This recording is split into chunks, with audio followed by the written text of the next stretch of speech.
Okay, Sports Radio 88.9 Brilla FM. Welcome. It's a wonderful Sunday afternoon. How are you guys doing? Yes, we are here with Football Live this wonderful afternoon, and we are going to talk about a whole lot.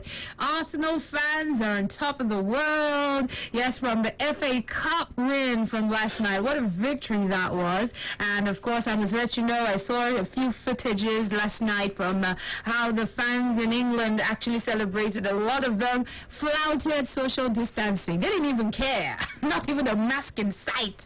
I mean, these guys were on top of the world. You know, some even went to the point of throwing each other up in the air in jubilation. It was such a night. Yes, they celebrated right into the night. I don't know how Nigerian Arsenal fans actually celebrated, but I'm sure they will tell us. I'm sure they will tell us right here on Football Live. You're welcome. Yes, Chelsea may have been defeated, of course, by Arsenal in the FA Cup final, but I must let you know that, Tottenham were just as big losers as Chelsea. Of course, a lot was on the line for this game that entailed the two London rivals, Chelsea and Arsenal, even before kickoff. That is because the Tottenham's 2020-2021 Europa League campaign would have been affected by the outcome of the finals. With a win for Chelsea, it would have been so brilliant. It would have been perfect, you know, for Spurs. But it went the other way, and he dealt them a huge blow. So while Chelsea were just groaning in pain, Tottenham were also groaning in pain. You're welcome, and we will be taking a look at quite a lot. We've got amazing talking points we'll be taking a look at this lovely afternoon. I'm joined by Josh Ike Okoli. He's right here, looking all bright like I am too today. Hi. I think this brightness that I've been feeling since yesterday, it's probably going to take me all through the month. All through the month. Yes, that's what we want. All through the year. All through the month. All through the year is better. All through the year, but I'm being realistic here. Okay. I ain't. Okay. And congratulations to the Gunners, to Arsenal fans, to just one here. Yes, as well. He's grinning He's from also ear here to, with us on Football Live. He's grinning from ear to ear as well. So congratulations to him. Congratulations to all the Arsenal fans, my brother included as well. They've really suffered. It's trying I got a couple of messages yesterday on Facebook and Twitter, and people were like, you guys didn't give us a chance on Fans Corner yesterday. You see? I'm like, calm down. We were just taking a look at how the game could go. It's not like we didn't give you guys a chance. You know, I said it was 50-50 anyway. Uche, how did you celebrate? It was massive. Ateta coming into the team. The team looked like they were going to miss out from Europe competition, and he revived everything. He made sure he was able to bring the team that was not doing well from the beginning of the season, bring out the best out of them. So the like of Saka, who looked set of leaving Arsenal, but Ateta just did his thing and brought out the best out of Saka. We saw so many young players trying to put in their best, and I think one thing that has helped Ateta is the discipline he introduced into the team. If you are not for this team, you leave. I want to work with players that are willing to share the same goals, that are willing to play for the badge. I think it has worked out for him, and big congratulations to my fellow Gunners, big congratulations to Ateta and Pierre-Emerick Aubameyang, the best thing that happened to us now. Because since he made his debut, no player in the Premier League has scored more goals than him. Amazing.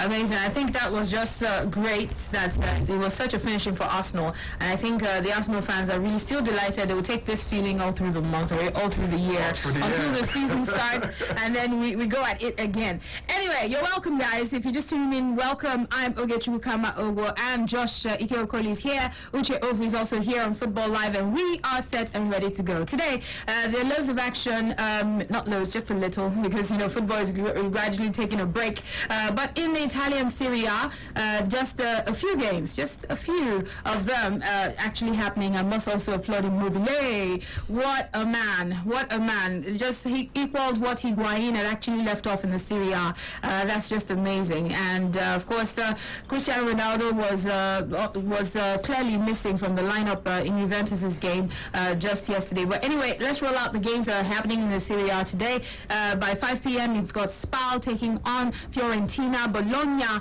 will take on Torino. Genoa would also be playing Verona, while of course Lecce will take on Parma. Sassuolo will also dig it out with Udinese. Those are the few games that are happening right there today, and we'll take a look at quite a lot right here on the show. I hope you're set and ready. If you're on the social media, I'm sure you can follow up on quite a lot of things that we'll be taking a look at. The talking points are there for you, so you can follow through. They're there on the social media. We're starting off with the guys of the champs of the moment, you know, the people who are still celebrating, talking about Arsenal. Mikel Arteta said something. He said he owes it all to Pep Guardiola because, you know, he was able to learn a lot from Pep Guardiola. But anyway, he was left celebrating a unique feat just last night as he capped his debut season in charge of Arsenal by leading the Gunners to an FA Cup victory. And I think that is just amazing. Won it as a captain and also right now winning it as a coach. I think it's just amazing. So should Arsenal fans, should they be confident of more success with Mikel Arteta? This is, some people are saying this is just a glimpse of things to come. But I also want to find out from you, should Arsenal fans be confident that with Mikel Arteta they can achieve more successes, you know, in the future, is what we're talking about. And please tell me the successes you think he can achieve. Don't just, it's easy to talk is cheap. You can say, oh, he's going to achieve, but what will he achieve? What do you expect that he achieves with Arsenal is what we're taking a look at. So we'll hear from Josh, and you too can join us on the social media platforms. Let's hear what you've got to say. Well, Mikel Arteta winning the FA Cup is a phenomenal feat for him because it's obviously his first, it's even his first senior role as a manager. Unlike the likes of Frank Lampard or Solskjaer, who have been managers at Molde, Derby County, and the rest, but this is his first big job as manager of a big club, any club. His first job as a manager of a club, and he came in when Arsenal were really downtrodden, from the Emery stint to the Ljungberg interim stint. He came in, there were no much expectations on his part, and him finishing with a trophy, albeit the poor season that Arsenal have had, it's a good one. It's the right motivation that's needed for the Gunners and for him himself as a manager. So I should say, yeah, Arsenal fans should be confident, but not of more success. They should be confident of more stability. I think Arsenal... Okay, so they should rest your hopes on stability rather than success. Because stability brings success. So if they will just be hoping on a season like this where you finish 8th and win the Europa League, that's not... Arsenal is a bigger club than that. To get to be stable... they need to be thinking of stability first. Okay. They need to be making sure that, okay, now that we've won the FA Cup and Europa League, can we consolidate on that? Can we not just have the whole Arsenal syndrome start and stop again, where it's like a start and stop season? All the positives at this tail end of the season, it's like an Arsenal syndrome where they win the FA Cup and all the hopes and all the optimism comes back, and then when the season starts, everything starts going topsy-turvy, up and down, and then the season ends probably with an FA Cup victory or a top 4 place or a place in the Europa League. Arsenal just always have a way of sneaking it in and keeping their fans, giving their fans little hope for the new season, and then that new season comes, we are still repeating the success of yesteryears. So what Gunners fans need to do is, I'm not saying that they should not be optimistic. I'm just saying that they should not put all their hopes on Arsenal winning the Premier League next season or winning the Europa League next season. I think they should just make sure that things remain as it is, that they should keep on being better, keep on improving. They should look for stability, and then when they get that stability... To achieve stability now, what are the fundamental work Arteta must do? Pierre-Emerick Aubameyang first and foremost. Keep up. That's the most important thing you need to do. Keep your captain, keep your skipper, keep your man, keep your talisman, keep your juju. Let's use it like that. So it's the juju of Arsenal. It's the juju of Arsenal. So they should keep it. Okay, what else? Who needs to go? Ozil. Ozil definitely needs to go. but probably, I don't know if Guendouzi needs to go, but he looks like a stubborn kid, and he seems like one that Arteta may have given up hope on. But definitely, just clear out all the bad eggs. Anyone that would not be loyal to your cause, that will not be loyal to their leader, who is Mikel Arteta, who will not be loyal to their coach, and their gaffer will tell them, die for me on the field of play, and they are not going to die for me. Let's wear this badge with honor. Let's play as real Gunners. Come on, you Gunners! But if there's a player that's not going to be like that, then let he or she go. They probably need a few couple of reinforcements. I do not know who Mikel Arteta has in his mind. He is the coach. He knows who he would prefer to put in his team. So first off, maintain the Premier status quo. Of course, give more playing time to Bukayo Saka. Not just change his number to number 7 because he's a phenomenal player. He's one player that really needs to play more often for Arsenal. And then dispose of Ozil, probably Guendouzi, probably maybe add a little bit of incentive if there's money to the contracts of some star players and the rest. Like Brad Leno, for instance, like Granit Xhaka, for instance, like Bukayo Saka as well, and even the Aubameyang as well. Give him that big bumper contract. So make everyone happy, and I think the sky is just a starting point for Arsenal if they can focus on the most important things, which is giving stability first. Making everyone happy. Ovu, can your board make everyone happy? I think that was one of the reasons they brought in Arteta, because they wanted to work with a manager who is young, who can last for a long period of time, who can build a young team that can keep getting better every season and keep grinding the result. And Arteta has shown that from the very moment he came into Arsenal, he has been able to bring his style. He's a manager that knows how to win because he has worked under a manager who loves to win. We all know Pep does not play with any match. Even if it's Carabao Cup, he's played against the Division 2, he plays his best leg. So I think Arteta has learned from that. See, every game I'm playing, I want to get results, and he has been able to grind results against teams that are topping him. He has grinded results against Lampard, Ole Gunnar Solskjaer, Jurgen Klopp, even Pep Guardiola. So I think he knows how to manage this Arsenal team. He saw this Arsenal team like, oh, you don't have the best legs. I think I need to tweak my formation. I need to be able to bring this particular formation to be able to get this result, and he has been able to do that. So I think it is a stepping stone for him. It's a nice one for him.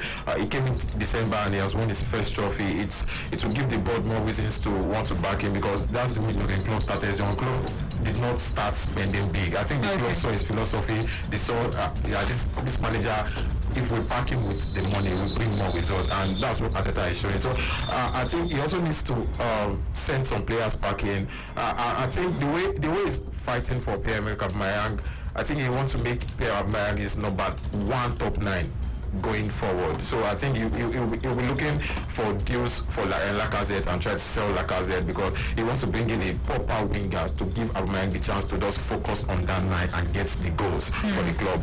He needs to send Socrates back in. I think Socrates is done with the club. It's just it just cannot bring anything positive to that club again. Socrates is old. Ozil needs to go, and Guendouzi, I think Guendouzi is just too stubborn and he's done working with Guendouzi. And one player I also think he needs to get a deal for it. Dani Ceballos. Ceballos has really improved under Arteta. So he needs to make sure he needs to get a deal for Ceballos, even if it's one loan deal, an option to buy, because Ceballos in that midfield looks so different. Going forward, defending, everything is just class. And I think Ceballos, when Ceballos started the season, it was not looking like a player that wants to play for Arsenal after 1 year. He said he was going to go back to Real Madrid, but he has worked under Arteta for months, and he has seen different vision. He has seen a different manager. He has seen a manager he wants to work with, he wants to play for, and he's already giving Arsenal the positive that I am willing to play for this club again. Just get the deal done. So I think Arsenal board also needs to work on that and just back Arteta. Make sure you give him the player he needs. You give him the player that can fit in his philosophy. I say more trophies and good things for Arsenal. Firstly, bring back the Champions League to Arsenal. I think from there you can still start grinding higher. Okay, let's take some calls. 0700000889. This is Football Live. Drop your comments there. We want to get to hear from you. Looking forward, yes, going forward, of course, after this win and all of the celebration, should Arsenal fans be confident of more success with Arteta? You've heard from Josh. Josh says consistency is what they should look forward to, and that will, in turn, bring about success. But consistency is more important, and Ovu believes that there will be successes coming. Hi, how are you? Welcome to Football Live. Yeah.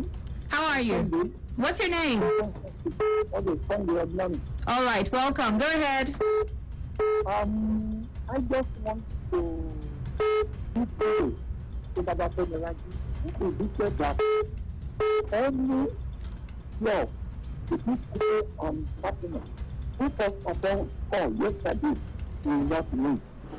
He predicted that any... He predicted that between Arsenal and Chelsea, anyone who first of all score would be the will winner. not win. Well, will not Will not win. win. Oh. Yes, and it happens like that. So that man has to be power. I just consider to. It's Oyela now. All right, thank you so much. Thank you. But you've still not answered my question. The success for the future. Can fans be confident of more success? I think we lost the call. Anyway, let's quickly go for this comment. We have loads of comments on Facebook. I'm going to read them real quick. This is Michael Ilom. He says, well, if Arteta is giving all the necessary support by the board, especially finance, I think that he will do wonderfully well. Is it all about money? Is it all about money? We've seen coaches that they were giving money and they couldn't do anything. Well, relatively, it starts with money. Money makes the world go round. So it starts with money. Liverpool they got Mo Salah, they got Sadio Mane, and then their defense was leaking, and then they needed a Virgil van Dijk. They splashed the cash for 75 million. They went to Champions League final, and then Loris Karius happened. Even though, yes, I still on the side of Karius that Sergio Ramos did something to the poor guy's head, and on the biggest stage of them all, his biggest match in his career, Loris Karius. So basically, Karius happened, and Alisson was bought from Roma, AS Roma, and the rest is history. They won the Champions League the next year, the league, the Club World Cup in the space of 18 months since the arrival of. 24 months since the arrival of Alisson. So it's just life. In as much as you would want to make do what you have, but you still need to splash the cash to attract those star players, those big names, to help balance the team properly. Okay, hello. Hello? Welcome. Good morning. Good afternoon. This is Football Live. My name is Lazarus. All right, Lazarus, please let's hear you. I want to know about Chelsea. My brother, we have a topic on ground. We are talking about Arsenal. Chelsea, of course, are licking their wounds right now. They're licking their wounds from losing against Arsenal in the FA Cup final yesterday. So we're talking Arsenal right now. So I have a very interesting comment here on Facebook. Salami Adebari says, before you say yes to future successes, just remember that Di Matteo, a better coach than him, won Chelsea, both Champions League and FA Cup in the space of 3 months. And we knew how it ended. Arteta has done well, and that is for now. I don't see him achieving any bigger thing than what Arsenal has actually achieved. About his tactics, Arsenal are nothing special. About his tactics, and very soon we'll see that nothing special. What have you been able to see with how Arteta plays? Plays out his tactics in games that he's had. I think if you watch Arteta, after Manchester City defeated Arsenal 3-0, we saw when Arsenal played them in the semi-final, we saw a different tactics to the game. We saw different approach to the game. Even though David Luiz made 2 blunders in the 3-0, it's still, I think there's something he told David Luiz that made David Luiz look like one of the best defender in that match. So I think Arteta has been able to tell this team, see, there are some teams, whenever we're playing them, we suffer together and we win together. Okay. Because if you watch that match, It's like you're in the dressing room. everybody. I think your day is free. So, before Arteta, there's the way Arsenal play under Emery. The attackers, they do not mark the ball. Yeah. They leave all the workload on the defenders and the midfielders. But you see, Aubameyang, whenever he lose the game, whenever he lose the ball, he's fighting to get the ball back. Pepe, the same thing. Lacazette. So I think. He plays any game with different approach. He feels okay. This is the way this team will play. Let me play to their own strengths and be able to utilize it. Against Chelsea, at a point, Lacazette was drawing deep and he was making use of counter attack. Pepe and Aubameyang because of the pace. So I think he has this tactics. He reads a game. He reads the team he wants to play with, especially if it's a big team, and he tries to know where he can get on them and just try to utilize it and make sure Arsenal gets the chances they get and be able to utilize. Because Arsenal these days, I think. Even if Arsenal are not getting a lot of chances, they are not creating too much chances, but the few they are getting, they have been able to manage them and just utilize them, turn them into goals. I think it's working for us now, so I feel it's doing well. Okay. Hello. I tried not to say that. Hello. Hello, good afternoon. Yes, good afternoon. Thank you for joining us on Football Live. You are welcome. I'm Joseph Collins. All right, Joseph. Let's hear you.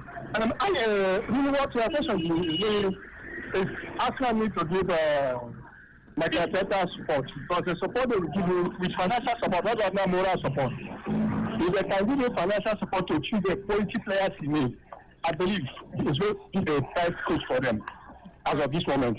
All right. You see, when they make a wrong choice was when they bring the former left captain Umar.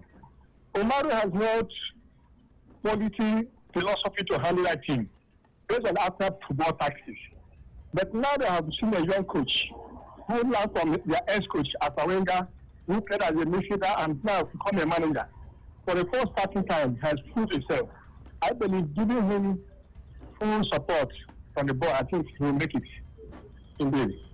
Thank you very much. What will he be able to win in the future?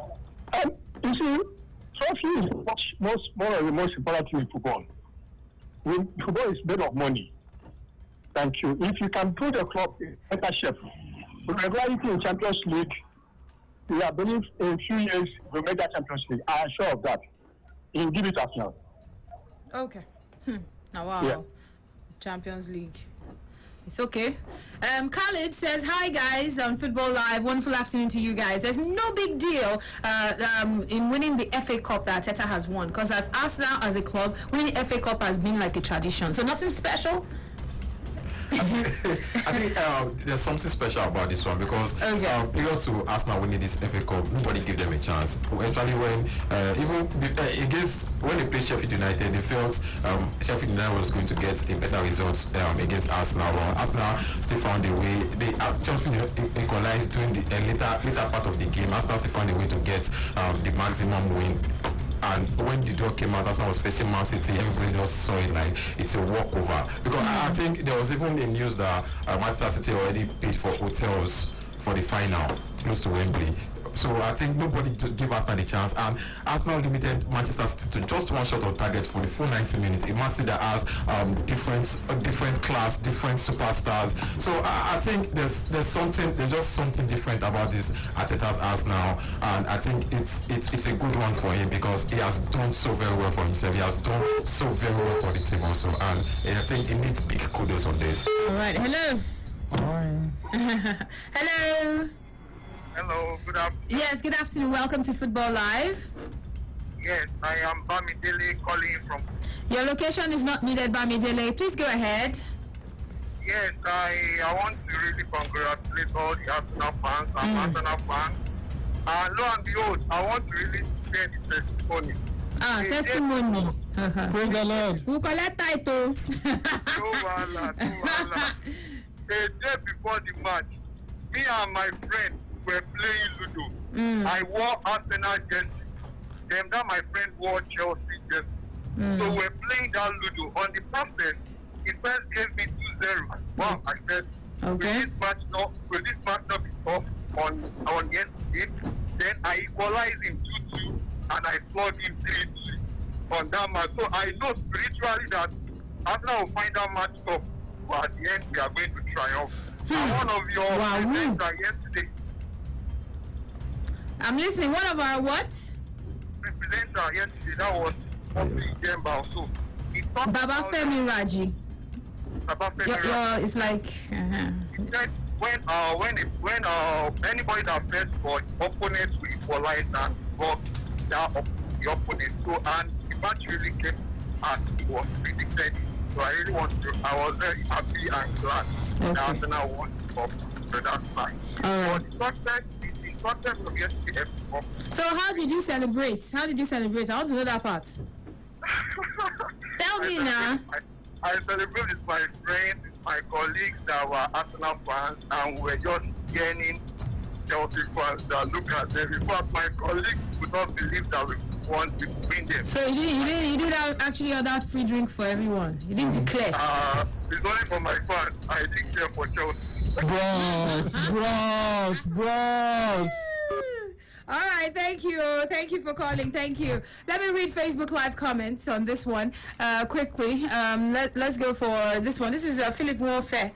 Says congratulations to Arsenal. Chelsea should learn how to accept defeat. I think they actually took it well. I think they took the defeat well. Or are they still complaining? I think most of them are. Okay, some of them did not find their voices to speak. Maybe from tomorrow we'll hear from them. No, we did hear from them yesterday. And a lot of them did not. I was a bit upset with the referee, but kudos to Arsenal. Arsenal still had a better game, whether the referee was there or not. But yeah, some of the referee's decisions were not cool, but Arsenal were still the better team. Yeah, so I've got another comment. Emeka Eje says, congratulations, Gunners. And moving on to more comments, Mavisco says, congrats. Ehom Joseph says, congrats. Let's read more comments that isn't all about congrats. And of course, this is Adesoya. It says, really, I must say, when Arteta speaks, Lampard should just keep quiet. So you're saying because of this FA Cup rule now, if Arteta is speaking, Lampard should just shift. Okay. Toso Audu, he says, congratulations to Arsenal for winning the FA Cup. Looking forward to seeing you at Europa League next season. And this is John Victorious. He says, a victory well deserved. Up Gunners. And of course, Joshua Konde. He says, if backed up, I see him challenging. That's Arteta. I see him challenging for the title and going back to Champions League. Good afternoon. Okay. Thank you. This is Afua. Emmanuel says, Arsenal is 3 signings away. We are more confident now than when Emery was there. But when Emery was there, dark cloud. But they were confident at the point in time. Yeah. It went down. It went down. The confidence came up. That's why I say that crashed. stability. Yeah. Arsenal should hope for stability. Should expect more stability at Arteta because it seems like he's more stable than Emery. The players listen to him more often than Emery, plus the language barrier. So you can't really gossip about Arteta. He speaks Spanish, speaks English, he speaks French. So he hears it on, he's spot on, and he's a former captain, and also the respect is there. So I just think that start stability. When they get that stability, then it's realistic to expect as you are being stable. Okay. Hello. Welcome. Hello, good afternoon. Yes, good afternoon. This is Football Live. My name is God's Power. God's Power. Nice to speak with you. Yeah, I beg the better small for radio for station. That I say, we know the cup, you know, the way they win Champions League. After all, as long as I went to win the cup, during the time as a national manager. So you don't mean anything? No mean anything like this. I said this on this stage, I'm going to give us more chance. But to say that we are for them happy. If anybody give Chelsea the chance, even in the final. Champions League. But they didn't the final. It's nothing special. But wait, let me ask you now. Let me ask you. Yes? You're a Chelsea fan, as I can tell. I'm a Chelsea fan. So if your team had won yesterday, you for no celebrate. It wouldn't have been anything special because they tell you say it's special to them. Then tell you say it's special. They are just celebrating. So leave them. Leave them. Di Matteo won Champions League and FA Cup in a short time. What happened? Let us see how long Arteta lasts. Don't be a sore loser. Don't be a sore loser. Let him win the Europa League first. Not talking of Champions League. Okay, don't be a sore loser. You found your voice, like I said. It's like Chelsea fans are beginning to find their voices. Chukwuma. Chukwuma Nwaguma on Twitter. He says, "Good afternoon, guys, on Football Live. For me, I think that Arteta has really tried.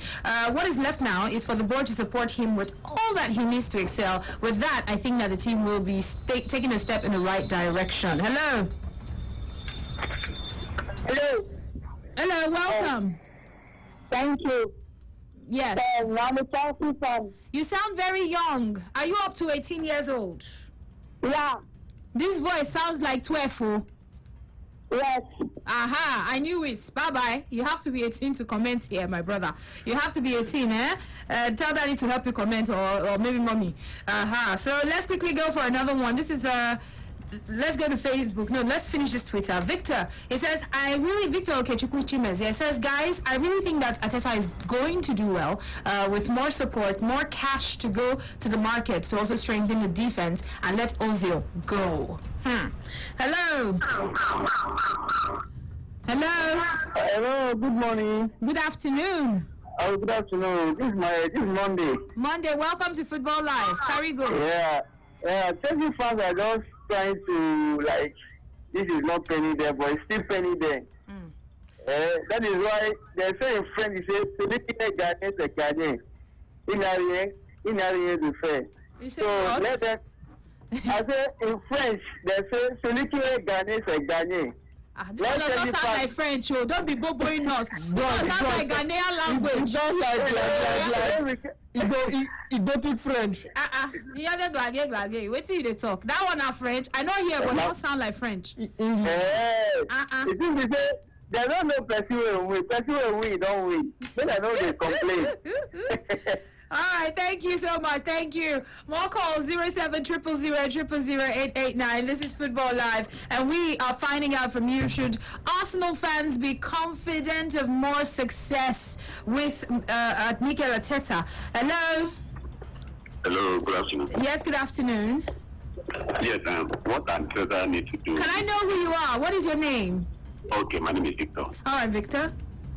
Yes, this is not just you who I'm an Arsenal fan. Yes, I'm an Arsenal fan, and I have to commend Arteta for what he's done so far. But the board needs to support him, because looking for what he's done now, he's a good coach, and he cannot bring out the best in him without supporting him. So you need to support him with anything he needs, because after Emre era, he was able to become a stable team. He pushed Arsenal from playing with fear and give them confidence. That was So you're saying Arsenal now no longer plays with fear? At all. Guys, do you agree with that? Yes. Wait, make I ask the guys here. Is it true? Do they still play with fear? I think it's still there, but it's not like as bad as before, personally. I think it's still there, but not as bad as before. Well, that is your personal opinion. What they need to do now is to strengthen those weak places. To strengthen them. Who needs to go? Tell me who needs to go. A couple of players like Mustafi need to go. Bellerin need to go. Why? He's a good player. Wow. But he's a good player, but the guy is stubborn and he wants to control, and I think that doesn't need that now. Xhaka has calmed down. Xhaka needs to stay because he has calmed down. And Ozil has to go. He truly has to go. Then let him work with those people that are obedient to him, that can work with him and achieve something. I bet you from now till 2-3 seasons, Arsenal will win the Premier League and contest heavily. From now to 3 seasons? Yes. Arsenal can win the Champions League. I hit my chest on that. Somebody's hitting the chest for you here. Yes, that is it. I believe in Arteta. If he gets all of the support, Wow, woo. This is what FA Cup. That's why some haters yesterday were saying they should not win it too. Because they win it. You will not hear the last from the Arsenal fans. They will just be carrying their shoulder up like this. Shoulder pad is too low, sir. Their shoulder will be high. NFL will soon resume, so shoulder pad, they're available. They're available. Okay. Hello, next caller. How you doing? Good afternoon. Good afternoon. Welcome to Football Live. Yeah, this is Ben. Okay. I give credit to Arsenal. I'm a Chelsea supporter, but my wife is Arsenal. So I give credit to her. Aww. She Good in tried. law. You're such a good club in law. Yeah, that's it. Though when I saw the match, the time that they are playing on, I was watching it. The way Chelsea is getting injured, the way they are playing, I think Arsenal can overcome them. And it's true, they overcome. Though I'm a Chelsea supporter and I support Chelsea very well, but with Arsenal, I give credit to them. They are best Okay. in every of that. But I thought I'm supposed to try and achieve something for AC. And then achieve something from Europa. This Europa Cup that we are going to play, Arsenal supposed to do something about it. And if Arsenal go to Europa finals, I believe they can select it. That's what I can say. Thank you for Arsenal. Thank you so much. Thank you. Yeah. We'll get some more. 07000000889. We'll go to Facebook Live. I want to read some comments from Facebook Live. This is Francis Joseph. He says, Frank Lampard, the club is too big for you. Too big for you, how? Read one says, congratulations to Arsenal and especially the ref. Renan Ramap says, how many clubs are qualified for Europa League for next season? I think right now it's just Leicester and Arsenal. And Spurs. Yes. But Spurs will play qualifiers. Yeah, they will have to play the One qualifier. player. If Chelsea had actually won, it would have placed them in a stronger position. But now with Arsenal winning, they have to play qualification. Okay, so let's quickly read some more comments. Oyo for Wolves, basically. Wolves are out of the equation. Johnson Watson says, congratulations, Gunners. That guy in black, he's right in the sockets, you meant to say? He's right in the sockets. I don't know. What do you mean? Now you didn't follow you, and now you wear black. They say your sockets make brain. Which sockets? Your brain. I don't know. Okay, so let's go. Peter Maye, he says, well, they should be confident of more FA Cup trophies, just like the later years of Arsene Wenger, because the question is, will the board be ready to help Arteta win higher trophies, much more than the FA Cup, splashing high by bringing in top stars, great young star defenders. Remember splashing on Ozil, Alexis, Pepe, Lacazette, but still on number 10 on the log. Let's go for Odossi. Odossi Marcel said, I did tell you, I just don't want to dwell on that. Make Arsenal just celebrate the goal now. I don't want Son is that Gary. He go turn cement. This is Odossi. He says, good morning, good afternoon it is. He says, well, it's a good one for Arsenal. They should not be confident. Arteta is not a quality coach. Really? Can you judge him just by the little time he's had so far? And by the time he's had so far, he's done more than averagely well. That's just my opinion. He's done above average. Yeah. So even though he's not giving up a 5-star performance, but 3.5, 4 stars is still fair enough. Yeah. 60-70%. And I think what putting him up there is also the fact that at least he's wrapping up his little time with Arsenal with a trophy. With a trophy. Yeah. Something that I know that you could say Lampard didn't have big players in his camp. He didn't have huge signings. But I'm sure he would have wanted to wrap it up at with a least trophy. he had a longer time with the team, started from preseason and everything. Arsenal, Arteta just came in mid-season, so it wasn't something that, as at this time last year, I don't think Arteta would even have thought that he would have probably been manager of this club. But at least Lampard had the preseason with Chelsea, had everything. Even though yes, they had the transfer ban, they didn't have good players, injuries and everything. But still, though, it's still a plus. That trophy, no matter the way you win it, it's all about the end justifies the means. It's all about winning the trophy. Adetola says, sure, Arsenal fans should be very confident of more success, like going back to top 4. So that was the thing, right? I think right now that they finish where they finish, some of the fans will be like, those days we used to be sure of top 4, But it's more important to be consistent, more important to see progress with the overall team. It doesn't matter where you finish. At least you are sure that you would improve. But even if they don't get the top 4, they could win the Europa League. It's Another backyard avenue that's now. another way. Yeah. Saeed says Saeed Akinleye says Arteta needs to be supported by the board so that he can perform well next season. Let's quickly go for more comments. This is let's go for Moshood Olayinka Abdul Salam. He says good afternoon, Yoyoge, and the guys in the studio, Josh and Ovu. I think that Arsenal fans have reason to be optimistic about Arteta's project. Now, he came in when the team was in a big mess. The defense was shipping in goals, and even Gary Neville said that Arsenal defense was uncoachable. So we can see the blueprint of how he wants his team to play. He just needs the board to back him up. Let's go for Shita Kozim. He says they should go. Kolasinac should go.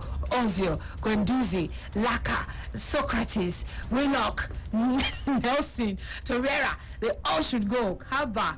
Okay, so Willock and Nelson on loan, Abby. Okay, no problem. Let's go for Royal Man. And he says Arteta needs support from Arsenal board, not just to break the bank, but also reasonable amount of money to get the right players, and I mean the right players.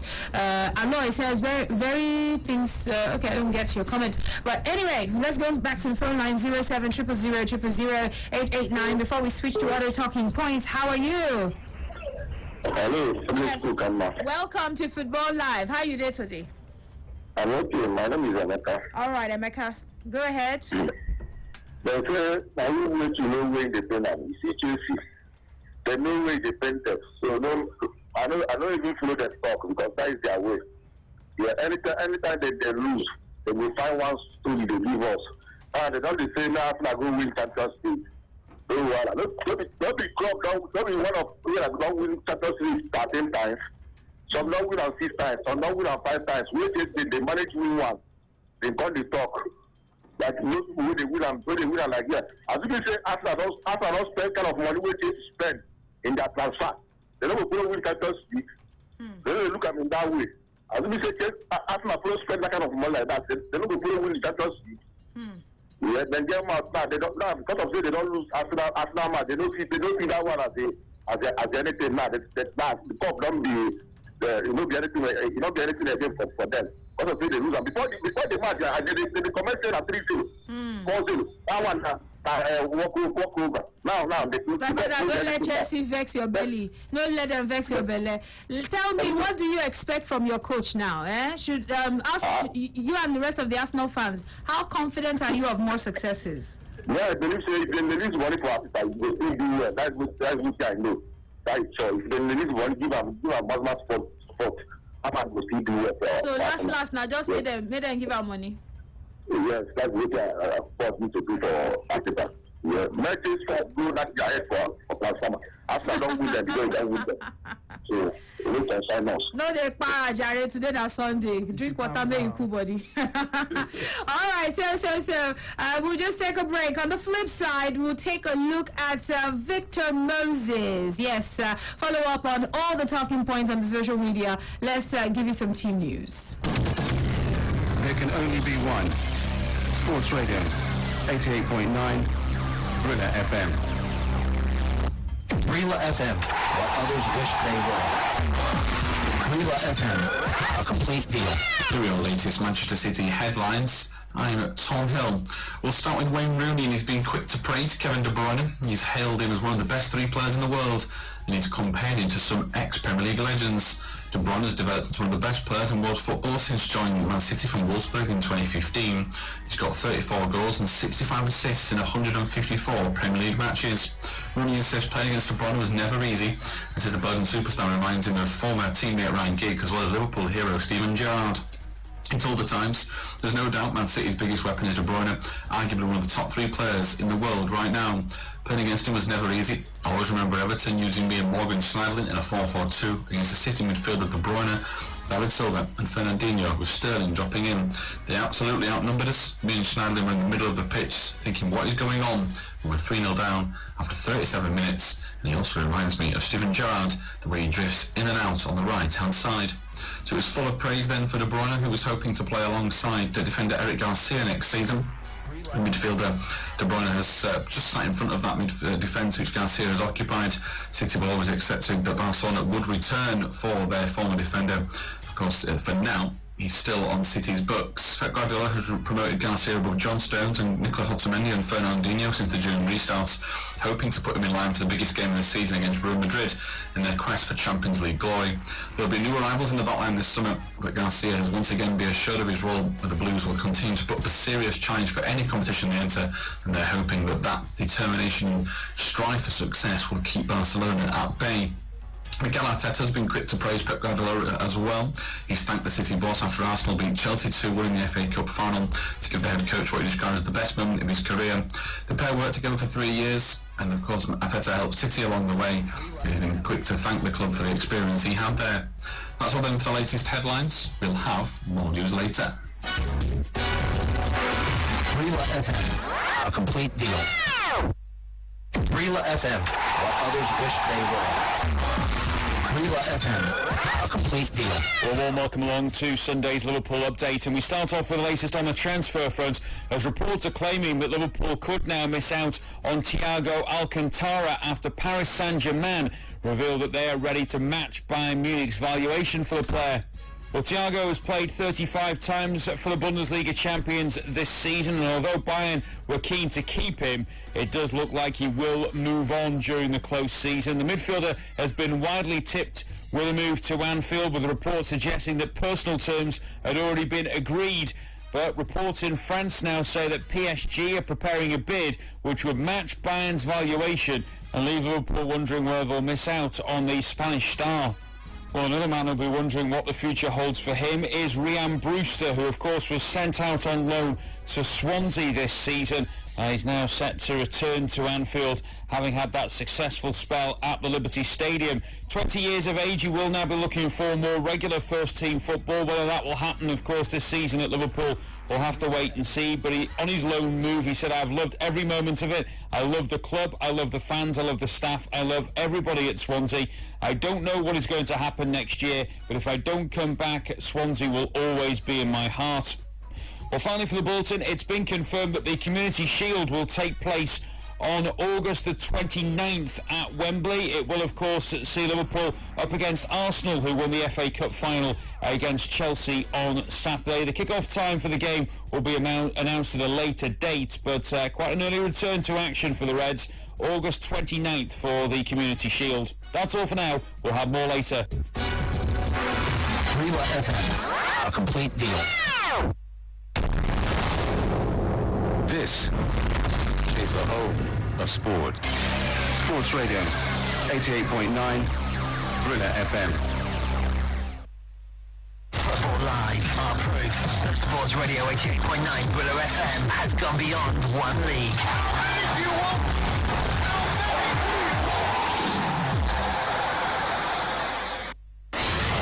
Football Live, our proof that Sports Radio 88.9 Brilla FM has gone beyond one league. Football Live. Be part of the biggest football package on radio. Football Live on Sports Radio 88.9 Brilla FM. Send your comments now to our Facebook fan page, Sports Radio Brilla FM. Our Twitter handle at Brilla FM 889 with the hashtag Football Live, or email footballlive@brillafm.net. Hurry now, send your comments and be heard. Football Live. Football Live. Football Live. Football Live.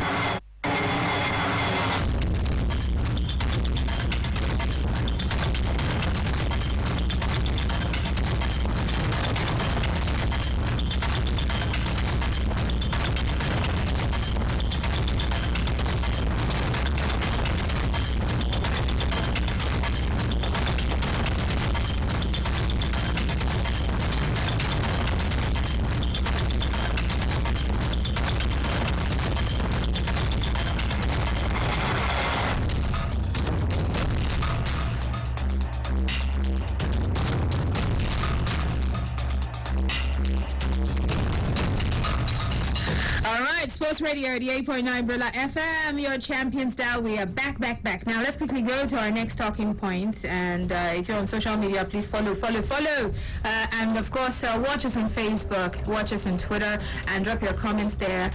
We're taking a look at Victor Moses. Yes, he cut short his loan spell with Turkish Super League side Fenerbahce. You remember that happened in January transfer window before he actually decided that he was heading to Serie A club Inter Milan for the remainder of last season. The season is about to wrap up. So Inter Milan are considering actually buying this former Super Eagles star permanently this month, and but of course they have to activate a purchase clause that is actually set at 12 million euros.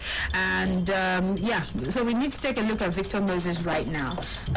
Would you say he has done enough for Inter Milan to be able to earn a permanent deal at the club? Has he done enough? Has Victor Moses actually done enough to be offered a permanent deal with Inter Milan? All right, so we'll start with Ovu and then we'll hear from Josh. I think Victor Moses has done enough to any permanent deal at Inter Milan to be a squad player. He might not get the starting shirts in Inter Milan, but because Conte going forward with Inter Milan, it needs a good squad, it needs a strong squad to be able to challenge for the Serie A, the Coppa Italia, and even the Champions League, because he has qualified for the Champions League. So I think he just needs to bring in Victor Moses, because he's a player he has worked with, and from the moment Victor Moses stepped into Inter Milan, he has been a player that has improved Inter Milan from the bench. He has been able to get assists from the bench. Whenever they introduce him into the game, he has shown impact with his skill, with assist, and with the style of play Conte plays. I think Victor Moses has played a very big part when they were in Chelsea. He was playing a very good role at that position. I think Conte understands Victor Moses, and I think he should just try to put Victor Moses in his plan for next season. Not a starter, but a big player in the squad for next season. Okay, all right. And has he done enough, Josh? Yeah, most definitely. Victor Moses is one phenomenal player. It's a player that, okay, fine, I know that everyone could say that Josh has a bias for his Nigerian players, but of course I'm Nigerian. I love my own. If I don't love my own, who will?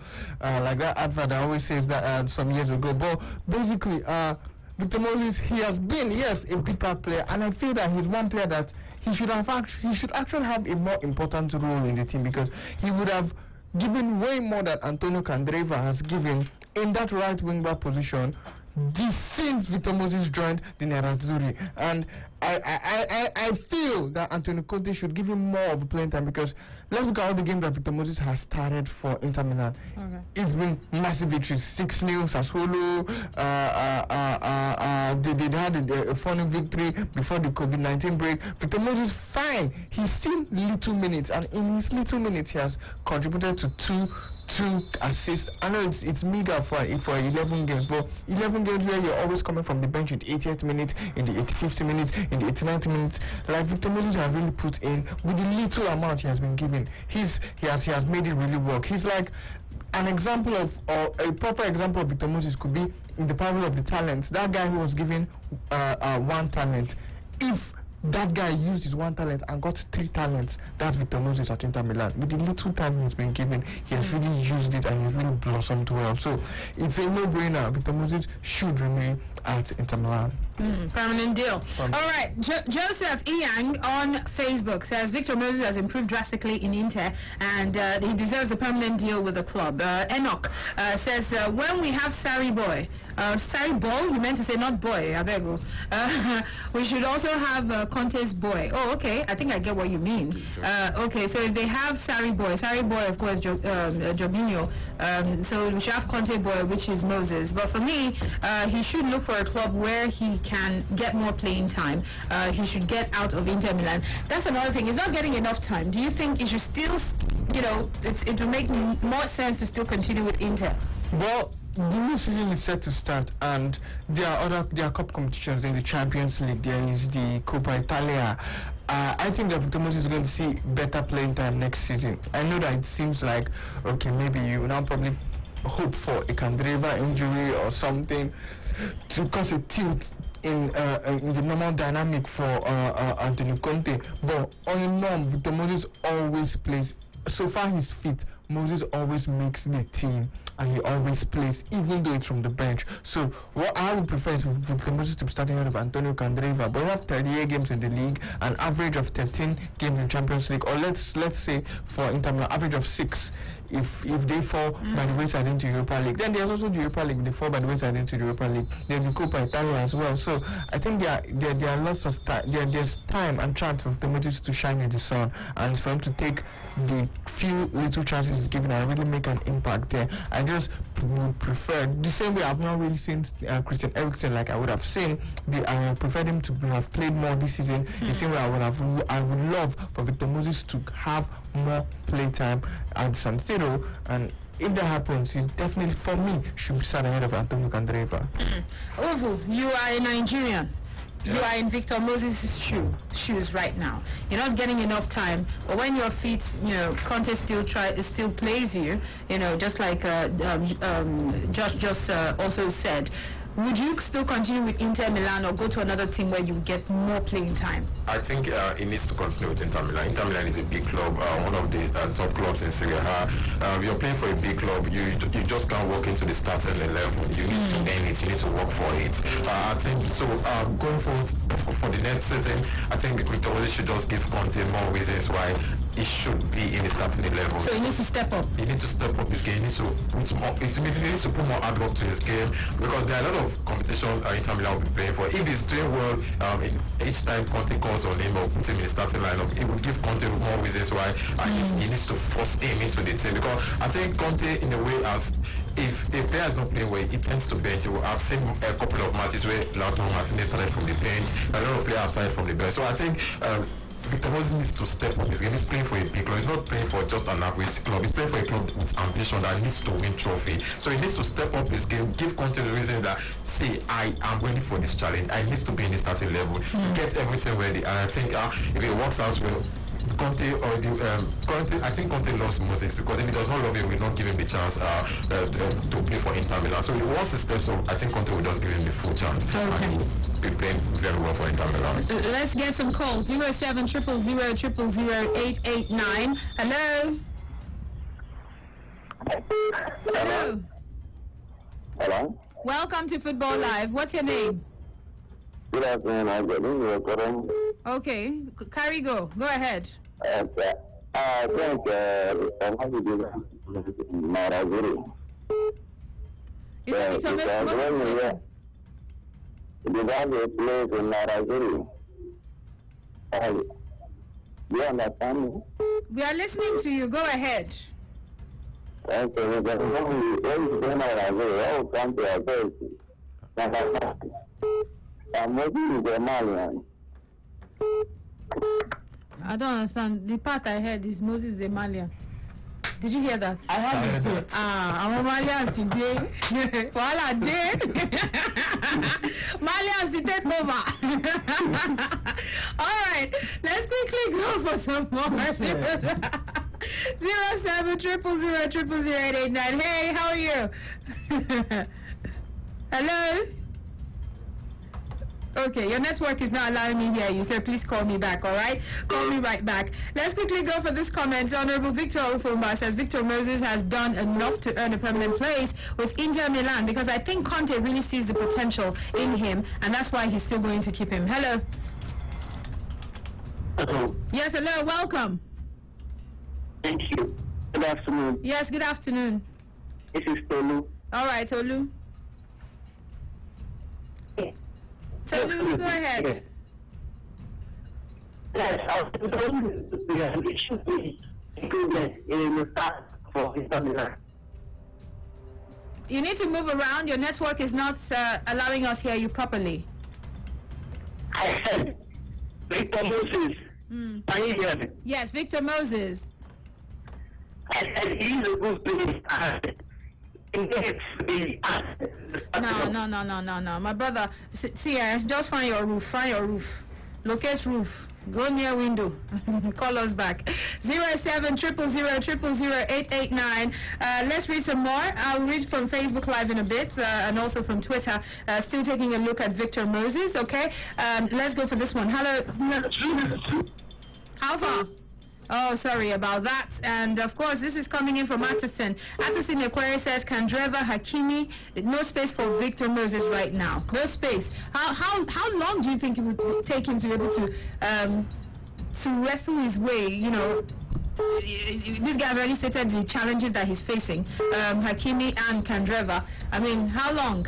You said step up, but does he still have it in him? Yeah, I think he still has it in him. He needs to start proving it once they go for they'll go for a season break, and the team will definitely come together and do some pre-season. So he needs to start from there, because I think some of these coaches, it tends to pick one or two players from the improvement of pre-season. So and I think Moses is also a versatile player. He can play from the right wing, he can also play from the left wing. He has played in both wings before. So I think that gives him an advantage for Conte also, because he can play from the right, he can play from the left, and if Conte wants to use him as he should fall deep, then he can also use him. So I think he has the skill, he has everything in him. So I think he just needs to step up. He just needs to prove Conte that yes, I still have that. I'm still Victor Moses, at Chelsea, and I'm still improving. I can still work towards whatever challenge you give to me. I can live up to expectation. I think that's what it just needs. Okay. All right. Let me read this one.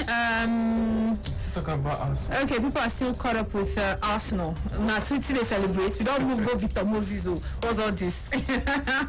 Anyway, this is Benjamin Praisewise. He says, I don't think so. Or he should just go back to Turkey last. Because Hakimi has been bought, so he won't start again. Nothing like starting for this guy.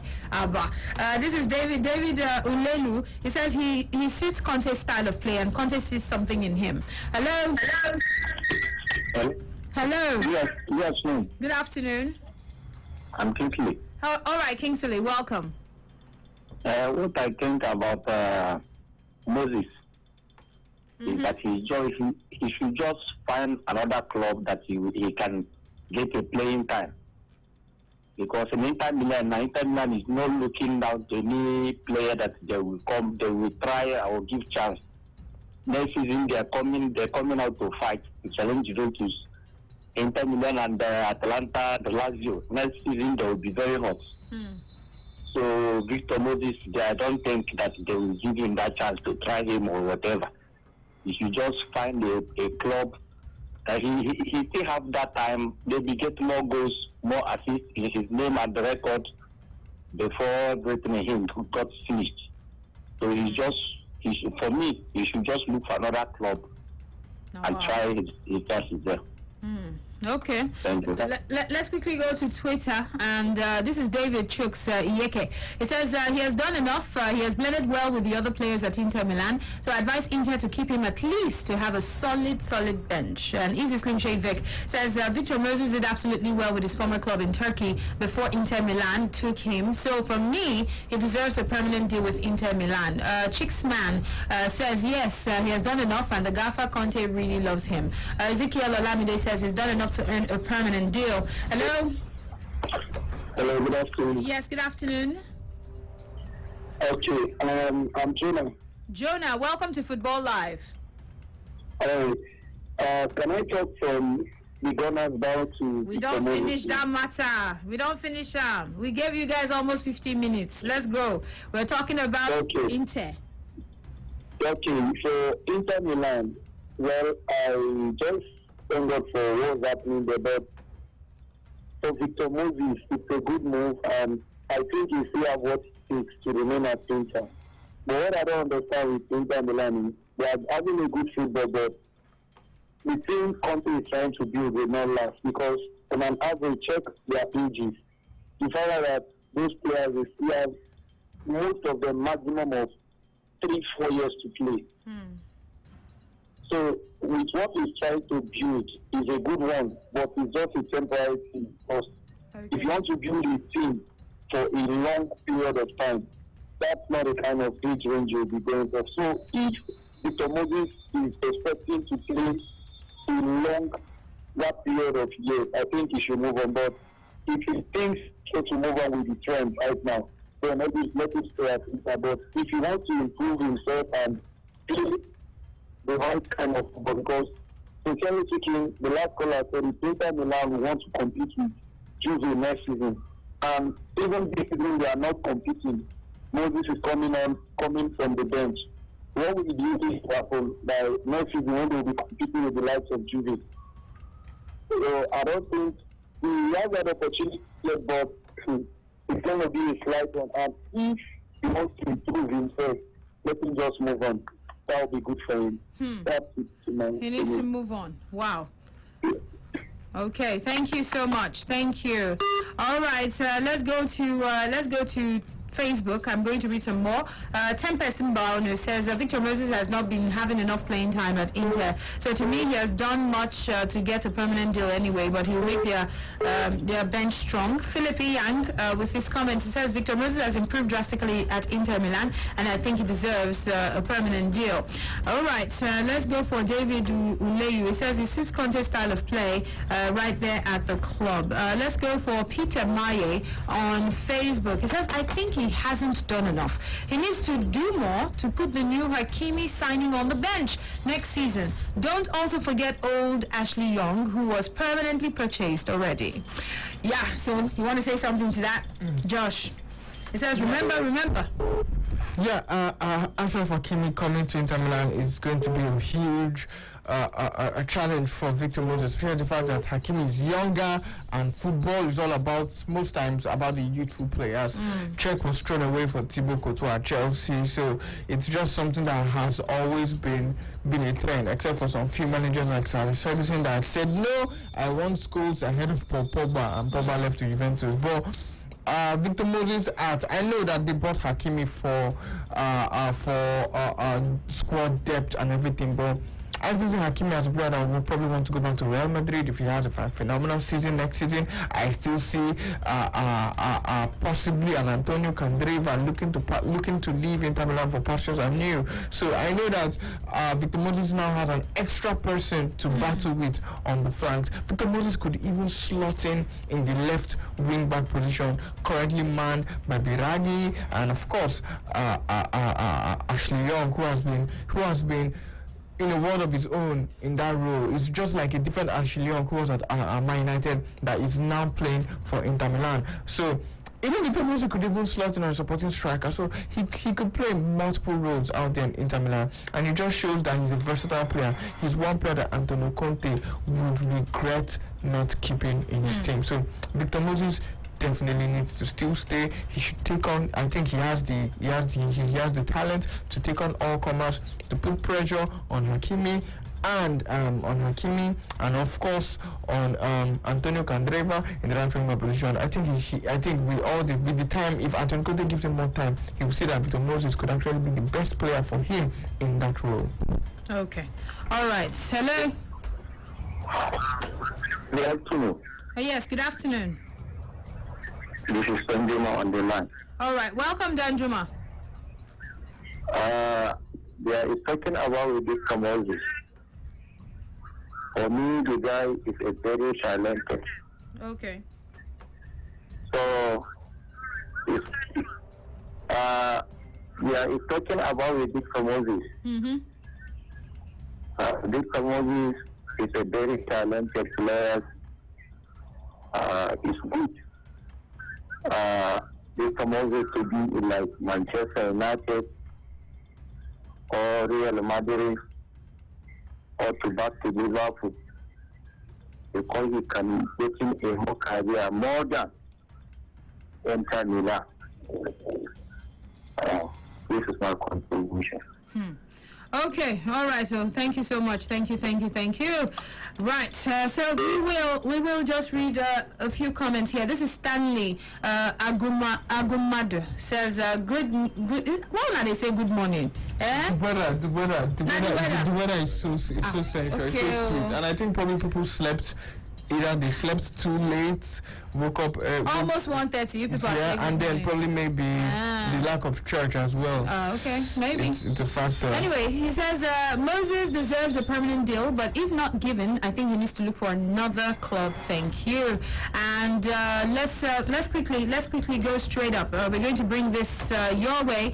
And this was an interview that was had earlier on with the former Tanzanian coach. Yes, talk about Emmanuel Amuneke, who of course was a former winger for Nigeria, and of course during his time he played for Barcelona, played for Sporting CP, Zamalek, Albacete, and quite a couple of teams out there. So let's just go straight up and bring back the interview that Babafemi Raji had with Emmanuel Amuneke during the week. So enjoy. There can only be one. Sports Radio, 88.9, Thriller FM. Football Line. Football Line. Football Line. We head to Egypt to indeed meet with Coach Emmanuel Amuneke. Right there, got to find out what's popping up right there in Egypt. What's happening? We hear they started training again. Malda, welcome. How are you doing today? I'm okay. How are you, Femi? Yeah, I'm okay, my guy. Gentle. How is that side? How is your side?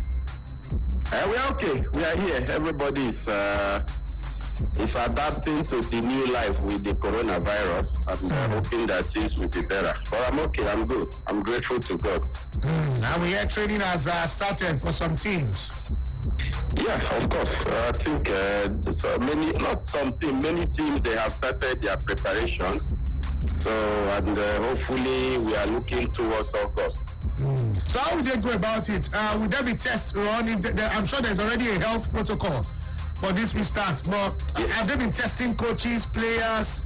Yeah, they have done that. I think most of the clubs and the players and the officials, they have gone through the process of being tested. Wow. So what's the update with your team, Mr. El Makasa? What's the update on the project?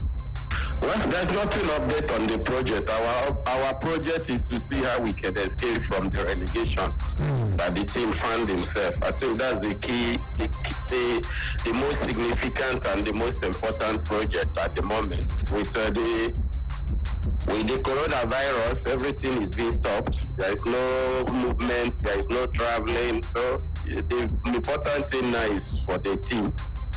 Since the team is being, since the league is going to continue, I think it's to see how to put the players back into shape and to be in a position to compete for the remaining of the league. Unfortunately, the league still have the whole second round to be played. So let's see how it goes. And it's been very tough for the team. 17th on the log before the break. Yeah, it's a very tough team, of course. In football, you can never predict. Sometimes in football, you find yourself in this kind of situations. But the capacity and the ability to find solution and get out of the situation you find yourself. When you have the rest of the teams, everybody wants to win the league. Everybody wants to remain at the top level. Sometimes you find yourself struggling. Sometimes you find yourself, not being in a position to compete. Probably. Maybe things they didn't do right from the beginning. Maybe the preparation, maybe the kind of players they have. So all this kind of, all this influence in positive and negative of a team. But like I said earlier, they have no choice. What we have to do now is to see how we can at least save the team not to go to relegation. Because if the federation and the FA have decided that the league has to go up, so they have to play. Wow, and they really have to play. And there is no window available again for you to get players, maybe to beef up the team. No, you cannot sign a player now. You cannot sign. It's not possible to sign. So if we wanted to sign, we would have signed. But of course, signing players also requires a whole lot of money. It requires looking at the players that you want to bring in. You can't just bring in players, and you just have to look at the players. But it's not possible. You have to do with what you have on ground. and then to get out of the situation you find yourself, and then probably next season you'll be coming up with more clear plans, and then knowing whom you need to keep and people that you need to do away. That's just the reality. Interesting. And I'm sure you've been keeping tabs with information about the movement, how they move. Victor Osimhen, your boy guy here, talking about the World Cup. Moved to SS Napoli from Lille. Should he go? Should he not go? How disturbing could it be for a player? How unsettling can it be for a player when you are in the mix of a transfer saga like this? Well, it's not a comfortable situation for any player, because as a player, you just want to, if there's an opportunity or an offer for you, you just want to make sure that the offers, everything is being tidied up, and then you move on, and then focus on building on your mind to go out and face the new challenges. But of course, at the same time also, we have to be careful. Victor is a young guy, very talented. I'm happy that, things started going very well for him. When he moved to Germany, it wasn't easy for him, coupled with 1 or 2 injuries. And then, as God may have it, he's back, and he went to Lille, and, he was able to establish himself. I think the importance of being in big club, not being in big club, signing with big money, not signing with big money. Sometimes it's not the issue. When you look at football now, football has changed a lot. Most of the clubs now all over the world, they are in a position to get good players. So sometimes now the players are prepared to go where they can have continuity, where they can continue to play. Because if you can play week in, week out, then you have the possibility of improving as a player. Your market value has the possibility of increasing. But when you go to a team, probably you are not playing, then your market value starts to drop. If you are not a guy that handles things in a matured way and composed way, then you start getting frustrated within yourself. You start trying to please. So there's a whole lot of factors, but one just needs to, one needs to be careful. And I believe Victor is not. Victor is a smart guy. He knows where he's coming from. He knows his background. And I think if he's making decision, he's going to make the best decision that will favor him, because at the end of the day, he's just 22, if I'm not mistaken. So he has a whole lot of life ahead of him. The important is all about playing. You play, you have the possibility of improving. But the moment you are not playing, then you start losing that confidence. You start losing, having doubts in yourself as a player. And then, if you are not the type of guy that is composed, at the end of the day, frustration start creeping in, and then you start making a whole lot of mistakes, taking unnecessary decisions. So, but let us pray. These are players, that we are all looking to represent us at the highest level. These are players, if we want to win AFCON, if we want to do meaningful things in the World Cup, these are our players that, we are all looking for the future. So I think our advice and our prayer should be that, whatever decisions they are doing should be the best interest. Money is good. I know, typical an African man, the way we reason, we only look at the money. But sometimes it's not all about the money. I think it's all about where you can get continuity, where you can play, where you can improve, where you can learn, where you continue to grow as a player. And I'm sure, Coach, when you look back, I'm sure you feel proud when you see the likes of Wakali, the likes of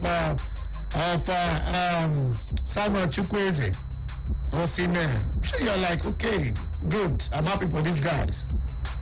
Well, I'm happy. Fabian, I've always been happy for them. Right from day one, I saw them, I believed in them, and I told them, I'm not the type of guy that come and try to create stories that is not existing. I always told them one thing. You are good players, but if you have to work very hard, you have to continue to be disciplined, you have to be humble, you have to respect people, you have to respect yourself, you have to know that the moment you are in the spotlight, all attentions will be on you. So your life living has to be correct. So I've always been honest with them. So I have no doubt about them. But of course, we are human beings as we are growing.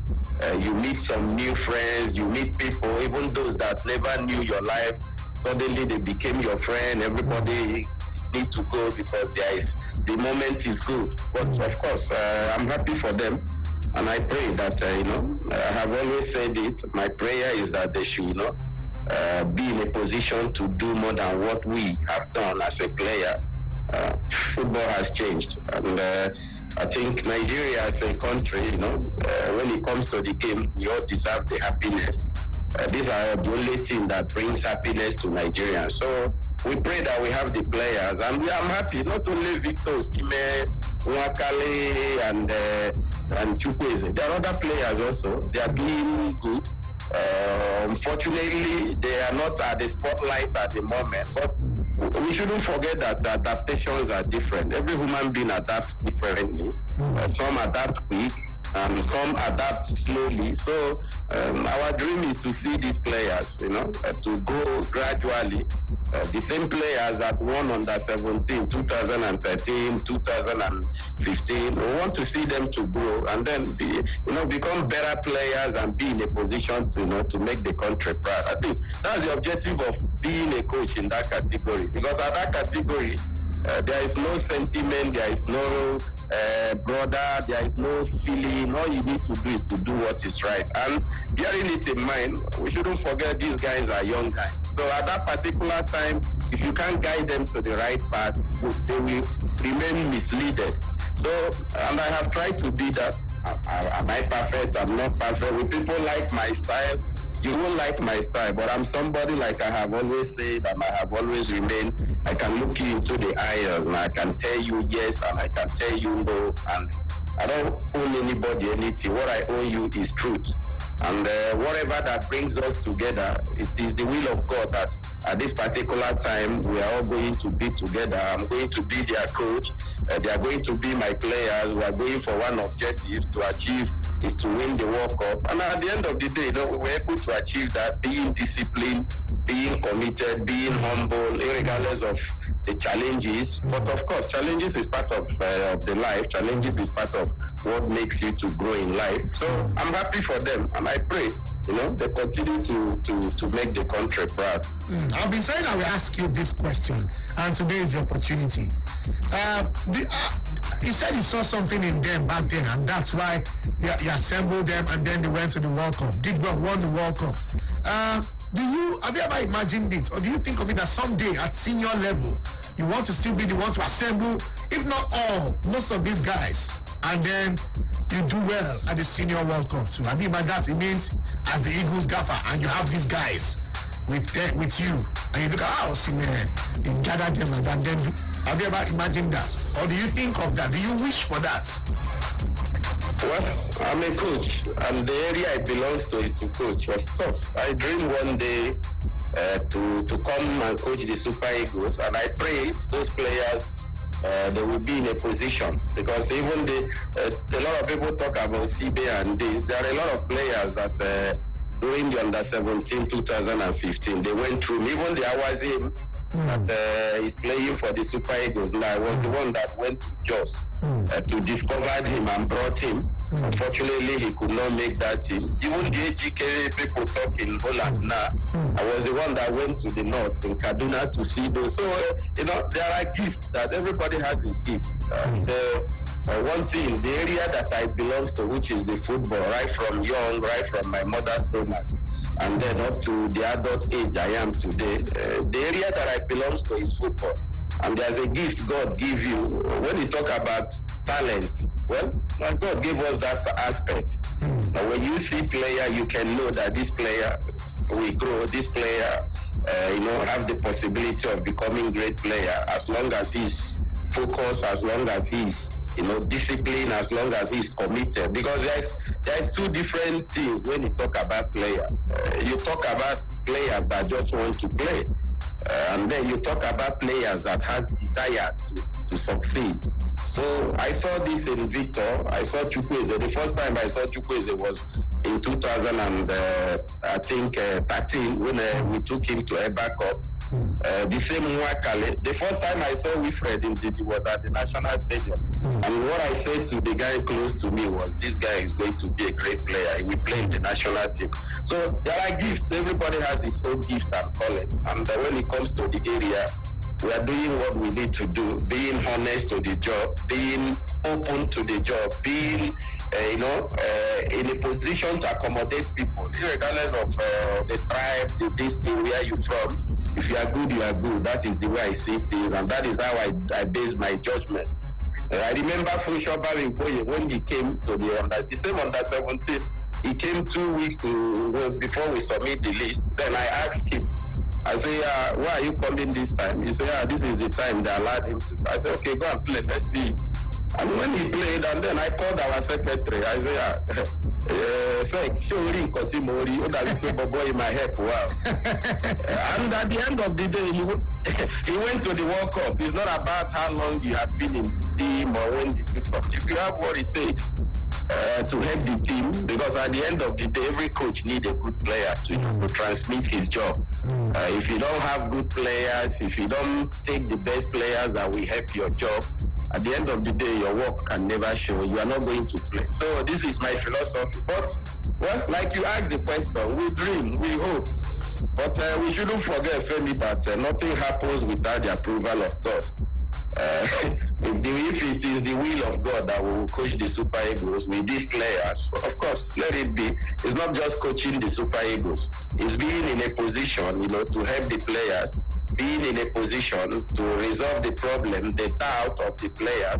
I think this is what I always ask God. This is what I'm keen on. This is what I'm obsessed about, to see how I can grow, how I can continue to improve. We know our journey is not going to be easy, and I can categorically say this. If I'm from Europe, if I'm a white guy, I'll be put to one of the best and biggest team in the world. But we know our journey, but we are not shying away from our journey. And we know our journey will never be easy. We know there will be challenges, but we are keen. And like I said, if you please God, we will be there and we will be in a position to do what is right. That's the only thing we can say. Well, Coach Emmanuel Amuneke, let me say very thanks to you. I said I will ask that question and I've gotten the answer. Yes, thanks for that answer. I appreciate you. Thanks. Stay safe. Thanks, Coach. Thank you, my brother. Thank you. God bless you. God bless you too. Coach Emmanuel Amuneke right there from his base in Egypt right there. All right, Sports Radio 88.9 Brilla FM. Football Live. This is Football Live, and of course, you just heard an interview we had to bring back, and of course, that was Femi Raji with Emmanuel Amuneke. Talked about how things are going on right there at his club, Miss Lake Makassa. That's right there in Egypt, and of course, how everything has been going on right there. Anyway, we still have much more. We'll be taking a look at loads of talking points also. We'll be getting some reactions too on the phone lines. You can call us up on 07 000 000 889. Again, that's 07 000 889. Do well to reach us as you call us up on the numbers so that we can also get to hear from you. Very soon we'll be going to Spurs so that we can take a look at our talking point on Jose Mourinho. All right, we talked about Victor Moses earlier, and of course I know some of you might just want to also react to a few of the things that Emmanuel Amuneke actually said, but of course you can do that on the social media and also call us up on 07 000 889. All right, so quickly we'll move so that we can be on schedule. Let's quickly go straight up to the next talking point, and this has to do with Jose Mourinho. I think we'll take this call first, and then we'll go to Jose. Hello. Hello. Yes, hello. Welcome. Hello. Welcome to Football Live. What is your name? My name is Stanley. All right, Stanley. I just want to add to what Amuneke said.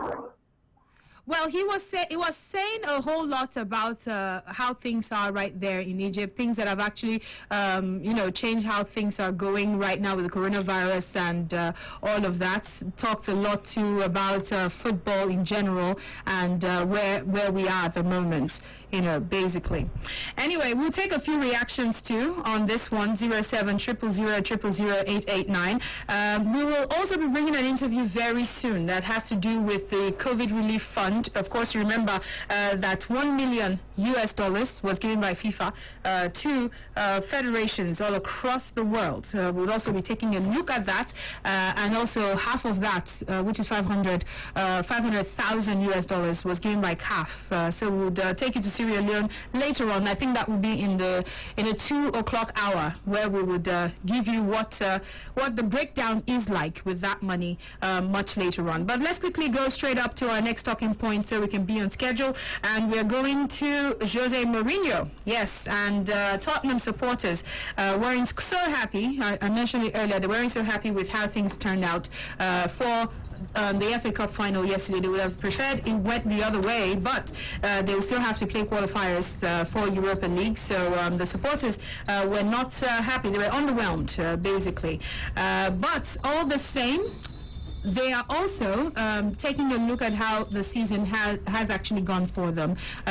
Some believe that maybe Jose just did not do well for the season at all. Some Spurs fans want to see front foot football. You know, it's hard to actually say there's been a big improvement if you really look at how Tottenham has actually done over the few months under Jose Mourinho since he took over. And if that doesn't change, maybe next season is bound to end in tears. Some have already said that it will end in tears next season because the fans might be very impatient. Jose Mourinho has spent money throughout his managerial career, of course, including more than £350 million right there at Manchester United, and but he's not going to get all that kind of money right there at Spurs, definitely not. So he has to work with what he actually gets, or whatever it is he gets to infuse into the team. So we want to find out from you, do you think Jose, knowing his knack for pumping in money in the teams that he has been in charge of, you know, Real Madrid, Chelsea, Manchester United, do you really think that Jose is the right man for the job there at Tottenham? Is he the right man to actually turn things around right there at Tottenham? Okay, so we'll check out some comments also on Facebook and also on Twitter. Make sure you drop your comments so we'll come for them in a bit.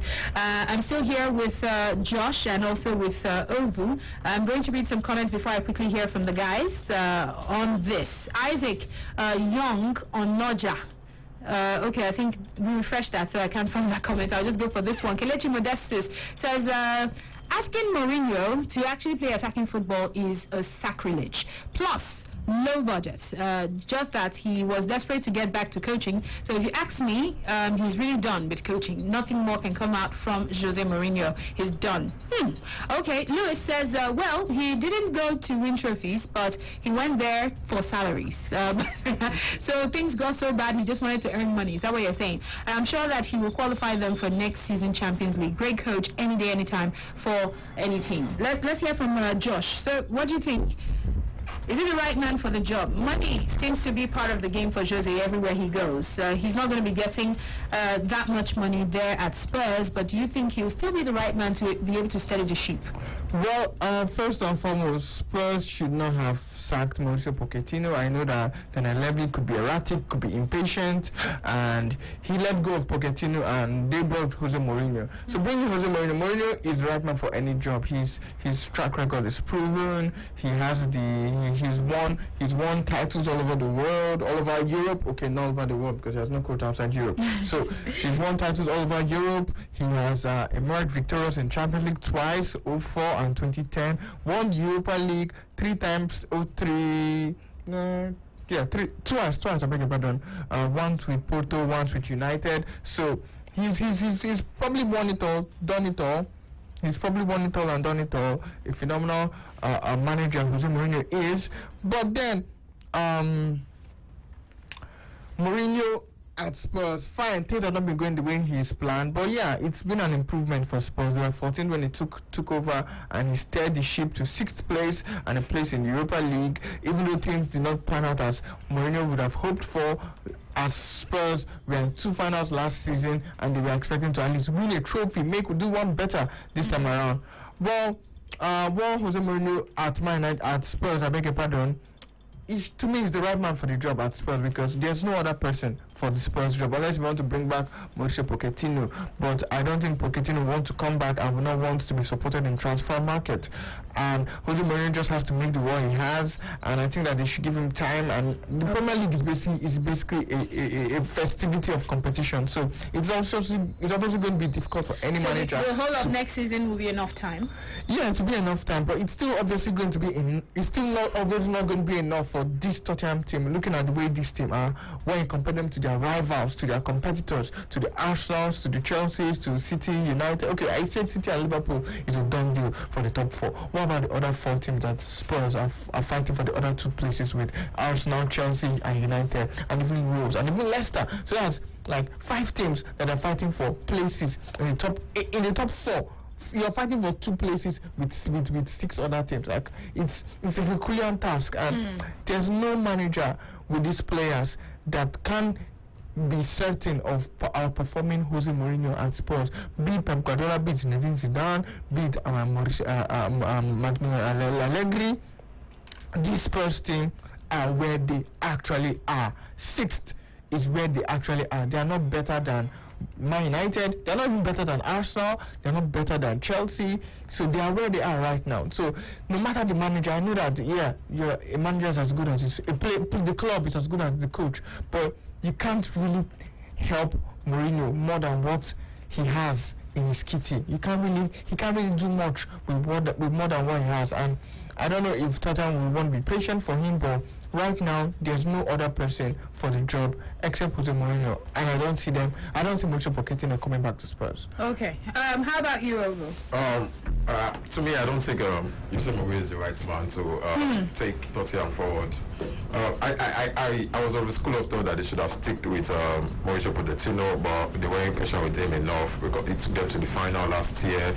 It did not start the season well. I think they should have just been patient, a little bit patient with him. But when they sacked him, I was expecting maybe just a manager that's not really known, or that is still building his profile, that can manage the Spurs team, because Spurs, they don't look like a team that they're ready to open the checkbook for managers to buy the big names for them to compete. They believe they need to bring in a manager that can manage the squad, because they feel they have a lot of quality in Harry Kane.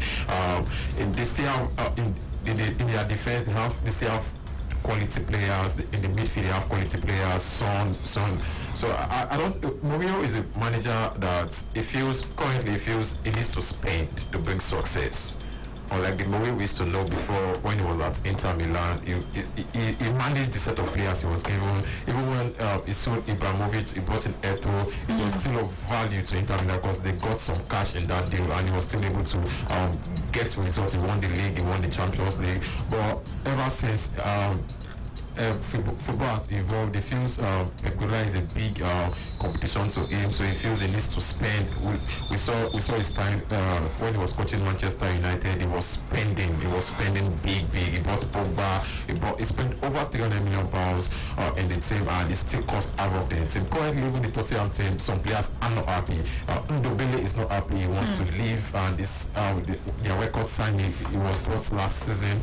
He's not having good relationship with Mourinho, and these are things we always see whenever Mourinho is coaching team. The thing happened at Manchester United. It also happened while he was at Real Madrid. And you for a team like Spurs, I think they need a cool-headed manager that can talk to. But he's been cool-headed. Mourinho has been relatively cool-headed. I've seen some of his players whenever they ask him question, the way he replies, he feels but because right now, Tottenham have good sets of players, but Mourinho will still be craving for money that he wants to spend big. He needs to. I think one of the reasons why Tottenham brought him, because they feel that he has this past records of always winning trophies. But are they ready to spend? Are they ready to give him £200 million to buy a player, £300 million to buy players? Because right now, I feel you also want to get the striker as backup for Harry Kane, because Harry Kane does not stay fit all through the season, and it's always affecting Spurs in between the season. So Mourinho, I think it will still cause havoc. It will still cause, because maybe a player does not like the way, because currently I think Spurs are now playing too defensive. They are playing too defensive, and some players might not be cool with it. Like Son Heung-min is a player that he loves to play with the ball. Harry Kane is now playing as like it's a midfielder. Harry Kane only moves forward when they are playing on a counter attack, and it's really going to affect the team because you cannot keep this set of players that they are not used to this style. They love to free themselves. You score them, they score you, they win the game. But you keep a team that does different from the very first minute, hoping they'll score one goal and they can just go. You can't just use this sports team. So I just feel going forward, Mourinho cannot bring the success that's I'm calling for. Okay, let's take you to the phone line 0700000889. Yes. So, do you really think that Jose is the right man for Tottenham? Let's hear from this caller. Hello. Hello. Hello, good afternoon. Yes. Good afternoon. I greet the other guys too. Josh and Good afternoon. Yeah. Good afternoon. But I greet all of you. Baraka Bisala. Thank you, Baraka de Salah. Please, what is the... I think it's not Josh. What's the name of the person that spoke last? Ovu. Ovu. OVU. Ovu. OV. Okay, OVU. Ovu. Yeah. Okay. I've been listening to you guys' analysis all along. But this particular one made me to call. I think it sounds beyond the being dispassionate. I'm telling you. And, this station is a worldwide known. And when you have the opportunity of coming on here like this, I think one needs to be just and devoid of every passionate or attached you have for any, disregard or disrespect you have for any personality. It is beyond just analysis. Can I ask the last speaker, the last person a question, that which team, as Mourinho went to, that he did not win them a trophy or a cup? He should remind me if I'm mistaken. And he was saying something. Right before now, people like him have always been criticizing Mourinho, that Mourinho has come to Tottenham, change everything about Tottenham, that Kane is not scoring again, that is paying him out of position. Not until Kane started scoring. Now you said Mourinho has come, they should have given Pochettino more time. After how many years? If you are the owner of Tottenham and you've been spending money all along several years, will you still continue to spend money without a trophy or anything in return? That is another question. For me, I just want to say that a kind of hatred for a coach or a personal hatred for a Mourinho does not mean that one should not appreciate is that he came to Chelsea, he did the same thing. He just mentioned Inter, he did the same thing. He went to Real Madrid, he did the same thing. From Porto, he did the same thing. So Man U, even the short term he has in Man U, he still won them a trophy. So in a nutshell, what you are saying is in a nutshell, what I'm saying in essence is that Mourinho is very shocked that Mourinho has come to cause a lot of damage to Tottenham. We've not seen his first he is not even started with them. So we will see the best of Mourinho in Tottenham. And I can tell you, we say by next season, he's going to win Tottenham a trophy. Take it from me. Thank you. Thank you. Hello, next caller. Welcome. Oh, sorry about that. Please reach us again, 0700000889. Hello? Hello? Yeah, hello. Welcome. Good afternoon. Yes, good afternoon. Thank you. My name is Santi. Okay, go ahead. What Ovu is his name, right? Ovu, yes, that's his name. Yeah, he got his analysis wrong, and there is no club. When you begin to call clubs like Bayern, PSG, Chelsea, Man City, these are clubs that have been invested heavily. And Mourinho is someone that likes building from character before trophy. Because if he has ever watched John Terry, Lampard, and the rest analysis on Jose Mourinho, he's someone that likes building people he can control, people he can talk to like brothers, like, you understand, something like that. But You don't just say Mourinho can't do this, Mourinho can't do that. No, Mourinho is not that kind of player. I think people don't just understand Mourinho. He's a mind game manager. He's someone that likes winning the mind first before the game. So, and when it comes to money, I think he's right because Daniel Levy has been doing a very bad job in Tottenham. You can't just be a chairman and just be selling players, keeping the money, not investing well. All right, so let's just treat the question itself, because I believe that it's a free world. Everyone have their views. What you see is not what another person sees. It's still the same game, I believe, but what you see is not what another person feels. So you're right. You must respect his views. So, but at the same time, we respect your views as to whatever you might actually say. So is Jose Mourinho, let's stick to the question. Jose, is he the right man for Tottenham? He's definitely the right man. They just need to be patient with him because he needs. How long will be good enough to give Jose? How long did Klopp stay in Liverpool to win the trophy? He can stay for 3 years, 4 years. They can give him a chance. There have been years without the trophy. So why judge a coach within because he has a big status? It doesn't make sense. 3-4 years is okay. No. But if you have the big status, if you're a big coach, it comes with high expectations, I believe. And I think when Pep went to Man City, he was given money to support his big status, right? Yes, but of course that's City. City, they have the money. They should have the money. You can't say that Daniel Levy doesn't have the money. As he's trying, he has money. He should just give out money. Tottenham needs to build. Okay, all right. Let's hope they do that. Because it's not certain that money would be out to help Jose buy the players he really needs. That's the truth. For me personally, I don't want Jose to leave the league. I think he's one of the best things that will happen to the league right now. Okay, so what to expect next season from him? Yeah, he's going to be hot. He's going to be hot. I think, he's going to deliver. That one is for sure.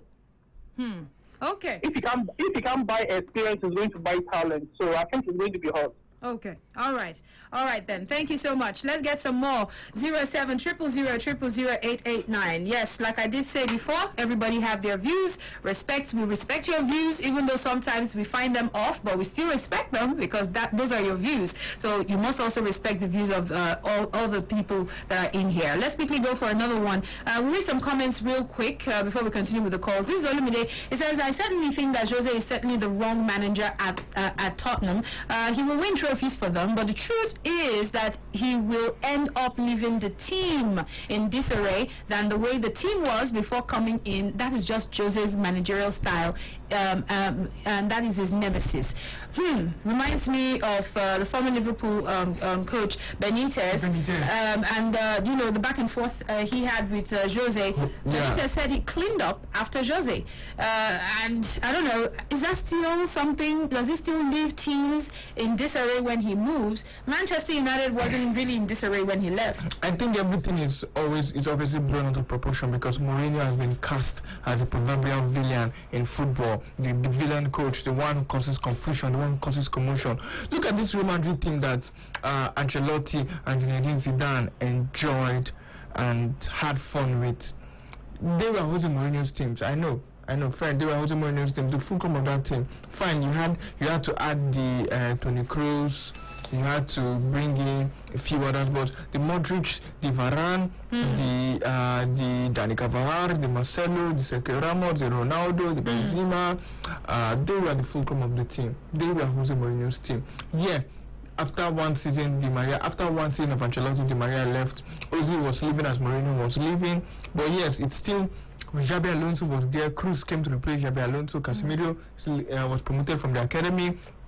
He was Zinedine Zidane's boy from the academy as well. So I know Zizou has also had his impact in the team as well. But the fulcrum of this current Madrid team are Mourinho's players. They are Mourinho built Madrid, took them to the Champions League semi-final for the first time in over 10 years, and then the likes of Benitez came to reap the dividends, and Zinedine Zidane now made it a phenomenal team.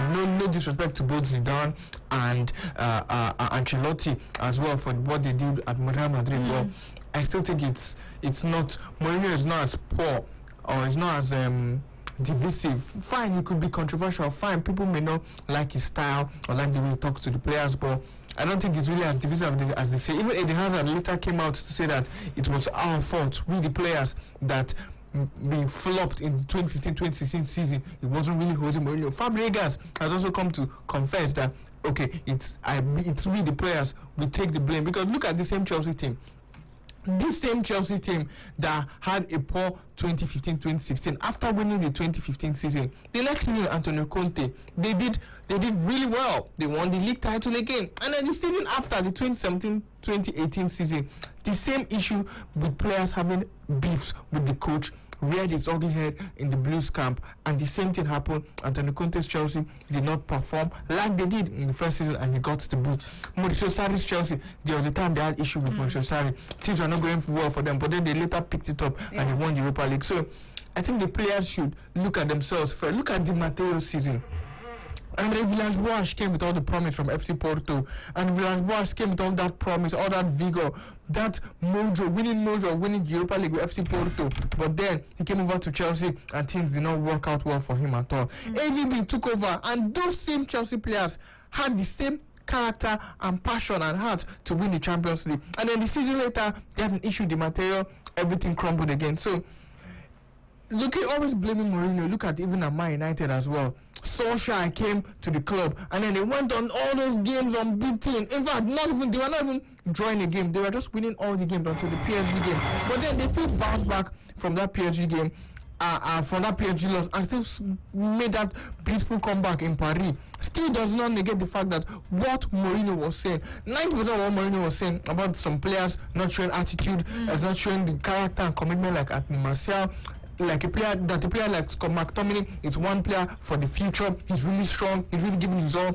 We can also see it. Rashford is a good player. We can also see it. Greenwood is a player for the future. We can also see it. So I just think that most of the times Jose Mourinho has been cast as a proverbial villain in the press, in the English media, and it's just what has been following him from his braggadocious start to his career. I think Nemesis relatively is catching up with him because of his loud mouth. Okay. Easy Slim says Jose Mourinho certainly is a wrong manager for Spurs. Look at what he did for the club this season, failing to qualify them for next year's Champions League, something Pochettino was regularly giving them. Daziena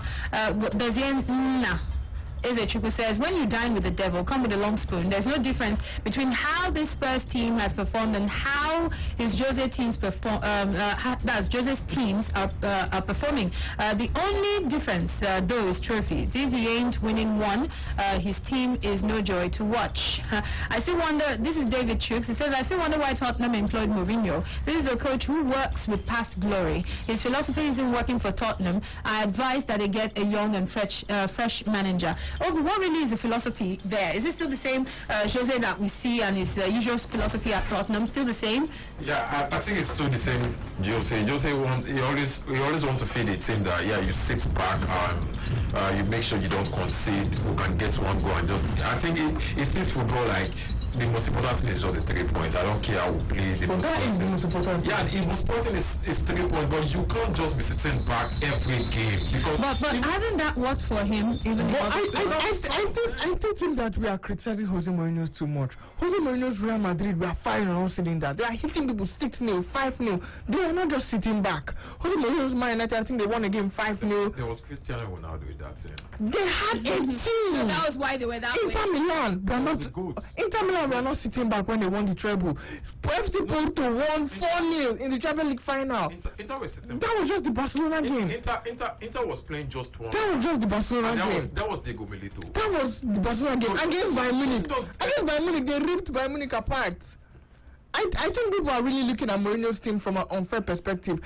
In his first Chelsea spell, Mourinho ran right over the whole EPL team, conceding only 15 goals, yes, but they were still scoring goals in that first Chelsea game. It's just the way.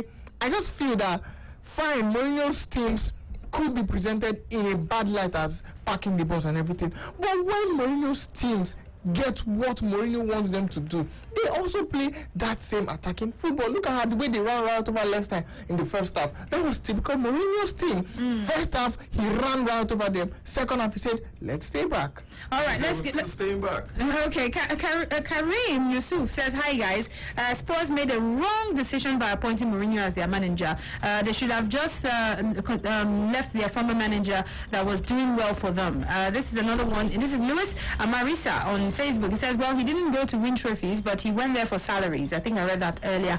This is Ndu. Okay, this is John. John Ade Jumo says, if I were Spurs, I would get Eddie Howe for a more pragmatic and attacking football rather than what we are seeing with Tottenham. King Vidon says, Tottenham will be in the fight for top 18, if not bottom 3. Jose Mourinho's fight for trophy only if he signs players of his choice, and that he's not getting it now at Spurs. Let's go for Tempest. He says he's the right man for the job. All Tottenham board need to do is to give him the money, and then he'll buy the players and he'll be fine. Let's go for Baba Alade. Right, no, that's I'm not even going with that. Admin, please take that out. Maluda says, if not for Jose Mourinho, make Tottenham finish ahead of Arsenal this season. Tottenham were in for a 14th position before Jose took over, and now they finished 6th. Now this is another one, and this is Tony. Tony says the post is not fair on Jose Mourinho. You know, even in his present club, he has proven himself already. Let's go for Matthew. Matthew says Mourinho is the best, and I know that I can bet you that he is the very best. Okay, let's go for Adebi. Adebi Oduyoye says he is always the right man for the job because of his record that speaks for itself anywhere he goes. And this is another one. This is Chooks. Chooks says, okay, they should go for Siasia Den if they think Jose Mourinho is not the right man for the job. Joe Ude says, Jose, see you see Thursday night football for your club. Right. People must always play.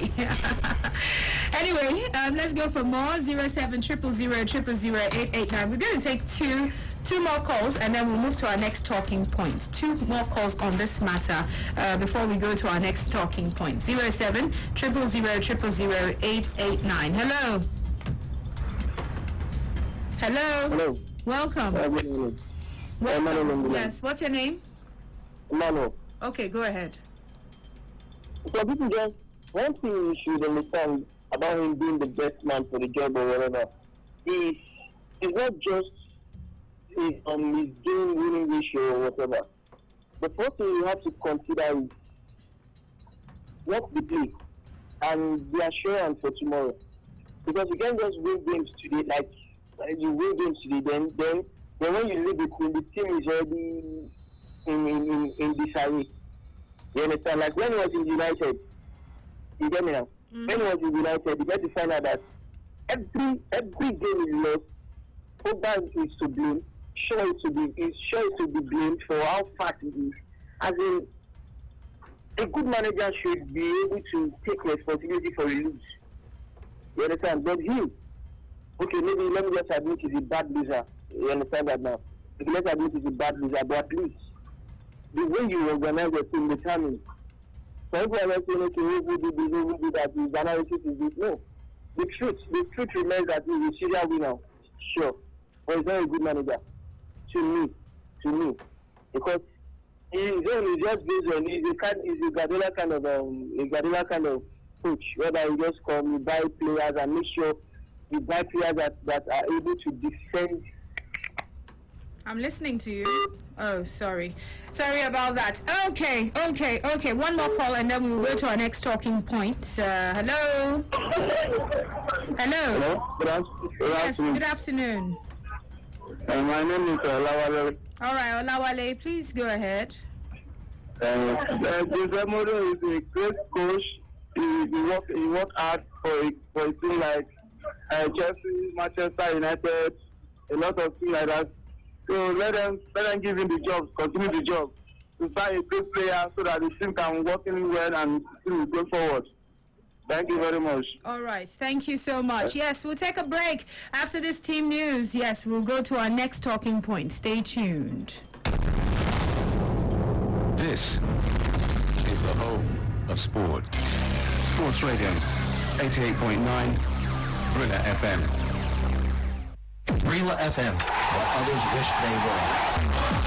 Thriller FM, a complete deal. Here are the latest Arsenal headlines. I'm Tom Hill. We'll start with the FA Cup final. And Arsenal's talisman Pierre-Emerick Aubameyang was the hero as he worked his Wembley magic once again. They came out from behind to beat Chelsea and win the FA Cup for a record 14th time. Chelsea took the lead inside 5 minutes through Christian Pulitz's smart finish, but then fell victim to the brilliance of Aubameyang, who was Arsenal's hero when he scored twice in the semi-final win over Man City. The Gabon forward drew Arsenal level from the penalty spot before the break after he was fouled by Cesar Azpilicueta, then produced a moment of world-class finishing to make the defining contribution to the first behind-closed doors FA Cup final. Mikel Arteta insists it's the start of what can be a special period for the club. He believes winning the FA Cup could just be the start. He described it as one of the greatest moments of his career. He won the trophy twice of Arsenal as a player in his first managerial role, though this is his time to shine, and he told BBC 5 Live. It's even better than winning it as a player. It's such a special day, hopefully makes a lot of people happy. The players worked extremely hard to make all of the staff and the people upstairs the decision to give me the incredible opportunity to manage a club that I have in my heart. He also went on to say that he wants to build the team around Aubameyang.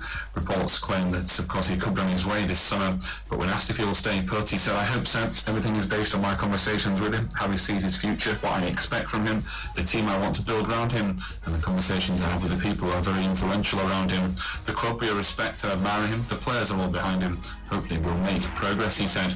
That's all done for the latest Arsenal headlines. As always, we'll have more news later. Thriller FM, a complete deal. Thriller FM, what others wish they were. Thriller FM, a complete deal. Here are your latest Chelsea headlines. I'm Tom Hill.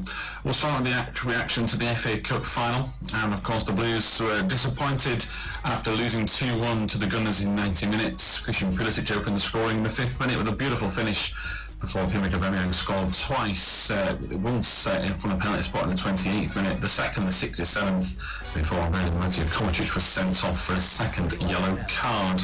Arsenal closed out the win to secure a place in the Europa League. Disappointment for Chelsea boss Frank Lampard at the conclusion of his first campaign in charge. Still had a season to remember, did Lampard, of course, with his team into the top 4, but he insists that his side can only blame themselves for letting the early lead slip. He said, "We got complacent when he spoke to BBC One. We took time on the ball like it was a stroll. We didn't play well enough to win a final. A lot of today is on us," he said.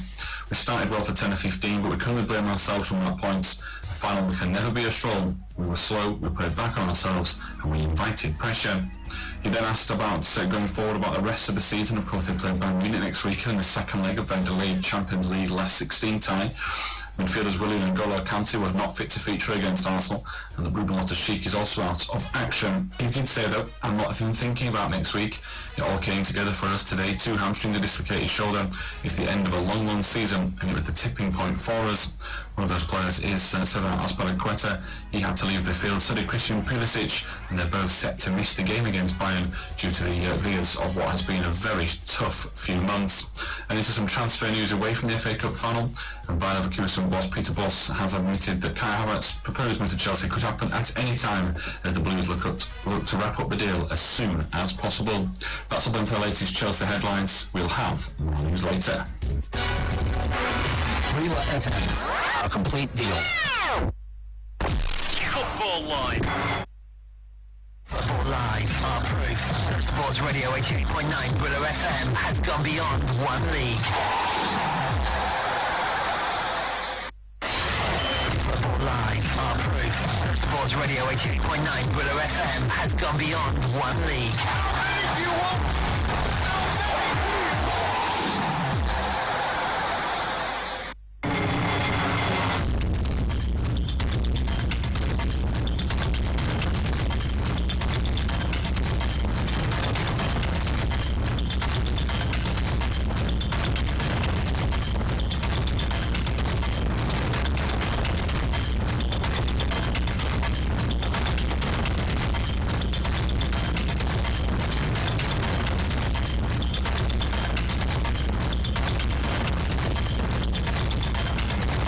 Okay, Sports Radio 88.9 Brilla FM, your champion style. We just had to give you some team news. Yes, so we're off to the next one.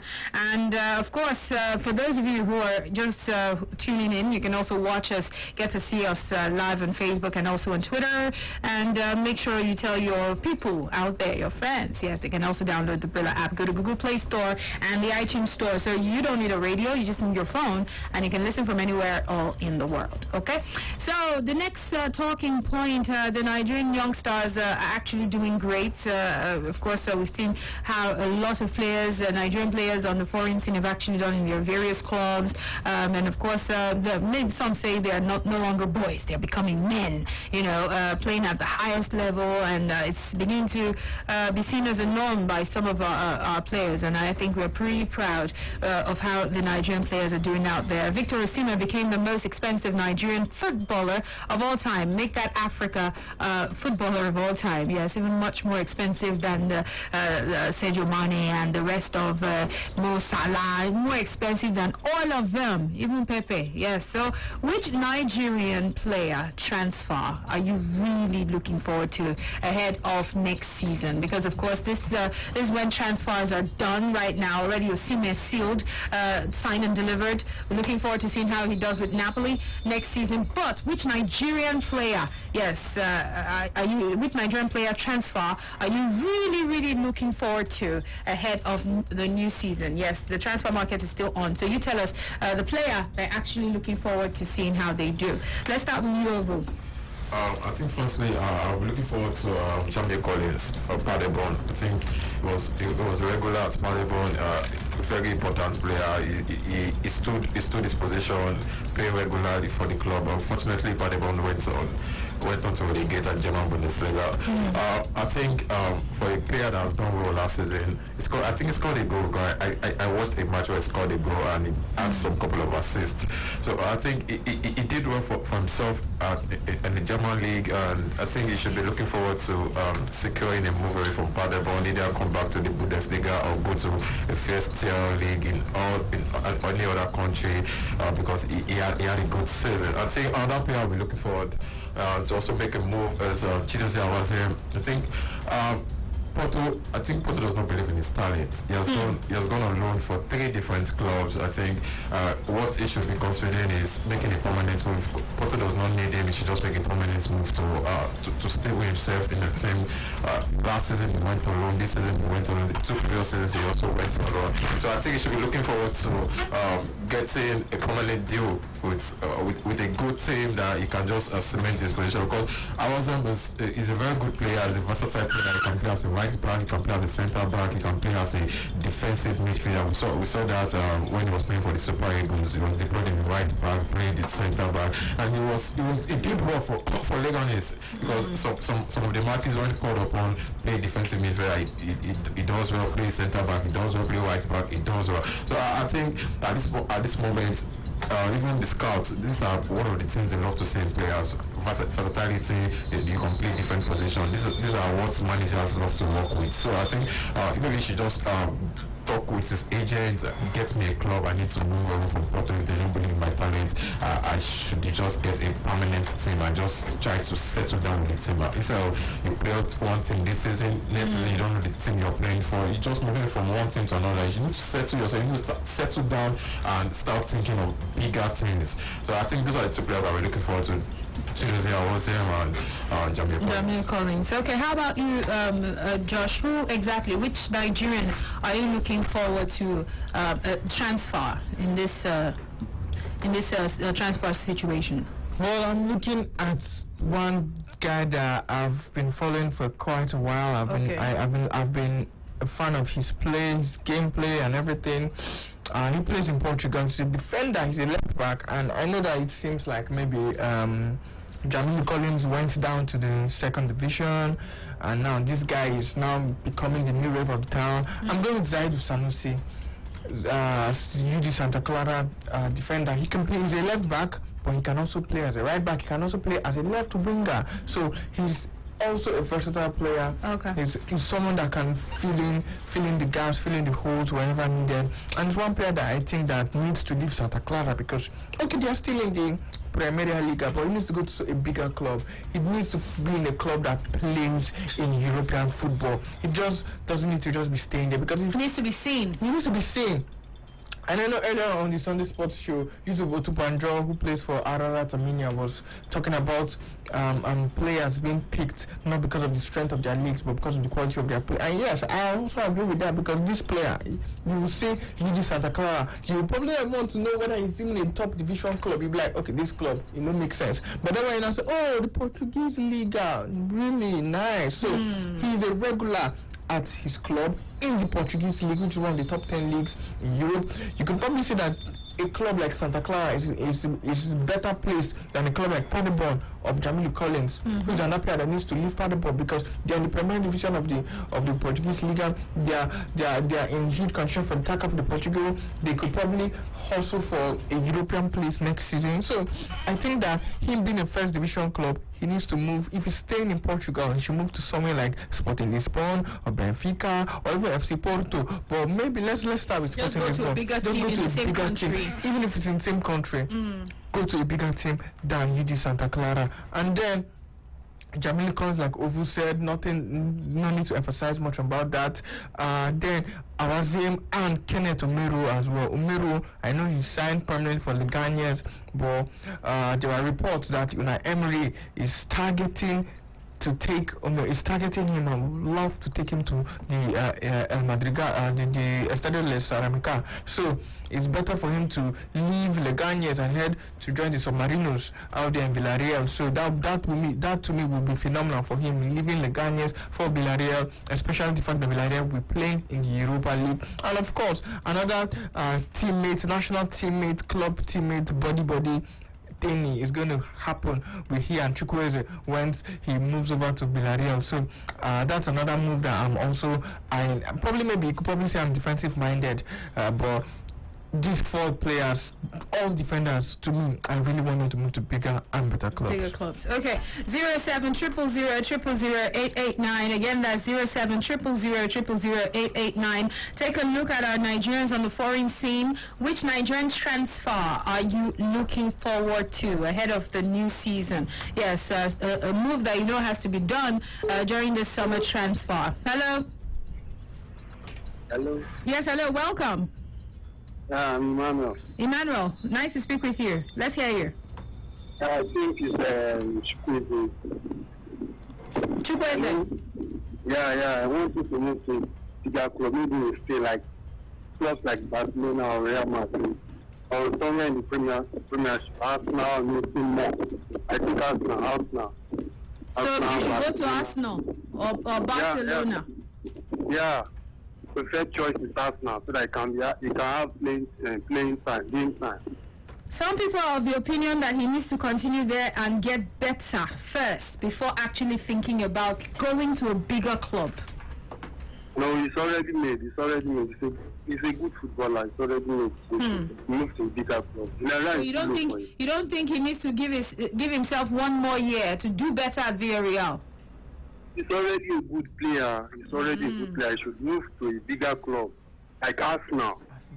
Okay, as it hot. Thank you. 07000000889. Give himself one more year or just move. Chukwueze for me should move. She should stay. I beg your pardon. She should stay. He'll stay at Villarreal. If this was at this time last season, at the end of the previous season, Chukwueze was hotter than he was right now. So I still think that the fact that he didn't improve on last season, this past year was the year for him to be like, I am done, I am made, I am phenomenal, and he didn't capitalize on that momentum. So I think he needs to build that momentum, stay for another year, because he needs to really. He was number 30 before, he was upgraded number 11, giving him bumper contract, more money in his pocket. So and Villarreal has played in the Europa League.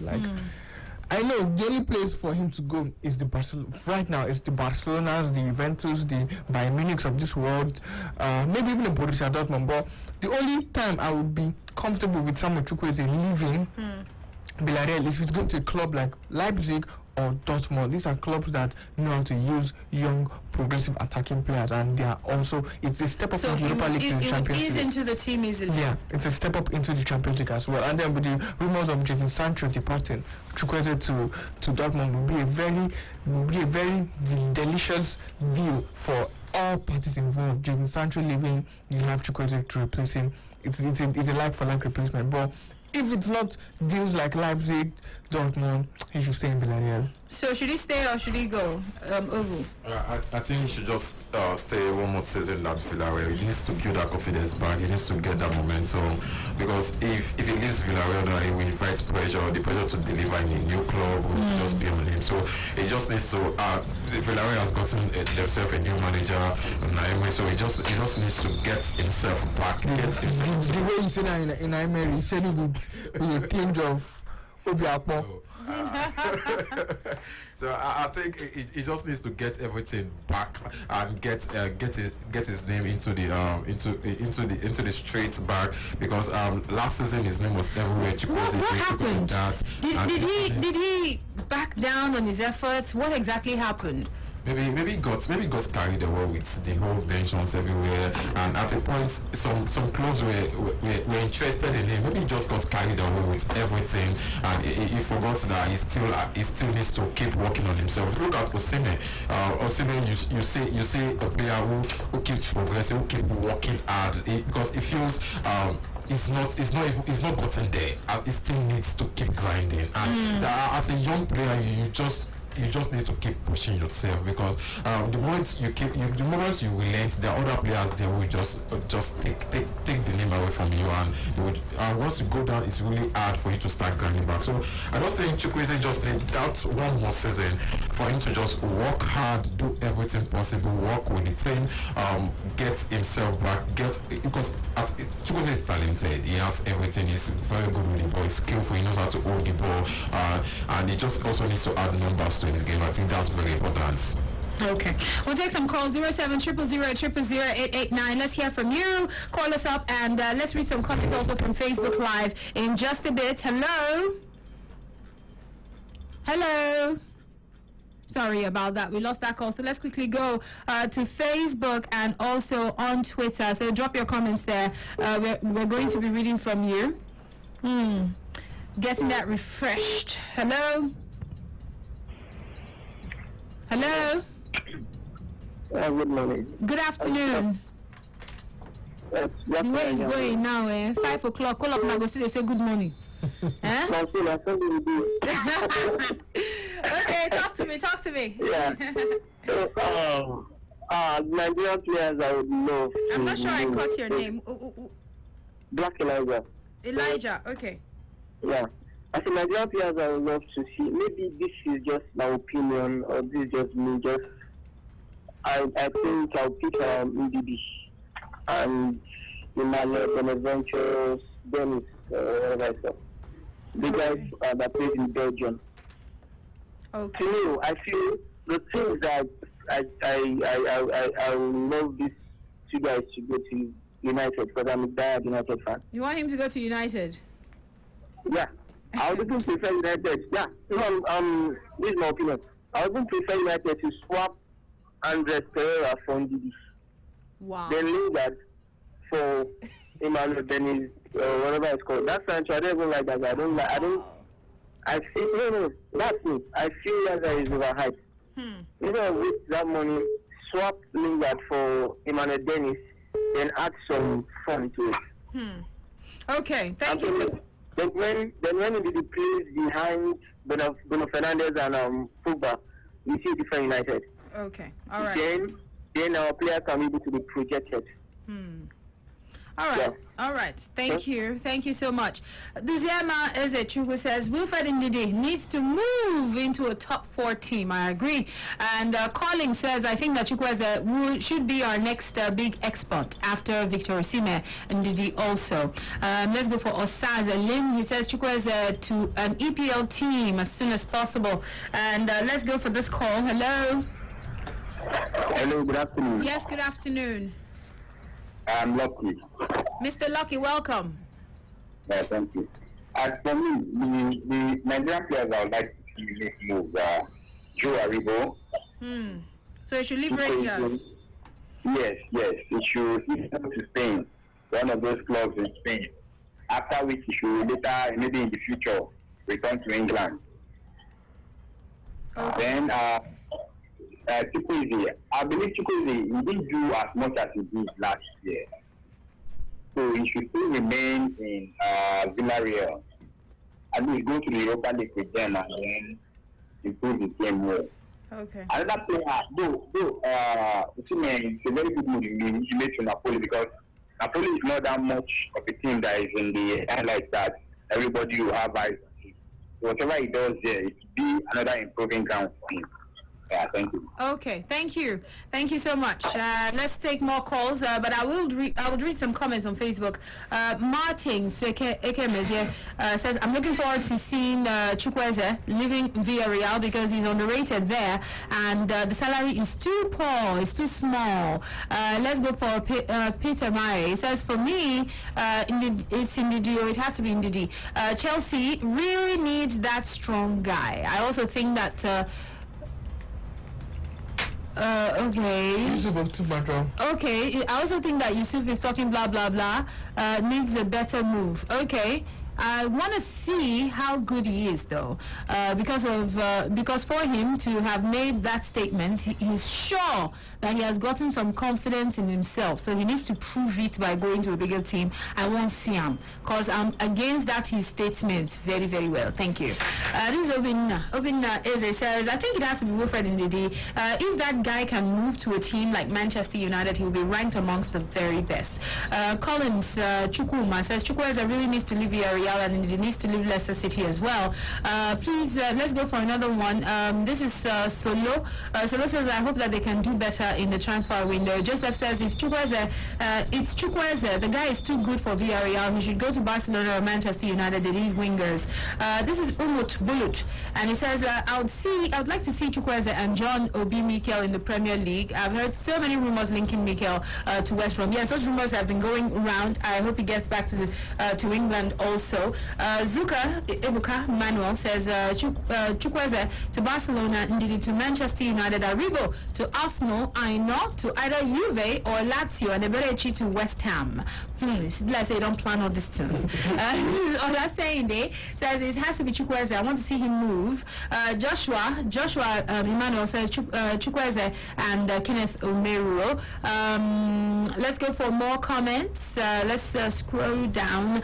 Kelechi Modesto says Ndidi, and Fatima Ibrahim says, okay, no, we gotta take that off. Hello.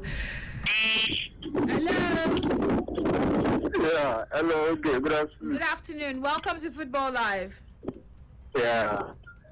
Yes, good afternoon. Good afternoon. Good afternoon. Good afternoon. Yeah. My name is Murray. Okay, nice to speak with you.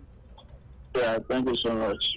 I think the player that I'm looking up to make a big move is there was a guy in Portugal that they are still playing against Arsenal in the Europa Cup. Mikel Agu. Thank you so much. So that guy. You want him to move? That guy. Yes, I'm looking up for him to move to a bigger team because guys playing defensive midfield just like Wilfred did.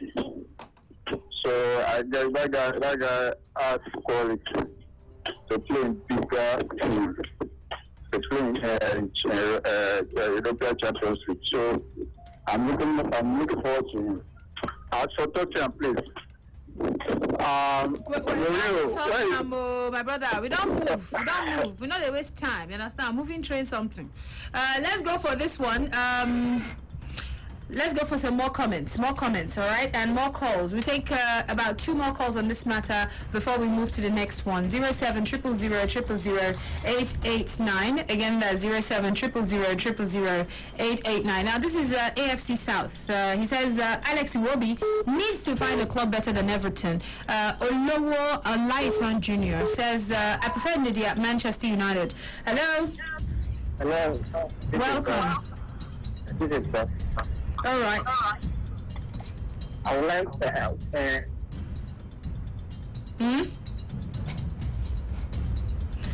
I didn't catch your name, oh. Did you guys hear his name? Ebuka. Uh-huh.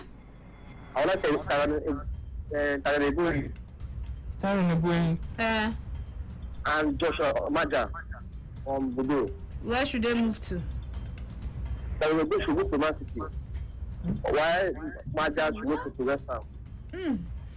Wow. Okay. Thank you. And let's quickly go for that last call, and then we'll wrap it up, move to another talking point because we have to move. We have to move. Hello. Hello. How are you? How far? I greet you. I hail you, bruv. Dave. Your name is? Dave. Dave. Okay. Yes. Okay. You see, when I hear people talk about this one should move. See, in football, it's by fact and figures. Most of these are players. How many of them that have figures? The only one that you can see that have noticeable figure is Osimhen with 18 goals. Like I heard one caller. I heard one. Well, that's what I'm coming at. That's what I want to mention in Didi. That's what I'm telling you. I heard one caller saying Sancho is overrated. So when that scored 17 goals and 16 assists, you don't move to a bigger club without you having figures that people can see. Before Pepe came to Arsenal, he scored almost 24 goals. Nobody will buy you. You move to where? All these players we are talking are like Chukwueze. He didn't do well last season. Move to where? Move to where now? Where is he moving to? With how many goals? With how many assists? As a winger. You know, all of them, as far as I'm concerned, the only two players that deserve to move is the one that have moved already, Osimhen and Ndidi. The rest, we don't have anything to lay hold that they have done well. Apart from the other guy that in Bordeaux or thereabout, the one that won the best player. I think what is his name? The Samuel something. What are we talking here? Yes, Moses Simon. The rest, and this guy now that got a promotion to Serie A. Those are the people you can talk about moving because there's something you can lay hold on, say they have done well. The rest, I've not seen anything special they have done. What we were talking about, I would like him to move to this. It doesn't move, doesn't work like that. They have to prove it. They have to show it. Thank you, my sister. All right. Thank you. He says, now so that they move. Now so that they move, you know, perform one move. Move where? To the promised land. To the promised land. Anyway, no problem. Well, let's get some more. And you know, he what he said is actually the fact. A lot of players, you know, we might say, oh, they should move or thereabout. Also, he made mention of Simi. Simi had a good season. Yeah, a great season. Really good season. Highest goal scorer in the Serie B, leading Crotone, the Pitagoracci, back up to the Serie A. It's phenomenal for him. They went down after the 2018 season, 2 seasons down in the wilderness. It's a good one for him.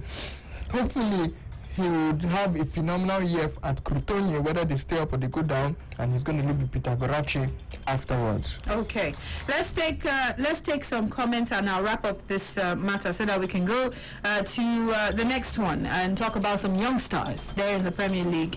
That will be our next talking point. That will be our next talking point that we'll be taking a look at. All right, let's get that refreshed. I'm tempted to take one more call. I think I should. This will be the last call, finally. Hello? What's up? How you doing? I'm fine. Good afternoon. Good afternoon. I'm Sunday by name. Sunday? Yeah. Okay. Actually, about Nigerian players, about transfer market. I actually, last season when Jamil Collins was in Paderborn. Hello? We're listening when he was at Paderborn. Yes. Yeah. I follow, because I normally follow their match always. There's one thing I hear about commentators talking about Jamil Collins. He say the guy is working very hard, and all the attackers, they cannot even convert the chances the guy is creating. So that guy, I know that he's a fantastic left back. So if that guy can able to get a to get a club that you can get, I would like him to go there. Okay. Seriously. The guy is a fantastic player. So you're looking forward to him transferring to another club?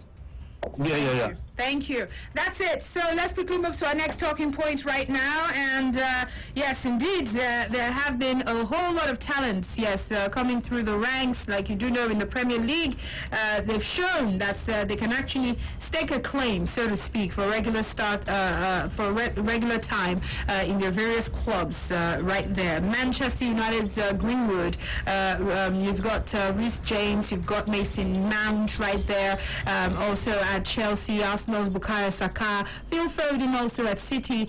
So these young stars are actually out there making things happen. But we'll take a look. We'll take a look at the Premier League because what it seems like now is you've got a lot of young stars just reigning supreme.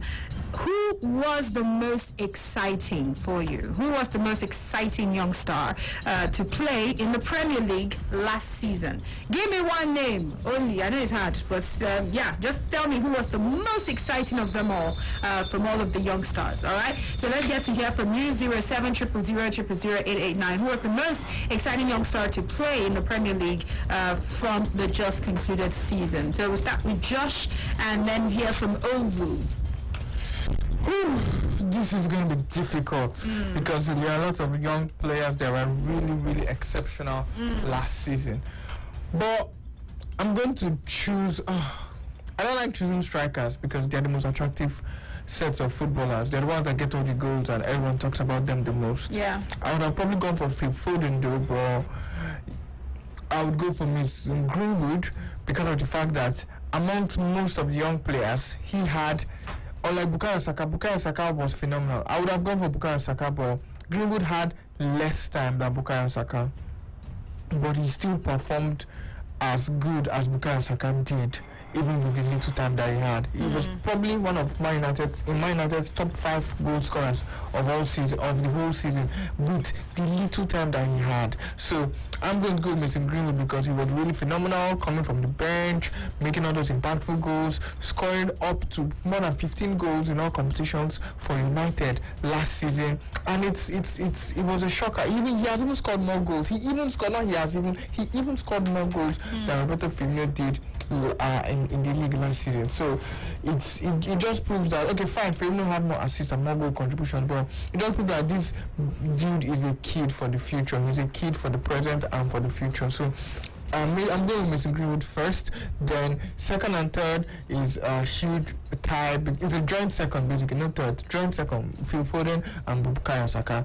Those guys were also phenomenal. They were also in tip-top form, and in fact, lots of young players really impressed. Mason Mount, Reece James.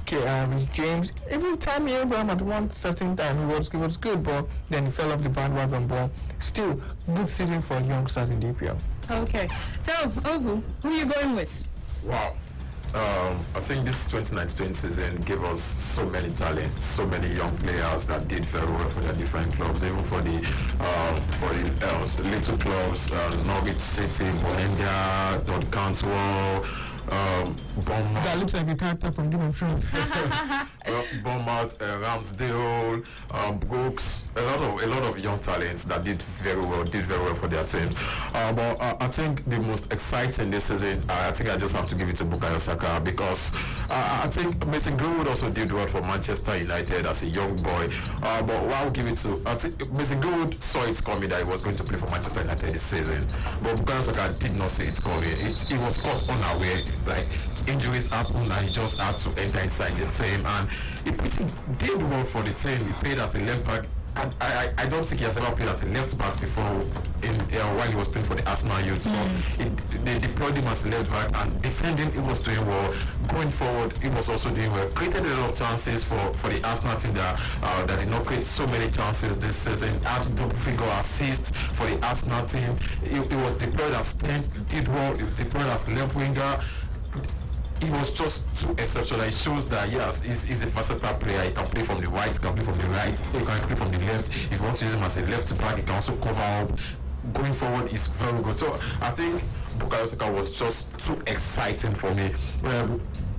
big kudos to other young talent. Phil Foden was also very good for Manchester City. Whenever he was called up by Pep Guardiola, it always shows he also has what it takes to cement a position in that Manchester City midfield or even from the wing, because I think it's looking certain that David Silva going it will also have that more chances for next season. It's looking like the perfect replacement for David Silva. He's a left-footed player. David Silva going is also a left-footed player, and he has also shown he can also play from the wing, because he has been tried from the wing also, and he has come out good. He's getting the goals. He's also getting the assists.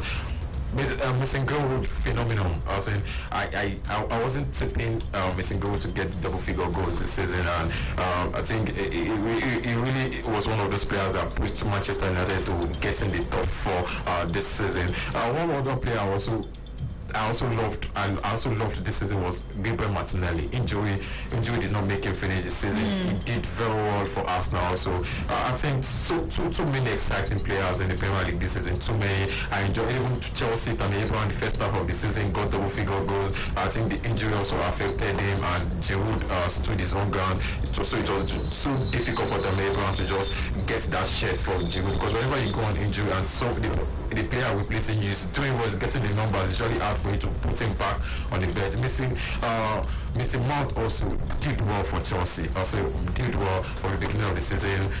With James, a lot of exciting players, but the most exciting this season for me will be Bukayo Saka. Okay, let's go. Let's hear from you. 07000000889. Hello. Hello. Yes, welcome to Football Live. Okay, good afternoon. Yes, good afternoon to you.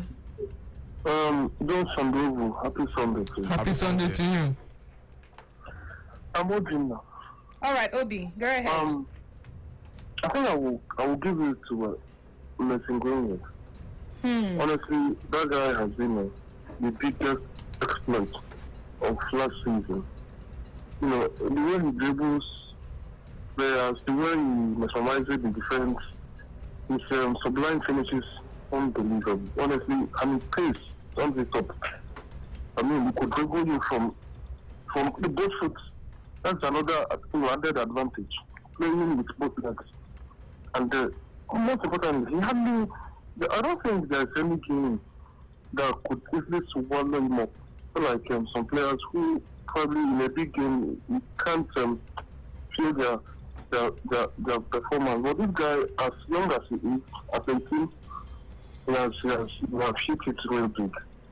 And this is just one of the future prospects of Manchester United. If they could handle them very well. And let's see this talent, burden of skills as well.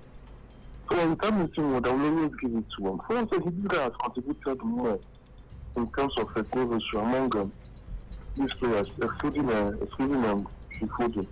Having scored 17 goals, not contribute. It is not just a nice play. And the most important part is that those goals he scored, you could see the intriguing part. How it wasn't just easy goals. It wasn't just, like I said earlier, mess up the entire defense like Lionel Messi could do, leg overs and so on. I felt no, you just unleash that thunder bullet. And it's even confusing. You don't even know the legs to use to fire shots. So all these qualities, I will give it to him. Okay. Thank you. All right, thank you. We'll take more reactions. Who has been or who was the most exciting young star to play in the EPL last season? Who exactly is it? Hello? Hello? Are you there? Hello? Yes. Yeah, my sister. Hey, how are you? I'm fine. And you? Yeah, I'm fine. Happy Sunday. Same to you. I greet my brothers there, Joshua and yeah, we greet you too. Okay. Yeah. I think I love this topic you brought forward. Well, I'll give it to Greenwood.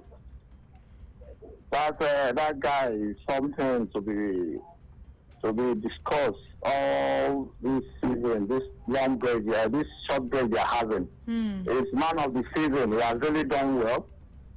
He reminds me of this guy from Arsenal that went to Spain, Gonzalo, or what's that his name? That Arsenal midfielder that was found with injury. That's the guy you really remind me of. He's using both legs. It's something magnificent for somebody to be playing with both legs. A footballer must really appreciate that kind of gift. And not only having it at his age, he's utilizing it perfectly well. You understand me? So that guy is something that needs to. I pray that my club Man U will keep him for life, because it's going to be something extraordinary in the next couple of years. I know there are lots of beautiful players. Lots of them are cheap. Most of these young guys, even in the Chelsea, the Arsenal, even many other clubs.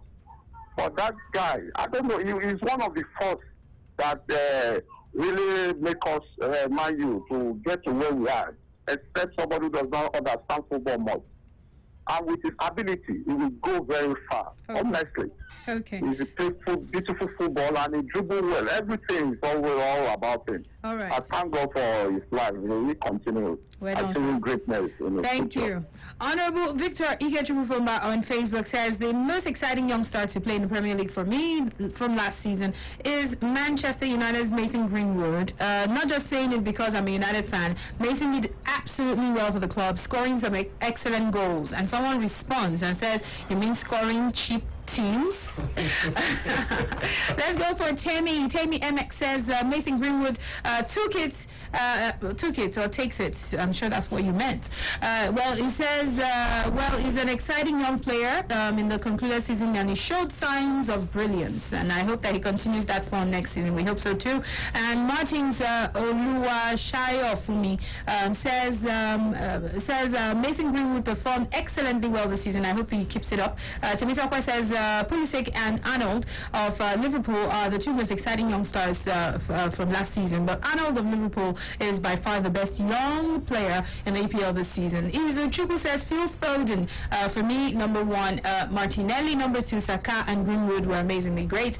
Douglas says, I think Mason Mount, because he has consistency and he was a regular, much more than the rest of them. But I will go in this order. My number 6 is Gabriel Martinelli. My number 5 is Phil Foden. Number 4 is Reece James. Number 3 is Mason Greenwood. Number 2 is Bukayo Saka. Number 1 is Mason Mount.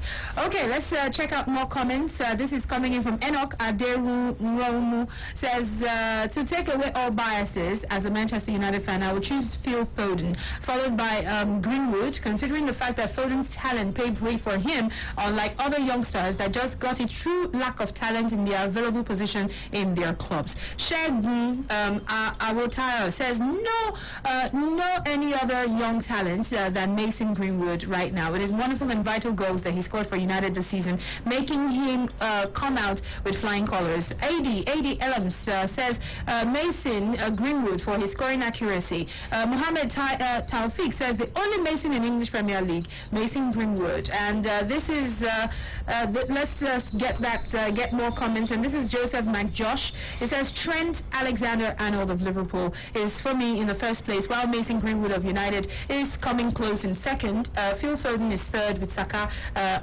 fourth, and then the rest come after. Kyo Ogene Emeru says they are all on the same level. Next season we'll know what's in the happen.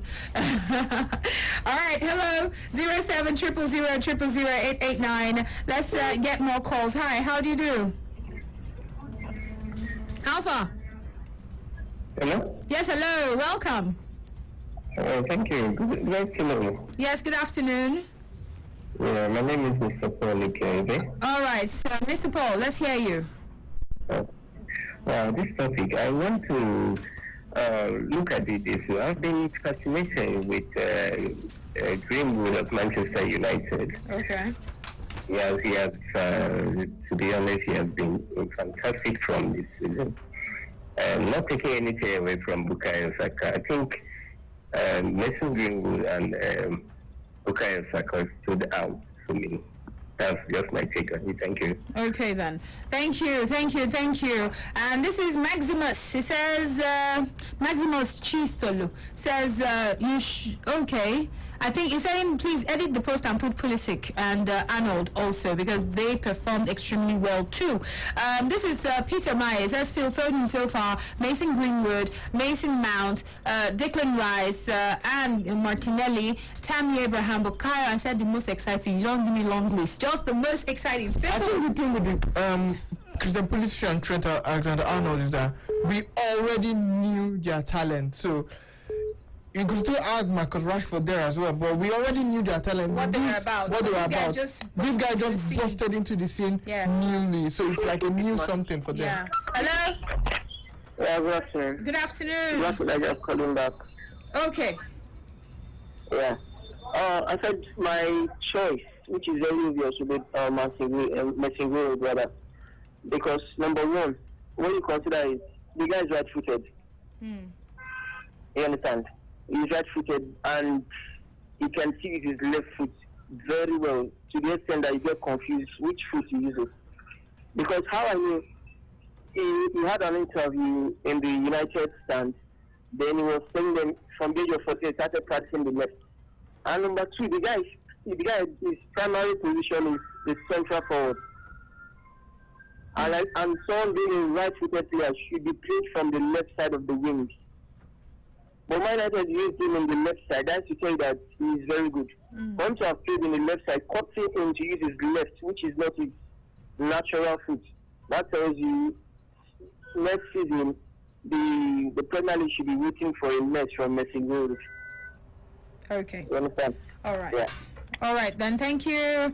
Let's go to Facebook Live. I'm going to read some comments from there also, and make sure you drop them there on our Facebook fan page or on Twitter. Get to follow us also. Joseph Anthony says to me, I will go with Scott Jones of Liverpool. He's been a fantastic midfielder. Let's go for Emmanuel Godwin. He says Mason Greenwood scores with both legs, dribbles, plays like Van Persie, a team player, and also has scored in all competitions. So he has played. So he's the guy, basically.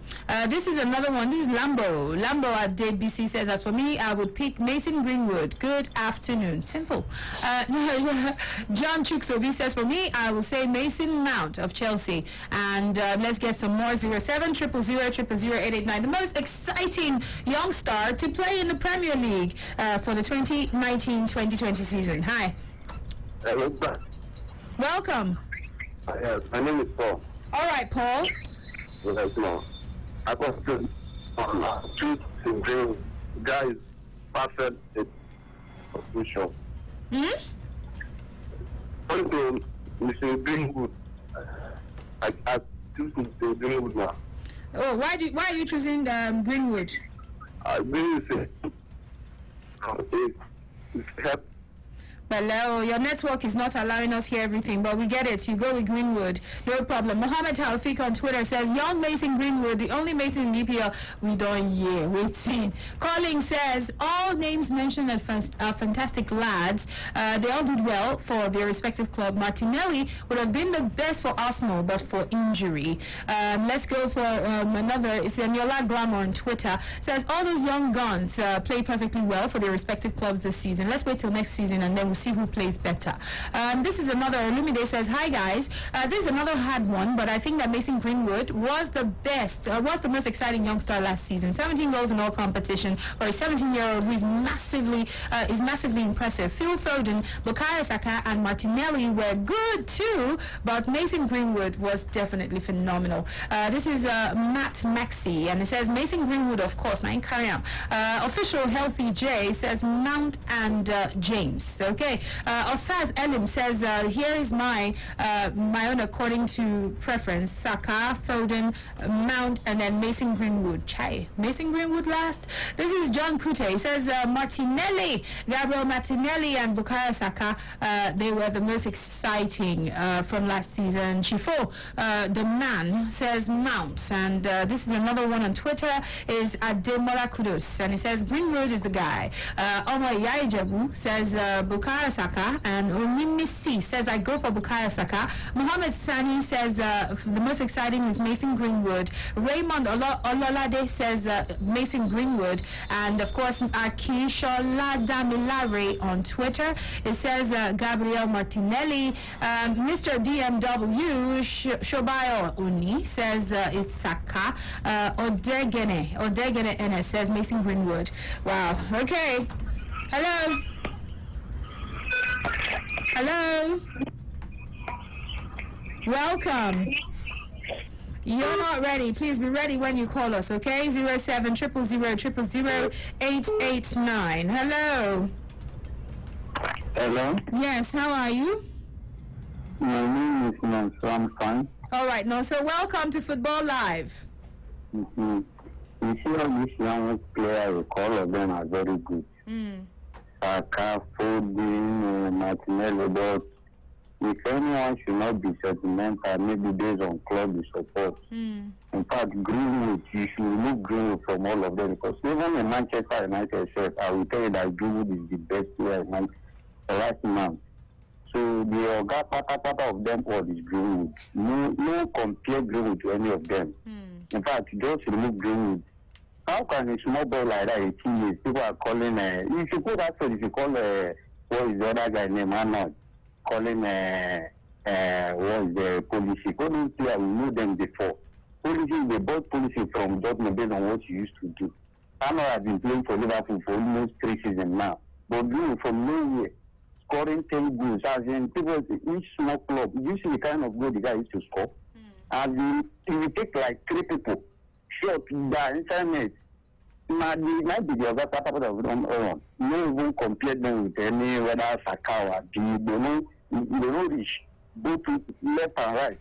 If you are comparing all these people with the Greenwood, that they are angry with you because that guy he took past them. Based on now, maybe tomorrow, I don't know about tomorrow, but it is this season. Comparing Saka, maybe for what? A guy that scored 10 Premier League goals in how many matches? And as in, no one has seen BBC go that kind of goal Abraham scored against Wolves. They just pass ball, just put ball inside it. You take like 3 or 2 people, you shot inside it. Fine shot like that. You wonder how the ball enter inside it. So no compare the other part of them. Okay now. No, thank you. Master. Okay, let's go for John Chuksobi. He says, hi guys on Football Live. My take, number 3 is Phil Foden. Number 2 is Mason Mount and also Greenwood. They're sharing number 2. Number 1 is Bukayo Saka. Ajekwe Maxwell says Trent Alexander-Arnold is so much fun to watch. Hello. Yeah. Welcome. Good afternoon. Yes, good afternoon. This is God's power. All right, God's power. So, from last season, what was the most exciting?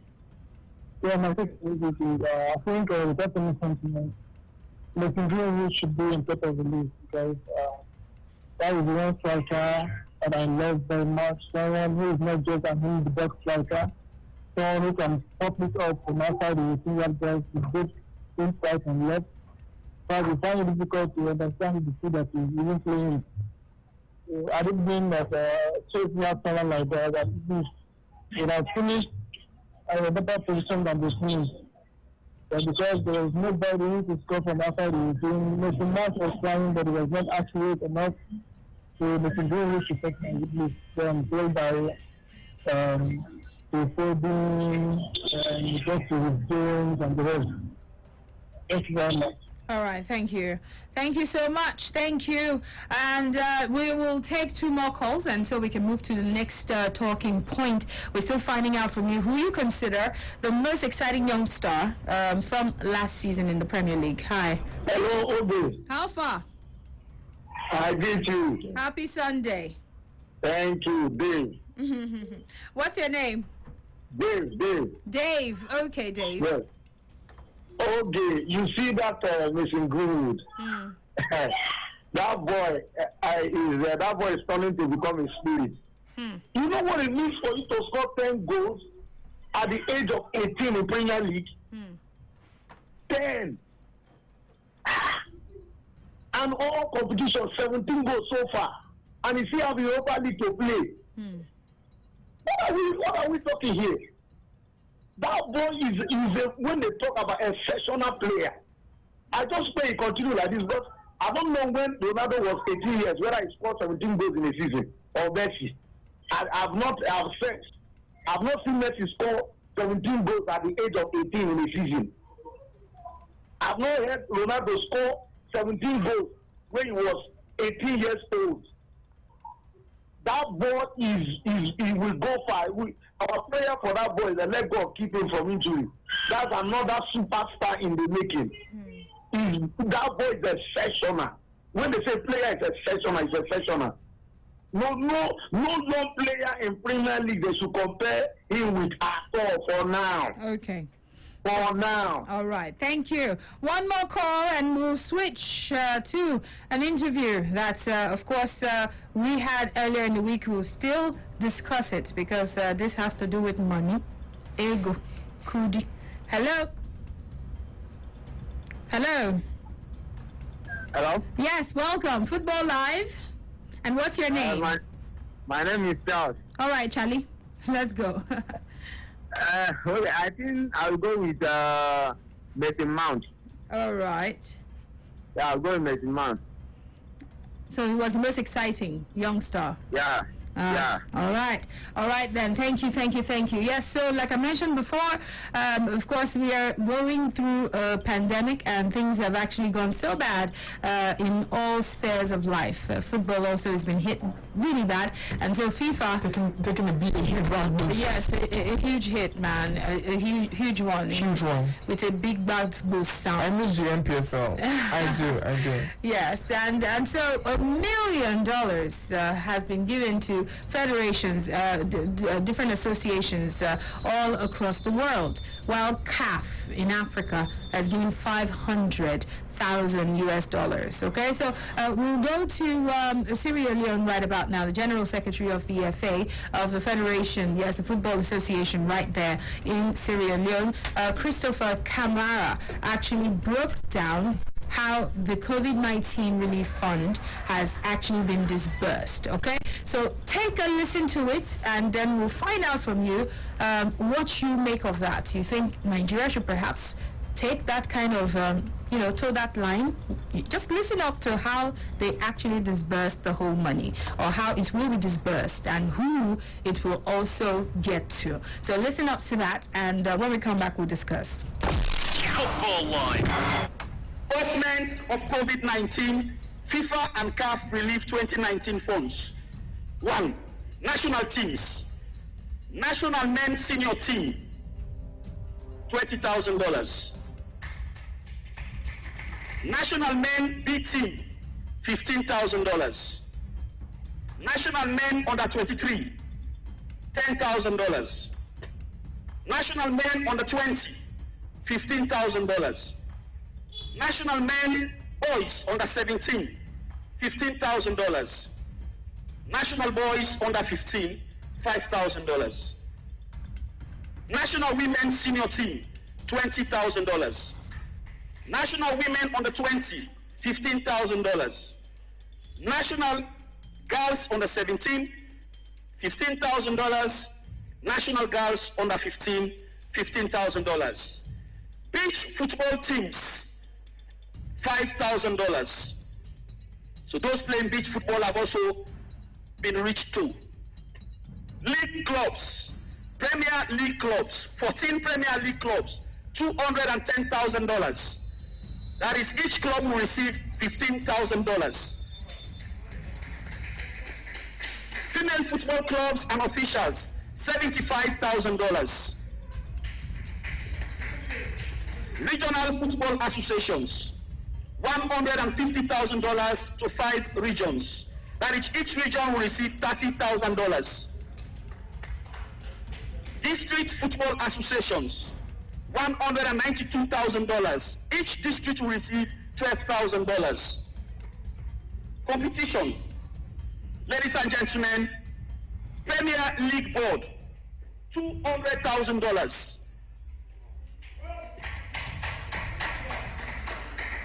Other associations, other football associations, Coaches Association, $25,000. Referees Association, $25,000. Retired football heroes, $30,000. Wider football community, match commissioners, $5,000. Courses for football administrators, $25,000. Match venues, security, I think stadium management you've been considered, $5,000. Media capacity for the press, $5,000. Staff costs of SLFA, $10,000. Sports medicine, $5,000. Amputee football, $3,000. Deaf and dumb football, $5,000. Football for Peace Project, $30,000. General administration and operating costs, $150,000. This is a total of $1.3 million, i.e., $1 million coming from FIFA to be disbursed in two tranches. That is $500,000 this July 2020, and then $500,000 January 2021. Again, $300,000 will be received from the Confederation of African Football. So it gives us a total of $1.3 million. If you calculate the figures I've just read, it will tell you it is $1.3 million. So we see that the Premier League Board can today be very proud to say they are receiving close to 2 billion euros from the Sierra Leone Football Association. First ever in history. And this said, gentlemen and ladies, because the funds are coming in two tranches, the Sierra Leone Football Association Executive Committee have agreed that these are the manner in which this beneficiary will receive these funds. National teams, men, will receive their $20,000 in January 2021. National team B, $15,000 January 2021. National team under 23, $10,000 January 2021. National men under 20, $10,000 in July 2020 and $5,000 in January 2021. Please take note of this disbursement. It is very important. National boys under 17, $10,000 in July 2020 and then $5,000 in January. Under 15 is $5,000 in bulk sum in July 2020. Female, $10,000 in July 2020 and $10,000 in January 2021. The same goes for the female under 20, the girls under 17, the girls under 15. Beach football, $4,000 will be received in July 2020, $1,000 in January 2021. Premier League clubs, $10,000 will be received in July 2020 and $5,000 will be received in January 2021. Female football, $50,000 will be received in July 2020 and $25,000 will be received in January 2021. Regional football associations, $100,000 will be received in July 2020 and the $50,000 will be received in January 2021. The Premier League clubs, for the Premier League clubs, $140,000 will be received in July. That is, each club is going to get $10,000 in July 2020, and then in January 2021, they are going to get $5,000. But this is dependent upon all the funds clubs, associations have received from the FA. Until you make your retirement, these funds will not be extended to you. The retirement of funds that you have received, we are yet to receive a single. I'm very proud to say the Western Area Football Association has been the only body that has been able to send us their retirement. So we are still waiting for clubs, we are waiting for associations, we are waiting for regions, we are waiting for districts. That said, ladies and gentlemen, we've all had the figures. And I want to extend a sincere thanks and appreciation to the President and the executive committee of the FA. All the latest scores from all the big leagues across Europe. Football Line. Football Line. Football Line.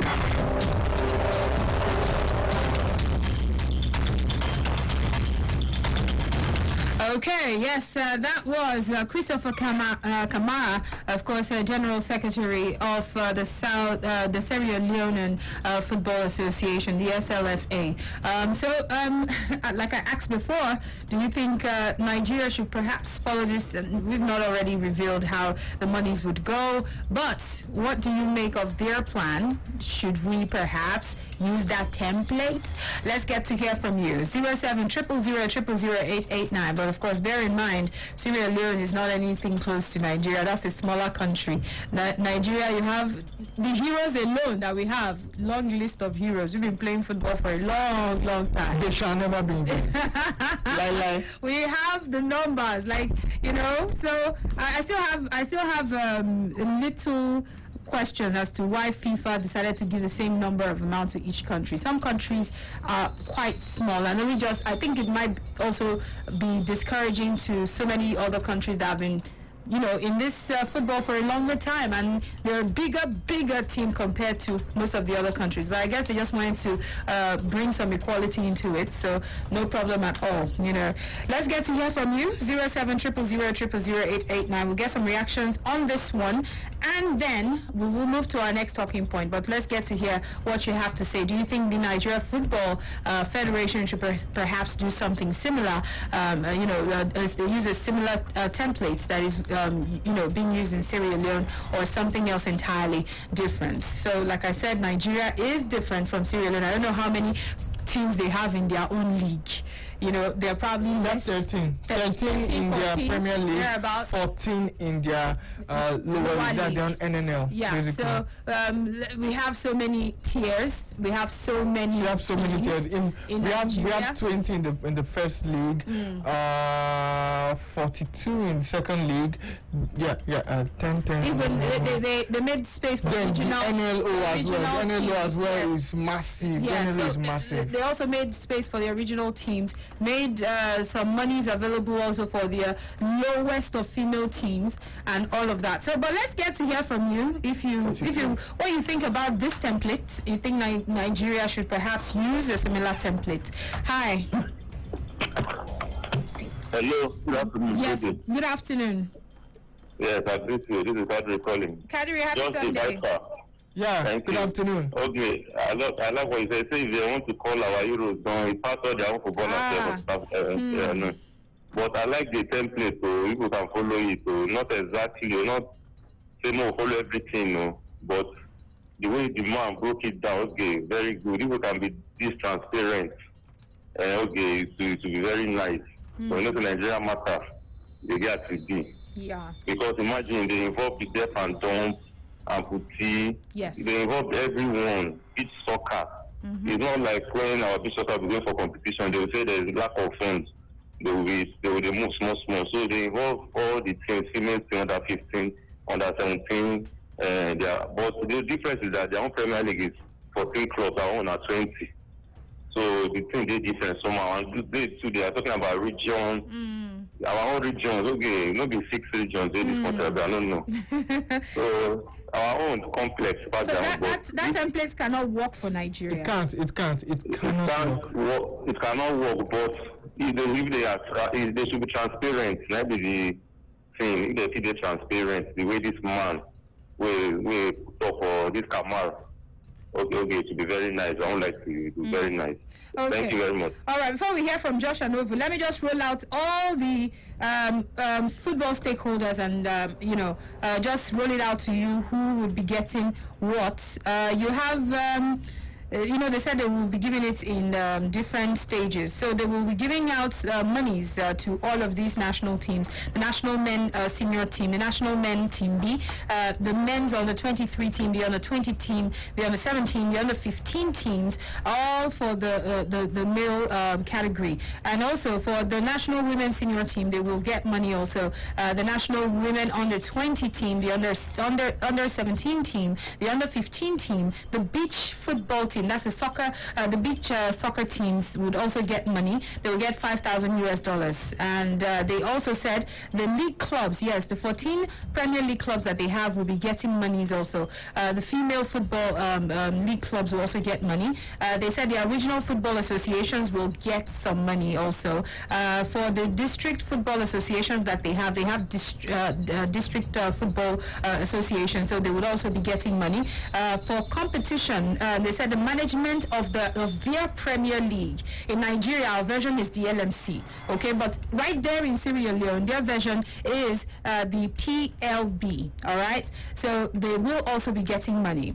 Other football associations that will be getting money: the Coaches Association will be getting money, the Referees Association, the Retired Referees Association, that's the Retired Football Heroes. Retired Football Heroes would also be getting money. So former players, that had played for Sierra Leone. In our own case, the likes of the likes of JJ Okocha, the likes of Kanu Nwankwo, the likes of Mutiu Adepoju. Yes, all of these are heroes. So they will be getting money. So in their own country, they will be getting money. They also said that they would make available funds for match commissioners. Yes, and also courses for football administrators, match venue and security will also get money. Hey, how many match venues do we have in Nigeria? All the match venues and the security, they will get money. Also, in Sierra Leone, they said the journalists will also get money, the press.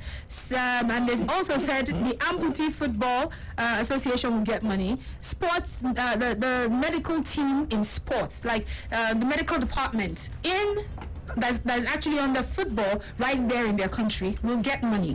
The Deaf and Dumb Football Association will also get money. Football for Peace Project, that must be a project that they have there, would also get money. And the General Admin and Operation team in its own totality will also get money. So can these templates, can it work for Nigeria? Hello? Hello? Hello, Angel. Hey, Angel. Hey, don't mind me, darling. You are an angel to us because you brought us words of wisdom in football. That's what makes you an angel. Thank you. I have another angel here. Angel Josh is here. Exactly. These have always been one of the things that make us happy. So anyone that makes anybody happy is like an angel. Thank you. Yeah, this is Dinafite Modi. All right, go ahead. In short, I'm so excited about this alone essay. This is so beautiful. This is what we are talking. Being proactive.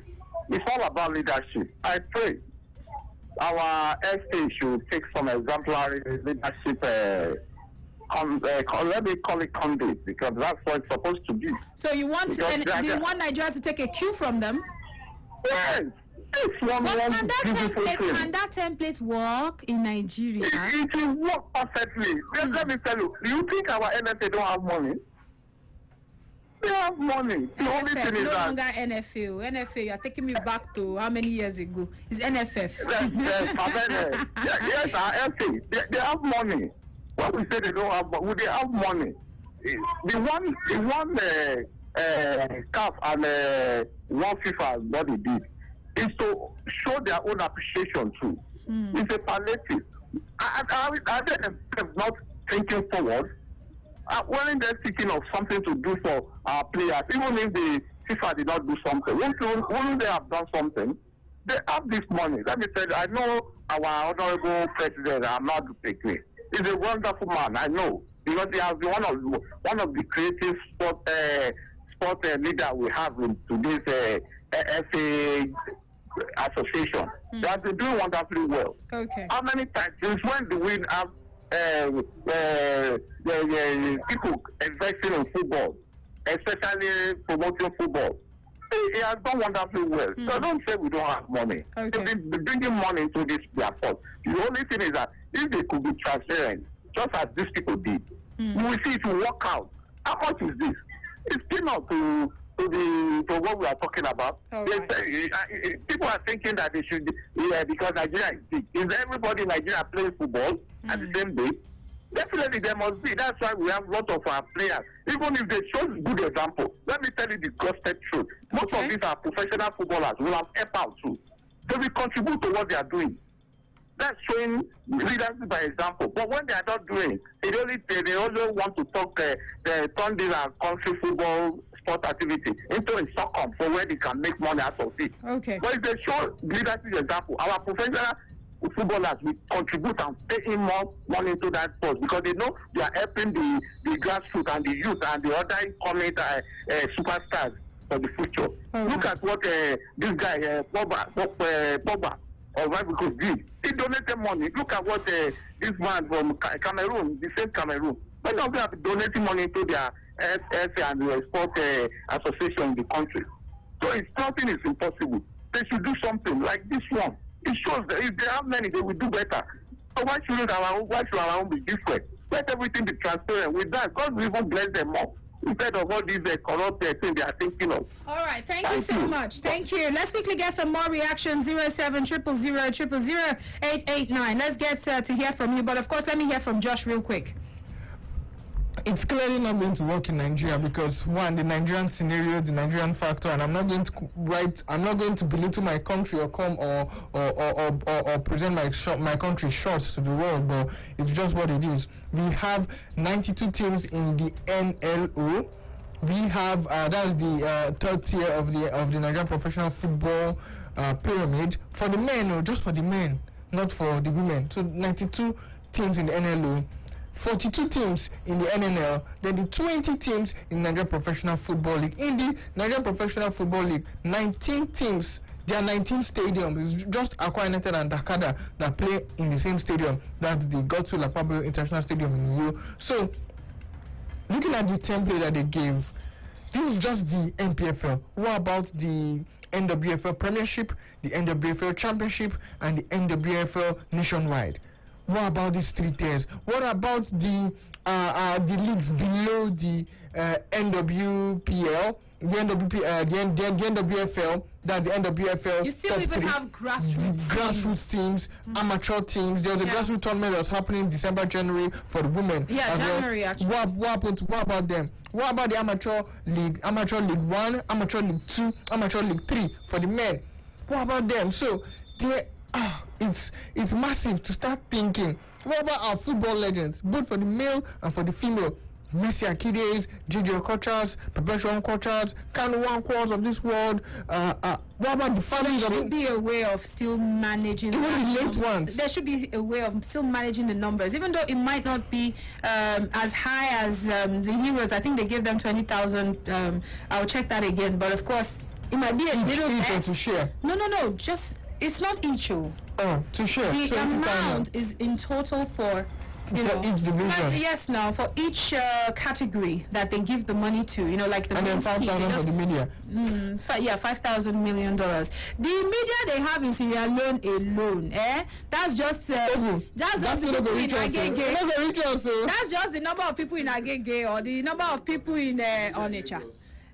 So I'm just saying, let's get. I probably think we could probably have ways to go around it. We should probably find a better system to go around it. That works with our reality. Perhaps maybe section divide it. I think it's something that's too big for the Football Federation or for even the sports ministry to do. First and foremost, to me, they should divide it into regions, like basically.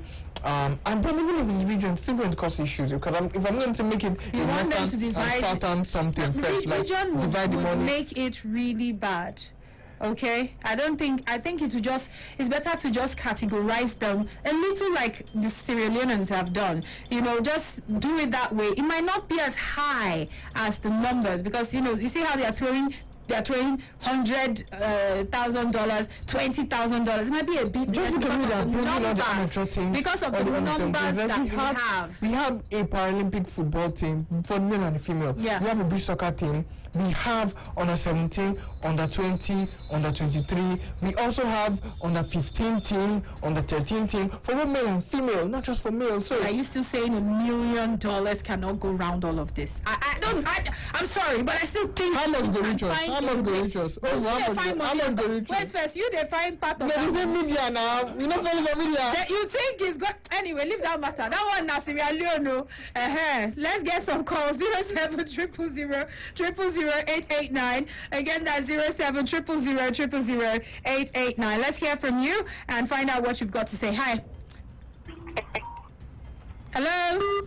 All right, let's hear you on this one. Do you think that template that you're using there in Sierra Leone, can it work for Nigeria? I think from the templates, it will not work in Nigeria. In Nigeria, we have too many numbers from media everywhere, grassroots football. Leave media, we're still down the food chain. We are not even near.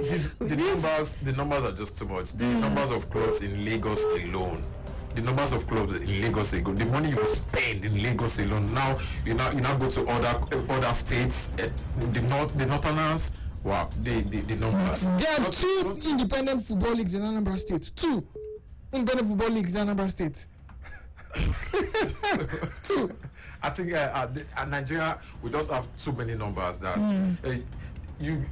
they cannot even calculate the amounts that will reach everybody. But no matter how you look at it, the money must still be shared. So there has to be a way around it. That is the one. I have said, it's interesting because Sierra Leone Football Association is led by a woman, President Issa Johansson. So she's been able to just, with the rest of her board members, just find a way to find all categories. I think the NFF can do something similar. Not exactly like Sierra Leone have done it, but it will serve as an example as to how they can actually make things work.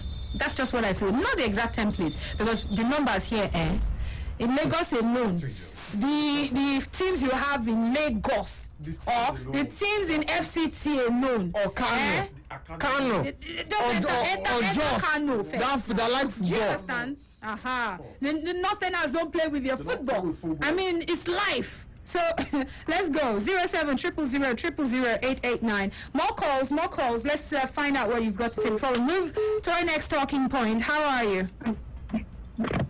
Hello. Yes, welcome. Good evening. Yes, good evening or good afternoon. Still afternoon anyway. Happy New Month. Yes, happy New Month, happy Sunday, happy Bogwe. We like to greet in Nigeria. I greet you, Josh, and I greet the other guy. We greet you. Greetings. Sunday on the line. Sunday of the month. Yes. This is Amalade on the line.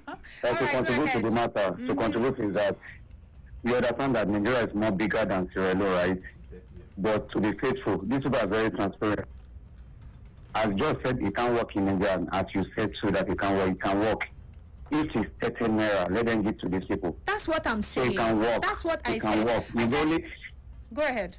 They can't do anything with this money. Kano can't do anything. Or rather, they will add more to give to the grassroots.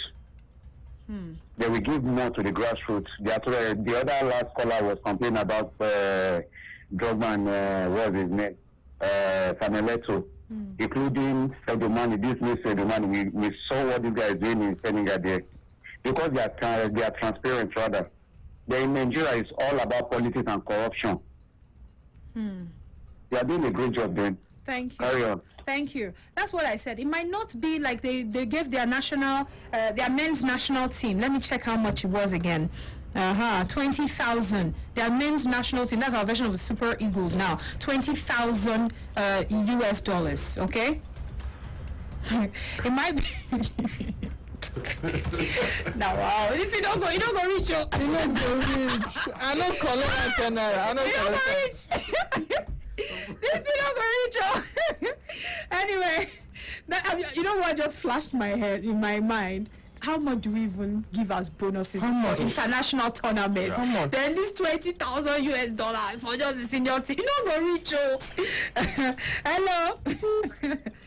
Hello. Yes, welcome. Good afternoon. Yes, welcome. What is your name, please? Is that Brilla? Sports Radio Brilla FM, definitely. Sorry, call us right back. And we'll read some comments on the social media before we move to our next talking point. Let's go for this one. Hi. Hello? Yes, so I'm fine, and you? Yes, I greet Joshua and Mother. We greet you too. Yes, on the topic. You see, if you said, I want to tell you, let me go straight to the point. It will work. Okay. This is the reason why I said it will work. Okay. This money coming, both from FIFA and from CAF, has its templates already. Don't forget that we are just listening to Sierra Leone now. Sometimes ago we listened to Gambia, we listened to some other, and to Kenya. And if you listen carefully to this, and Papa Femi has once said it when I asked a question about this, he said, if FIFA that is giving this money, CAF that is giving this money, has already stated how the money should be used. That's right. Exactly. That's right. How it has to be shared. These are the people that have to take of this. So whatever you are seeing or you are listening to Sierra Leone now is based on what the platform. It's similar to what was given them. In Kenya and what was given in Gambia. So the Nigerian zone, it will not be different. If it is different, they will get a query from both FIFA and CAF. That's number one. Number two, I don't want us to misconstrue this. I hear when you were listening, when you were mentioning names about the past heroes that are Kokosha and no, the money is not meant to be distributed to individuals. It is for their association. Like this association of which the one Tijani Babangida is being the chairman. I was just mentioning in case people want to know who heroes are. I understand that. I listen to you, but we need to shed a clear light on this based on what I've been listening. It's not that individual will just come there and say it is for the association that manage all this sector, both the beach soccer, both the amputee. Of course not. That is number two. So number three is this. In Nigeria, I'm just saying this because I listen carefully to what the Sierra Leone is. Some areas where I want Nigerians home to be quite different. I pray it is experience, and I know that it will. So if Sierra Leone is going through the district and the things and things like that, yes, it's because that is our system. We don't operate the same system. We operate in region, in state, and all this stuff. So if it has to be a state FA that will benefit it and not district and region, because that's their own. So lastly, I want to put to rest to it is that I only hope, my prayer, which I've said, that by the time Nigeria will come, because I know that maybe the last time they said they've not received it. By the time they come, I hope it will be attended to the best way, and I hope it will be made openly and transparent, the way we have heard other states, other countries, the other FA did their own, not the one they will sit into a boardroom. Monkey or lion or snake must not do anything with all this. And the building will now burn. Please don't say that one. No, thank you very much. Well, but sincerely though, just like he said before, and we've been saying so many times, whosoever is giving you the money is telling you what you're going to do with the money. FIFA, they've already stipulated what the money should be used for. CAF also, explain what the money should be used for. So, but each country have their own kind of system. All right, so they'll just try to streamline it. The last caller made mention, and you heard me earlier when I was talking about regional football, district football. We don't have that here. Rather, we have amateur teams. Do you understand? And they are registered to amateur league. Do you understand? So that is how, it's only the teams that are probably registered to the amateur association, league association, that will get the monies. Do you understand? So we don't have the district football thing and the whole regional way of football right here. But of course, most of what the Sierra Leoneans have, we have here. A whole lot of them. It's just the same thing. The under 15, under 17, under 20, under 23, the senior teams, the special football association. That's where you have the blind, the deaf and dumb football association. They've got that too. Sports medicine, that is the medical team under football. We've got that too. All of that. So let's take a few more calls. I think we'll take 2 more, and then we'll wrap things up on this talking point, and of course get some more reactions on our other talking points. Right? 0700 000 889. Hello. Hello. Yes, welcome. What's your name? Oh, sorry, we lost that call. Let's go. You're my last caller. Let's go. Hello. My name is Olajide. Olajide, welcome. Yes. I want to talk about that FIFA money for for different associations. I think for the national team, for the old player, I think 94 cents should be exempted. 94 cents. Of course. 94 cents should be exempted. I don't understand. Wait. Hold up. Okay. So where do you categorize the 94 sets? None of them are playing now, you know, right? So they obviously belong to an association that deals with ex-players. Do you get it? So if they are also under the stipulated list of people that should get the money, there's nothing you can do. You can only talk from your house.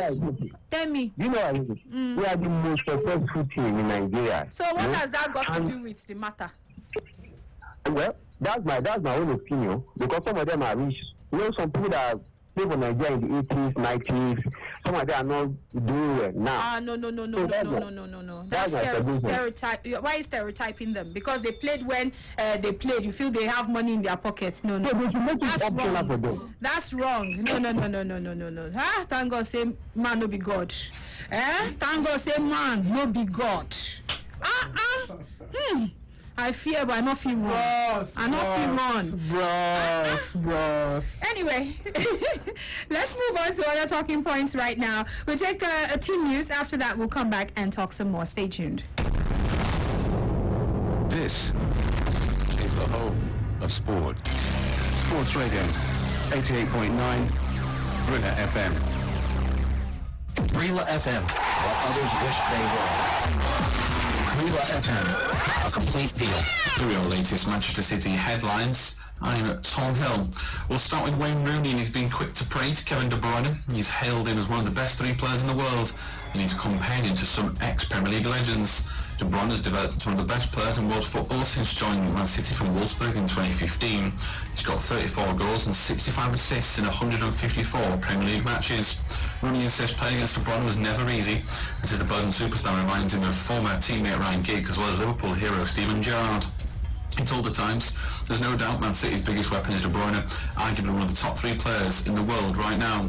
Playing against him was never easy. I always remember Everton using me and Morgan Schneiderlin in a 4-4-2 against a City midfield of De Bruyne, David Silva and Fernandinho, with Sterling dropping in. They absolutely outnumbered us. Me and Schneiderlin were in the middle of the pitch thinking, what is going on? We were 3-0 down after 37 minutes. And he also reminds me of Steven Gerrard, the way he drifts in and out on the right-hand side. So it was full of praise then for De Bruyne, who was hoping to play alongside the defender Eric Garcia next season. The midfielder De Bruyne has just sat in front of that defence which Garcia has occupied. City were always expecting that Barcelona would return for their former defender. Of course, for now, he's still on City's books. Pep Guardiola has promoted Garcia above John Stones and Nicolas Otamendi and Fernandinho since the June restarts, hoping to put him in line for the biggest game of the season against Real Madrid in their quest for Champions League glory. There'll be new arrivals in the backline this summer, but Garcia has once again been assured of his role, where the Blues will continue to put up a serious challenge for any competition they enter, and they're hoping that determination and strive for success will keep Barcelona at bay. Mikel Arteta has been quick to praise Pep Guardiola as well. He's thanked the City boss after Arsenal beat Chelsea 2-1 in the FA Cup final to give the head coach what he described as the best moment of his career. The pair worked together for 3 years, and of course Arteta helped City along the way. He's been quick to thank the club for the experience he had there. That's all then for the latest headlines. We'll have more news later. Brilla FM, a complete deal. Football Line. Brilla FM, what others wish they were.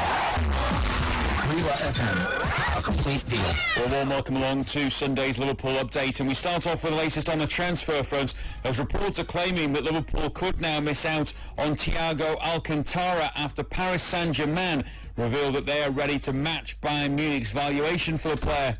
Well, Thiago has played 35 times for the Bundesliga champions this season, and although Bayern were keen to keep him, it does look like he will move on during the close season. The midfielder has been widely tipped with a move to Anfield, with reports suggesting that personal terms had already been agreed. But reports in France now say that PSG are preparing a bid which would match Bayern's valuation and leave Liverpool wondering whether they'll miss out on the Spanish star. Well, another man who'll be wondering what the future holds for him is Ryan Brewster, who of course was sent out on loan to Swansea this season He's now set to return to Anfield, having had that successful spell at the Liberty Stadium. 20 years of age, he will now be looking for more regular first-team football. Whether that will happen, of course, this season at Liverpool, we'll have to wait and see. But on his loan move, he said, I've loved every moment of it. I love the club, I love the fans, I love the staff, I love everybody at Swansea. I don't know what is going to happen next year, but if I don't come back, Swansea will always be in my heart.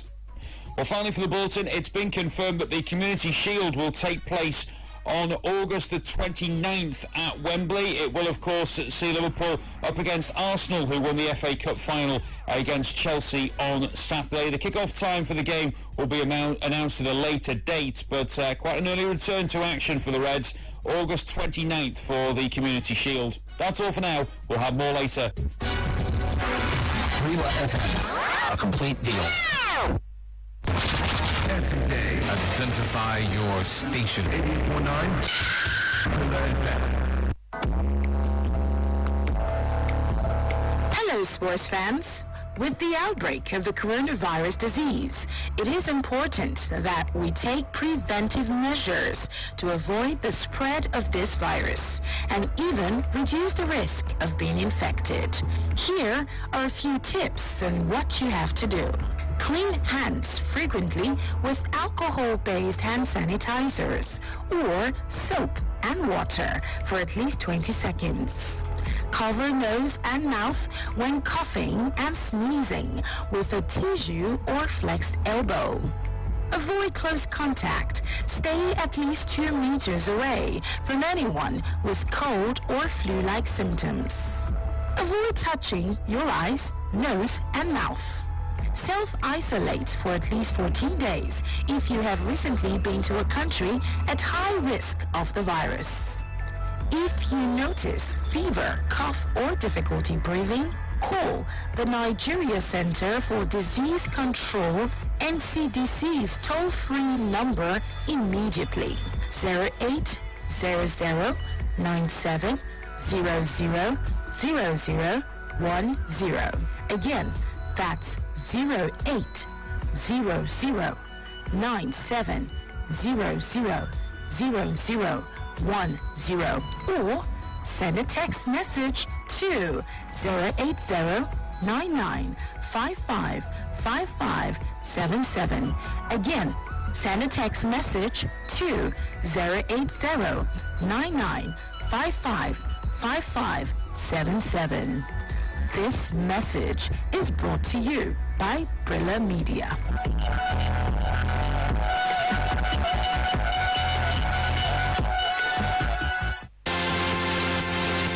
Hi, DJ Drogba. Hello, this is Haile Gebrselassie. Hi, I'm Michael Essien, midfielder. My name is Jeremy Mikel. My name is Danny Jordan. My name is Peter Rufai. My name is Kolo Toure. Hi, my name is Diego Rangira. Hi, sports fans. My name is Victor Moses. My name is Lightning Bolt. I'm Joseph Yabo. My name is Austin J.J. Okocha.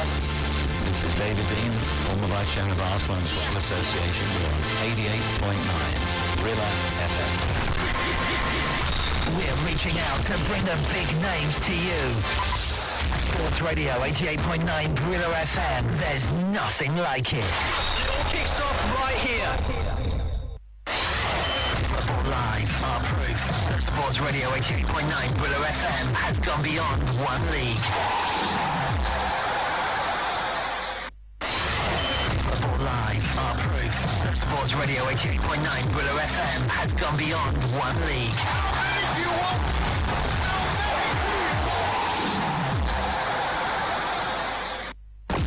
Football Line. Be part of the biggest football package on radio. Football Live on Sports Radio 88.9 Brila FM. Send your comments now to our Facebook fan page, Sports Radio Brila FM. Our Twitter handle at Brila FM 889 with the hashtag Football Live or email footballlive@brilafm.net. Hurry now, send your comments and be heard. Football Line. Football Line. Football Line. Football Line.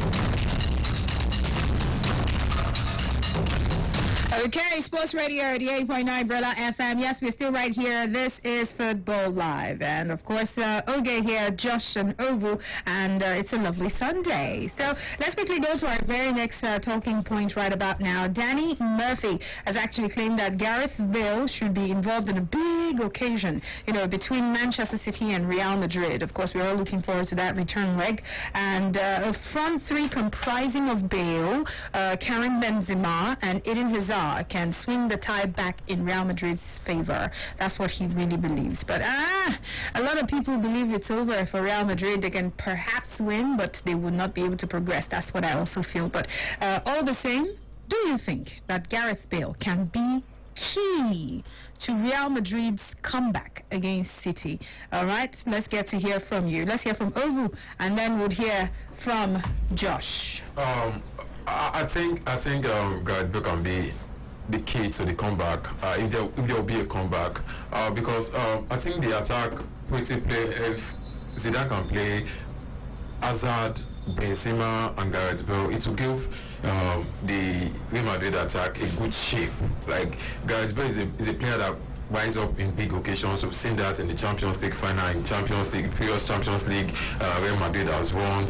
I think he has the experience, he has the pace, he knows how to dribble, and it will be a nightmare for City's defense, because we all know City definitely have the advantage in that game, but with playing Gareth Bale will make City defenders want to sit back also, because they know any simple, because Real Madrid have to think of a comeback. Definitely they want to sit back, because Sergio Ramos will not be playing. They want to make sure they are defending well. They don't allow City to score them.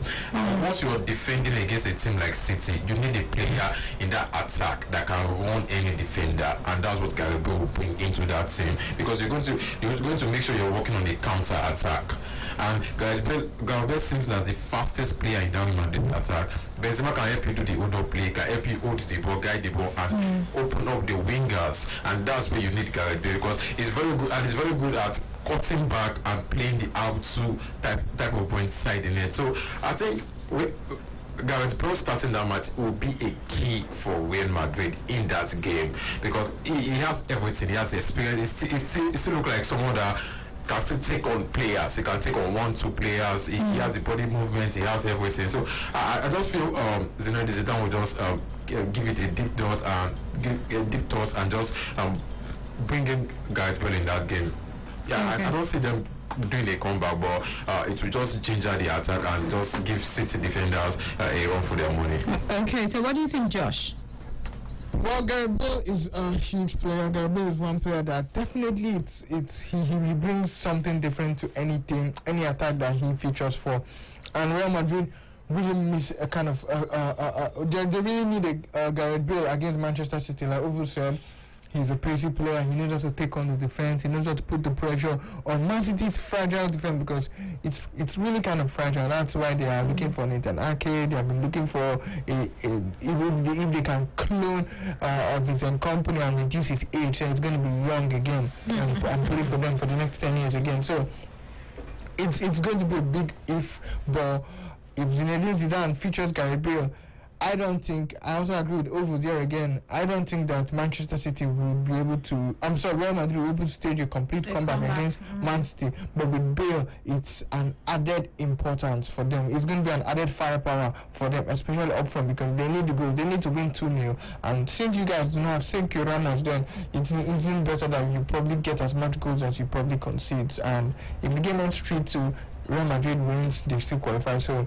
I just think that they need to get Gareth Bale into that team. In fact, not just even for this game, but for the future seasons. Like, I do not know why Zinedine Zidane just doesn't want to settle with Gareth Bale. He had this issue with Gareth Bale. Gareth Bale still came in, scored a brace against Liverpool in 2018 Champions League final, and it was still all about I'm not okay with Bale. I don't like his style of play. Like, can we just let Bale be Bale at Real Madrid? The Bale that we know at Real Madrid in the era of the BBC, scoring the winning goal in 2014 Copa del Rey when he took Marc Bartra on a run, took the whole Barcelona defense on a run. Like, Bale has proven countless of times how important, how a top 10 player, how world-class player he is, and I think that he is still in this game against Man City, still coming in for Real Madrid, featuring in for Real Madrid is going to be a huge plus for Los Galacticos. Okay, let's take it to the phone lines. Hi.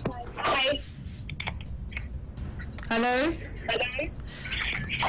Please reach us again. I will read also from our social media platforms. Do you think that Gareth Bale can be the key to a Real Madrid comeback when they take on Manchester City for the return leg in the Champions League? Hello. Hello. Hello. Hello. Yeah. Welcome. Yeah. Good afternoon. Good afternoon. This is Monica. Okay. Go ahead. Yeah. Yes. I think Gareth Bale is doing something nice in that attack. You can do some things. Yeah. Some things like what? Because the guy has speed, he can dribble defender. I think he can do something. From there. All right. Okay. Do something. Do something. All right, let's get some more. I'll read from Facebook shortly. Let's check out the comments that people. Doziema on Twitter says, does Bale even want them to go through? The man is enjoying his life and his money as assistant manager, man. Ijabu says, with his low mentality, he wouldn't be needed. If he can confuse Zidane during training session, he would be. Why would he be chosen? Okay, so let's go for Colino. Colino says, Bale or no Bale, okay. Real Madrid will wire Manchester City. Really? No. Chifo the man says, no, he won't play. Oyomi says, maybe, just maybe. Onimisi says, no, he can't be key at all for Real Madrid's comeback. Okay, and let's go to Facebook. Let's read some comments from Facebook. Alexander Jr. says he will try, but Eden Hazard would get injured midway in the game because that's what he always does. Big waste of money. And let's go for Elijah Barham. He says capital no. With Bale, with Gareth or Bale, he says it's already done and dusted for Manchester City. They are going to the next level. This is Honorable Ike Chukwufumba says, Gareth Bale or not, I've said it before. I don't see any comeback from Madrid against City in the UEFA Champions League second next round. So let's go for Tempest Man, who says Bale is not in good form right now, so I don't think that he can pull any surprises at all at the Etihad Stadium. Matthias says yes, this guy is made for UEFA Champions League, don't you forget, but I'm not sure that they are coming back at all. There's no comeback, but definitely they will give a fight. Oriomi says Madrid will do nothing against Man City. The Man City squad will finish Madrid at the Etihad. And of course, this is Israel Chukasin. He says yes, the coach should give him a chance this time around. Bale is a good player. Jefta says Pep always enter pitch with area of concentration. So I believe those guys will cause a lot of damage to City. Joseph Adebowale says no doubt Bale is fantabulous, but he has been treated unfairly, so he shouldn't play the City game because he doesn't have the passion to play for the team again. Obinna Eze says I think so because if you run at Manchester City's defense, you will hurt them. So Manchester City will keep the ball, hit them in the counter with fast players, and then they will become fragile. Bale can be that factor for Real Madrid. 07000000889. Hello. Hello. Welcome to Football Live. Hello. Hello, good afternoon once again. Okay, welcome. My name is Charles. All right, Charles. Okay, I don't think Gareth Bale will do anything there. that boy, you know, if he play anything for that match, maybe they don't put am there. If they don't want make Man City defense this way, do right there. Maybe they no put am there. Maybe they no put am at all.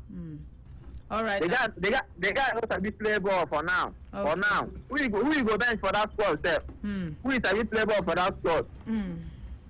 That guy, he need to go China. Now for where he makes they play that. Wow. Thank you.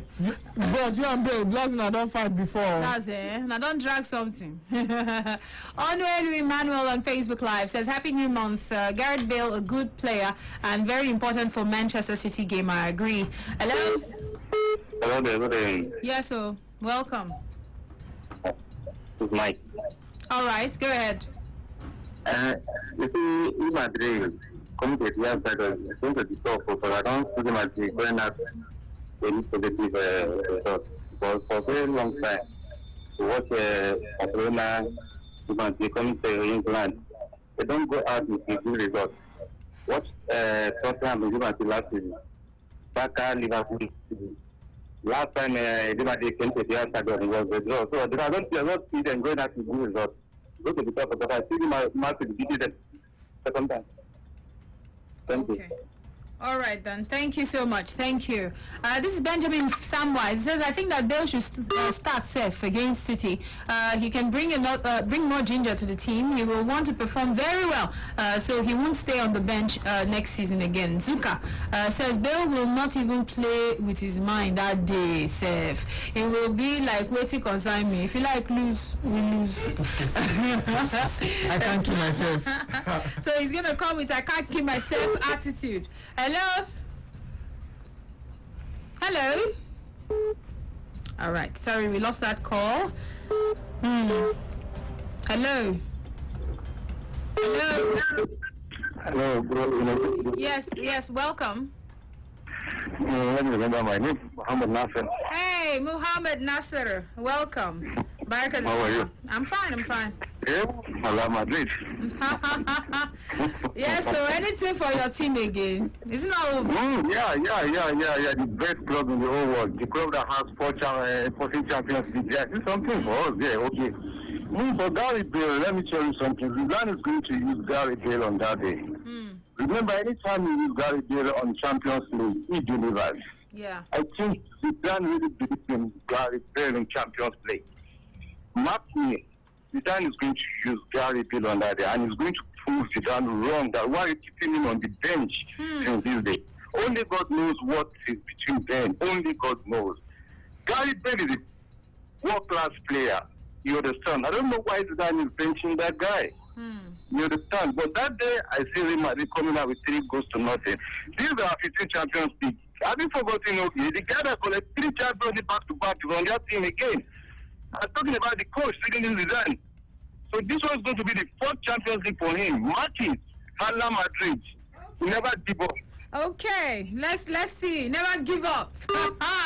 let's take a few more calls and then we'll wrap up this talking point. Move to another one. They probably could have something. There probably could be something between Bale and Real Madrid. Something personal, something bigger than football. Something really, really deep. I just hope it's not that deep, though, but there's something there. Hello. There's still is car or something. Welcome. Good evening. Good evening. All right. Okay. Welcome. Okay. That Bill is a very, very good player. Very, very, very good player. And I think at this Champions League match, if we played this weekend, I think we'll do something really, really, really big. That will give a very big shot to the Zidane state, honestly. I really respect that guy, most especially when it comes to Champions League football. Very, very good player. Thank you. Okay. All right. Thank you. We'll take a few more calls. I'll read from Facebook very soon also, so that we can read some comments there. This is coming in from Peter Mae, and he says, what kind of key are we talking about? Sorry. Allen key, Abidor key. A player that the coach doesn't trust and also detests fielding.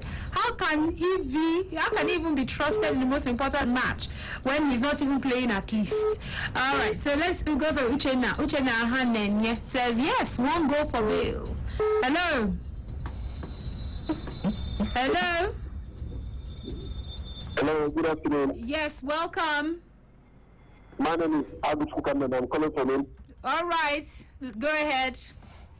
Gary Bell can be a very good impact in that Real Madrid if Zinedine Zidane will give him a chance. What will he do? What will he do? What can he do?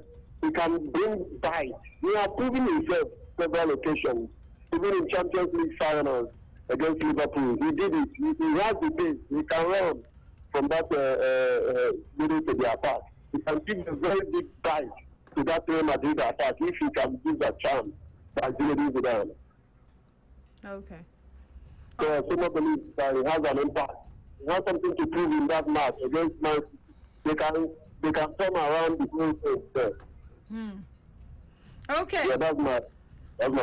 All right, thank you. Let's move to Victor Osimhen. Yes, he can be a 30 goal striker for Napoli after signing from Lille. Now, these are words of the club president, Aurelio De Laurentiis. And, of course, the 21-year-old Super Eagles player, Victor Osimhen, officially became a player for Napoli. And, of course, a lot of Nigerians have been rejoicing, being so happy. But let's find out from you, do you think Osimhen will be a hit?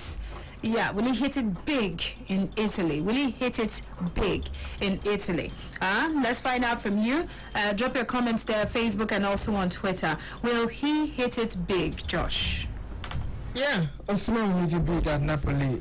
But the way things are, it's looking more likely not to be a general Gattuso project, but also a project of both the coach and the manager. So when the coach and the manager are both in unison to buy a player, then it spells good for that player. It spells the glass ceiling. It spells goals, it spells trophies, it spells progress for the player and for the club as well. So for the amount of money spent on splash on Osimhen to get him from Lille is a huge one, and Osimhen definitely is going to come good. About that 30 goals for a season, I hope that would be the best case scenario for Victor Osimhen, to score more than 30 goals in all competitions for Napoli. It will be his biggest season, his most prolific season ever.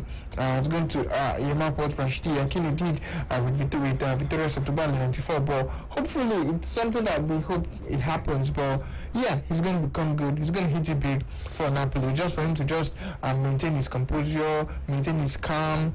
And then his diet as well. He should eat well, he should diet well, he should train well, keep on working hard, and above all, he should not mind the pressure. He should rise above the pressure. His mental capability should be strong mentally, should be strong-willed, and definitely he is the talent said he had one of the top 3 leagues in the world. Because some say it's not, the Bundesliga is better than it, but still he's rated at one of the top 3 leagues in the world, especially due to the fact of achievements of clubs past. But then Osimhen is here to write his own history in the annals of the history of the Serie A, and he's definitely going to come good. Okay, so will he hit it big, Ovo? I think Victor Osimhen has shown that he's a player that can improve every year. After the youth tournaments, he flew to Europe. His career did not really start well with Wolfsburg, but he went to Belgium, and all of a sudden you don't see he has put in a lot of hard work. His career started booming in Belgium. Then Lille came for him. Then he still continued scoring in Lille. That was one thing that attracted Napoli. And I think he's a player that knows how to position well inside the 18-yard box. And he still has a lot to learn. He still needs to keep working hard. He still needs to, if he's putting on the 50% hard work before, he needs to improve, because right now he's playing for a top team in Napoli. He's playing for a team that is ambitious, a team that wants to win trophy, a team that is looking forward to next season to be able to compete in all the competitions they are playing for. And I think all the players surrounding Napoli, Osimhen is there are players he can also learn from. Jesse Mertens, experienced 30+ good player. He has been playing for the Serie A for years.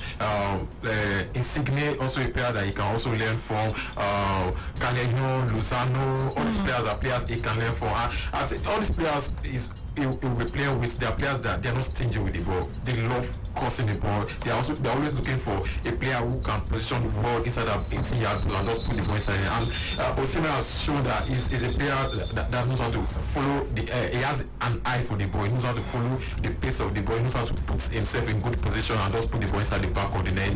He knows how to mate up with defenders and just try to piece them to make sure all his aim is just to put the ball inside there. So I think he just needs to put in extra work and make sure he justifies the amount, because right now the only thing Napoli want to see him is just for him to put the ball inside there, to just score goals, because you can't spend that heavy on a player and it does not give you the numbers, it does not give you the goals in return. So I feel it will come good. It will come good for a player like Osimhen, because he has improved. He has shown that I'm a player. I can work on myself. I can work hard. I can keep improving, and it has carried him to this level. And it should not relent. It should not get carried away that he's now playing for a big team. He's not getting the big money. He's not getting the attention. No, he should still see himself that I'm still 21. I'll be 22 by December. I still have a lot of years to work. I want my name to be among the greatest strikers in Africa. We've seen the likes of Didier Drogba, we've seen the likes of Nwankwo Kanu, we've seen the likes of Samuel. It should be that player that whenever they're talking about strikers, players in Africa, his name will always be there. So he should just keep working. I say him scoring double-figure goals with his talents. I feel he will come through for Napoli. Okay, let's take it to the lines. What do you think? Do you think Osimhen will hit it big in Italy? Hello. All right, you're not ready to speak. Let's talk to someone who's ready. Khalid Bernard on Twitter says, as for Osimhen, I think he's moving to Napoli came too early. He's supposed to have one more season at his former club, and I don't see him scoring 30 goals for a season, because Napoli's style of play is something I don't understand. But all the same, I wish him the very best there at the club. Biodun says, no doubt Osimhen will surely secure goals, but 30 goal a season will not be happening. Hello. Hello. Welcome. Yeah. Good evening. What's your name? My name is Jerry. Okay. Concerning the president of Napoli case, I think Osimhen is rating like 20+ goals. 20? Yeah. 20 goals plus. You'll get like 20+ goals. Yes. I see. Okay. Yeah. All right, then 20+ goals. Maybe not get to 30, but 20+ goals. Samuel Ona, he says, well, I can only pray for the best for Osimhen. As for him scoring 30 goals, I hope so. All right, let's get more. 07000008889. Obinna Eze on Facebook. He says, yes, so Napoli are improving. Martins also said that he will help Victor Osimhen adapt in Italy. He will score a lot of tap-ins because he has players that will create that for him. He will be ranked in the top 5 highest goal scorers next season in Italy, and I think in a few years he should be competing for a golden shoe in Europe because he's still young and he has what it takes. Nachi White says yes, he will because he got the never say die spirit in him, which all successful Nigerian players have. Victor Osimhen, 35 goals, 15 assists. Prince Adekunle says an average of 20 goals per season is enough to prove his worth. Victor Ofumba says Victor Osimhen is a good player, no doubt. The club president to come out to say that he can get 30 goals from this striker shows that he believes so much in him. But I must be sincere here, I don't see Osimhen making that mark of scoring 30 goals in the season with Napoli. We forget that the Italian league is also a hard league to play. Hello? Sorry, we lost that call. 07000000889. Again, that's 07000000889. Hi. Hello. Yes, my brother. Happy Sunday. I wish you the best. Thank you. Talking about the Osimhen, you know, the Osimhen is our own brother. Yeah.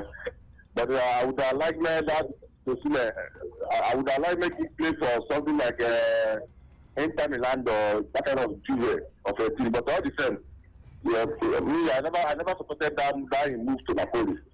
You feel like I used to demand for that deal because I still see that Napoli as the same level. Yeah, but all the same, it's Osimhen knowing best for knowing his own best. So I wish him best of luck. Yes. Okay. Yeah. All right, thank you so much. More calls, 07000000889. Douglas J, he says yes, he will be a hit, but he shouldn't put himself under intense pressure. I wish him the very best. Omoleye Olubode says he has that energy and aggressive way of striking. So I see him using. Hello? Okay. All right. Let's go for Dagunduro. He says, let's continue to be praying for him to be successful in Napoli Football Club. Ekere Collins says, I believe that he will hit very big in Italy. He will hit it very big in Italy. All right. Hello? Yeah, okay. Hi. Yeah, good afternoon. Yeah, so good evening. Yeah, good evening. Yes, good evening. Good evening, good evening. Also, good evening, sir. Yeah, so carry go. Yeah, we talk about... What's your name? Yeah, my name is Murray. Okay. Yeah, we talk about Victor Osimhen. I think playing for Napoli, I think it will be a successful one. Because Osimhen, I follow him from under 17 to last season where he played for league.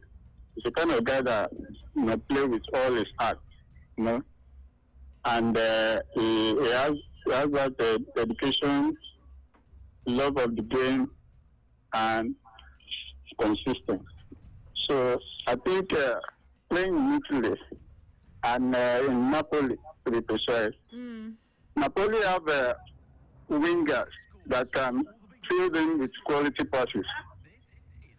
But the problem there is that I pray for him that he has an injury-free season, because Italian league, they can be so raw. Tackles here and there. They are very strong. They don't care about anyone. They can pick him out, but I don't pray for injury. So I'm talking about the coach. That is Gattuso. He's the kind of guy that is unpredictable. Sometimes he behaves like maniac. Because when he was playing at AC Milan, many times he got angry with Ancelotti. Sometimes he pull Ancelotti's shirt. So what I mean by that is a kind of person that loses temper sometimes. So I hope Osimhen gets this right. So I wish him good luck. Okay. I hope he will score like 25 goals. All right. Thank you. Yeah. Facebook Live. Let's quickly go to Facebook Live. Daniel Moa says, Nigeria will carry last. So I think that Osimhen will make everything possible for Napoli. All right. Let's go for 2 more calls and we are done with Osimhen. So we can move to talk about something else. Yes, we'll talk about Sarri. Yes, right there at Juve. Hello? Hello? Yeah, hello, good afternoon. Yes, good afternoon. Yeah, good afternoon. Good afternoon. Yeah, in respect of Osimhen, personally, I'm happy that Osimhen moved from Lille to Napoli. It's a nice one. It's a nice one. I learned that some other clubs were coming for him, like Madrid and Liverpool. Moving to Napoli, one is great. It's better you go small. You don't just jump. You jump, sometimes you fall. So I like the way he moved to Napoli. From Napoli, the next 2 seasons, so he can move to that club. That goals. I as you know, because the guy can score goals very well. You know, the Italian defenders, they like to be after him. That's just the truth. They like to be after him. When defenders know he can score very well, they will not give you the opportunity to score. But he's still going to score, but I don't think he will score more than 25 goals. Matter that the colleagues there, the fellow players want to assist him. So it's a nice one. They don't want to play selfish. So we're looking for September when their league will start to see the guy scoring. But he's not going to be the highest goal scorer. But I know he's going to do well. We are happy for him. All right. Nice day. Thank you. Right. Thank you. Okay, so we'll just quickly go for this team news. When we get back, we'll talk about Sarri.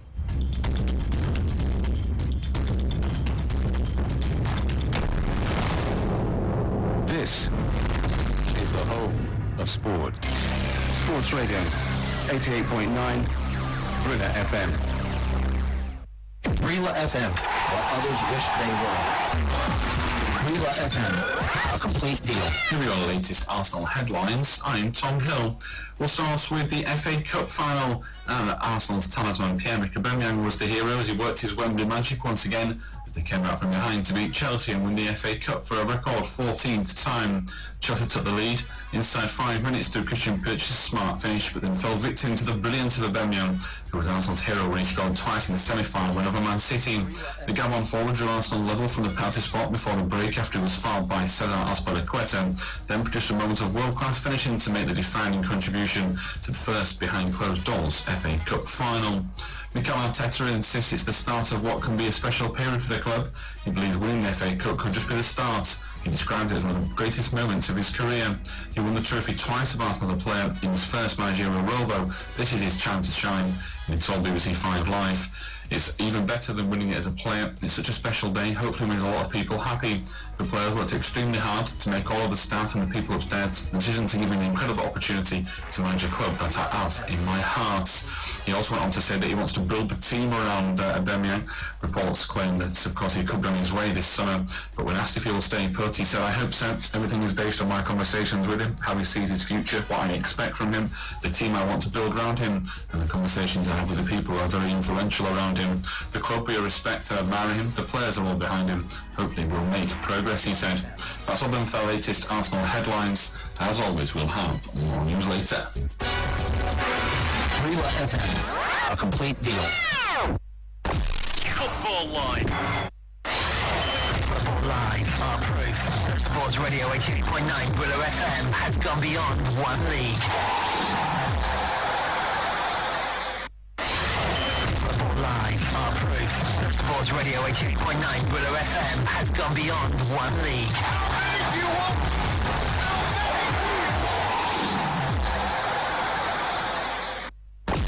Football Live. Be part of the biggest football package on radio. Football Live and Sports Radio 88.9 Brilla FM. Send your comments now to our Facebook fan page, Sports Radio Brilla FM. Our Twitter handle at Brilla FM 889 with the hashtag Football Live or email footballlive@brillafm.net. Hurry now, send your comments and be heard. Football Live. Football Live. Football Live. Football Live.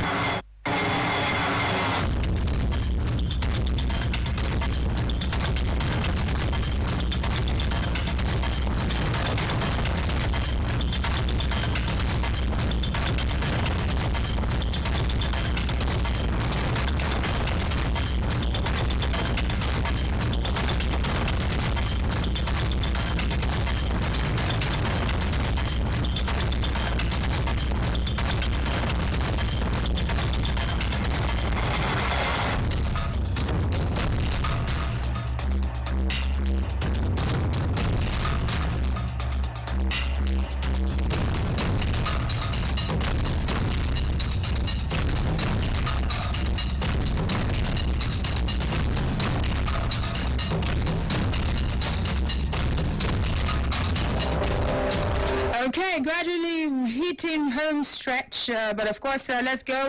We'll talk about Juve at the moment. Yes, the Italian Serie A champions Juventus. They suffered a first Serie A home defeat in 40 matches, of course, losing to Roma as they finished only 1 point clear of Inter Milan. And of course, Juventus secured a 9th consecutive title with 2 games to go, but they end the domestic campaign with only 2 wins in their final 8 games. Gonzalo Higuain gave Mauricio Sarri's side the lead, but of course Nikola Kalinic actually headed Roma level before Diego Perotti scored twice to give them the win.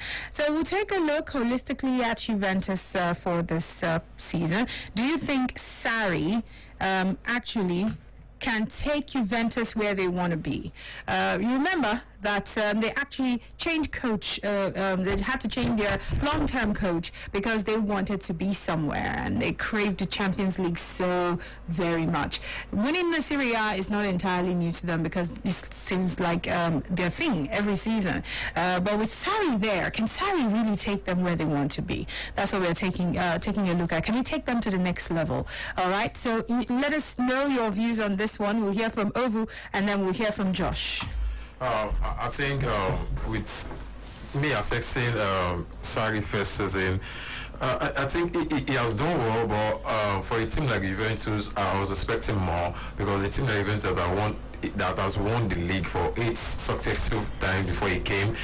So winning the league is not something that will be a big achievement for Juventus. I think why they brought him was for him to be able to dominate Europe or get them the Champions League because they feel they already get the players and they gave him some cash to spend and improve on the team. He got the leads and which other player?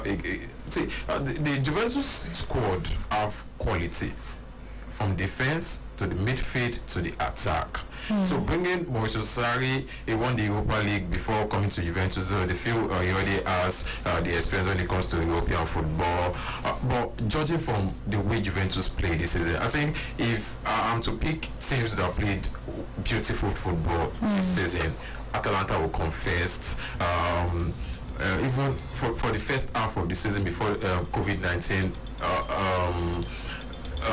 Lazio, they were playing beautiful football. I think Juventus, they just play boom, boom, boom, boom, let the ball just enter the net, or Ronaldo just stay inside the 18-yard box to just cross the ball. There was no connection. There was at the point people were thinking maybe because Jorginho is not there to mastermind this midfield. Well, you have Miralem Pjanic in the midfield, you have Rabiot, you have Matuidi, you have Ramsey, you have different players, you have Bentancur, you have Bernardeschi. Because even prior to the beginning of the season, he wanted to sell Dybala. It did not work out, and at the same time, it came as if Dybala was a blessing in disguise because Dybala was now the main force, was the man connecting the midfield or connecting with Ronaldo, that was partnering with Ronaldo. With this assessment of this first season, I don't think Mauricio Sarri is the man Juventus really need going forward. He will win them the league title. Yeah, it's normal. No, a manager can come into the Juventus team and just win the league title. But we're talking about European competition. Can he get them the Champions League with this style of football? No, his style of football is boring to me. I think it's this season I've seen Juventus concede cheap goals. I've seen Juventus the Juventus I usually know they play you, they win you 2-0, 3-0, but even post COVID-19, Juventus managed to win 2 or 3 games. Draw, lose. They brought to the 2-0 lead against AC Milan to 4-2. It just showed Sarri is not just the right man. Sarri is not just the person that can put in this Juventus team together for European titles. So I don't think if they want to continue winning the league, they might just leave Sarri. But if they want more, they want to get more. Sarri is not the man. Okay, let's hear you, Josh. Mauricio Sarri is definitely not the man to take Juventus to the next level, even if he wins the Champions League. I know that if he wins the Champions League, the Agnelli family, Pavel Nedved, and all the heads at the Alliance Stadium will probably give him another time. But no, Maurizio doesn't deserve any time at Juventus, and I'm always of the opinion of giving a coach time, giving a player time. He will come good, but one of the top 10 cardinal sins, let me say, one of the top cardinal sins at Juventus is not to concede. Like, even if this game is very boring, very drab, very tiring, the game should end 1-0. Juventus have saved the game against Sampdoria. The last time that they did not concede any single goal was in June. In June, when they beat Lecce by 4-0.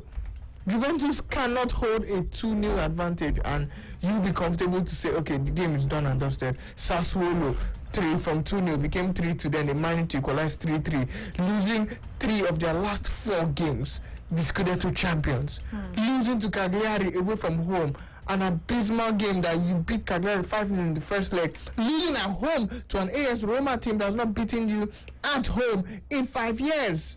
So it's more than 5 years. So it's hilarious when I hear the fact that Sarri says he has plans, we should be patient for him. There's no patience that should be required for Maurizio Sarri. You won the Scudetto. I would win the Scudetto if I was manager of Juventus. Oh, sure. I clearly would win. Oh, sure. Because I have Cristiano Ronaldo, one of the best, if not the best player ever to have played football. I have Paulo Dybala. I have a solid defense marshaled by the skipper, Diogo Chiellini, who has been injured, but you got the best young defender in the world, Matthias de Ligt. Your defense line is supposed to be better off. But how many clean sheets did the great Juventus have? 18. This is the lowest margin in 10 years. Yes, the lowest margin in 10 years. Juventus having 18 clean sheets in all competitions, not just in the league. All competitions. Like, come on, Maurizio, what's happening? You guys are scoring, conceding. Okay, fine. In fact, they're not like they haven't had any phenomenal match. Just that Ronaldo has outscored his previous record at Juventus.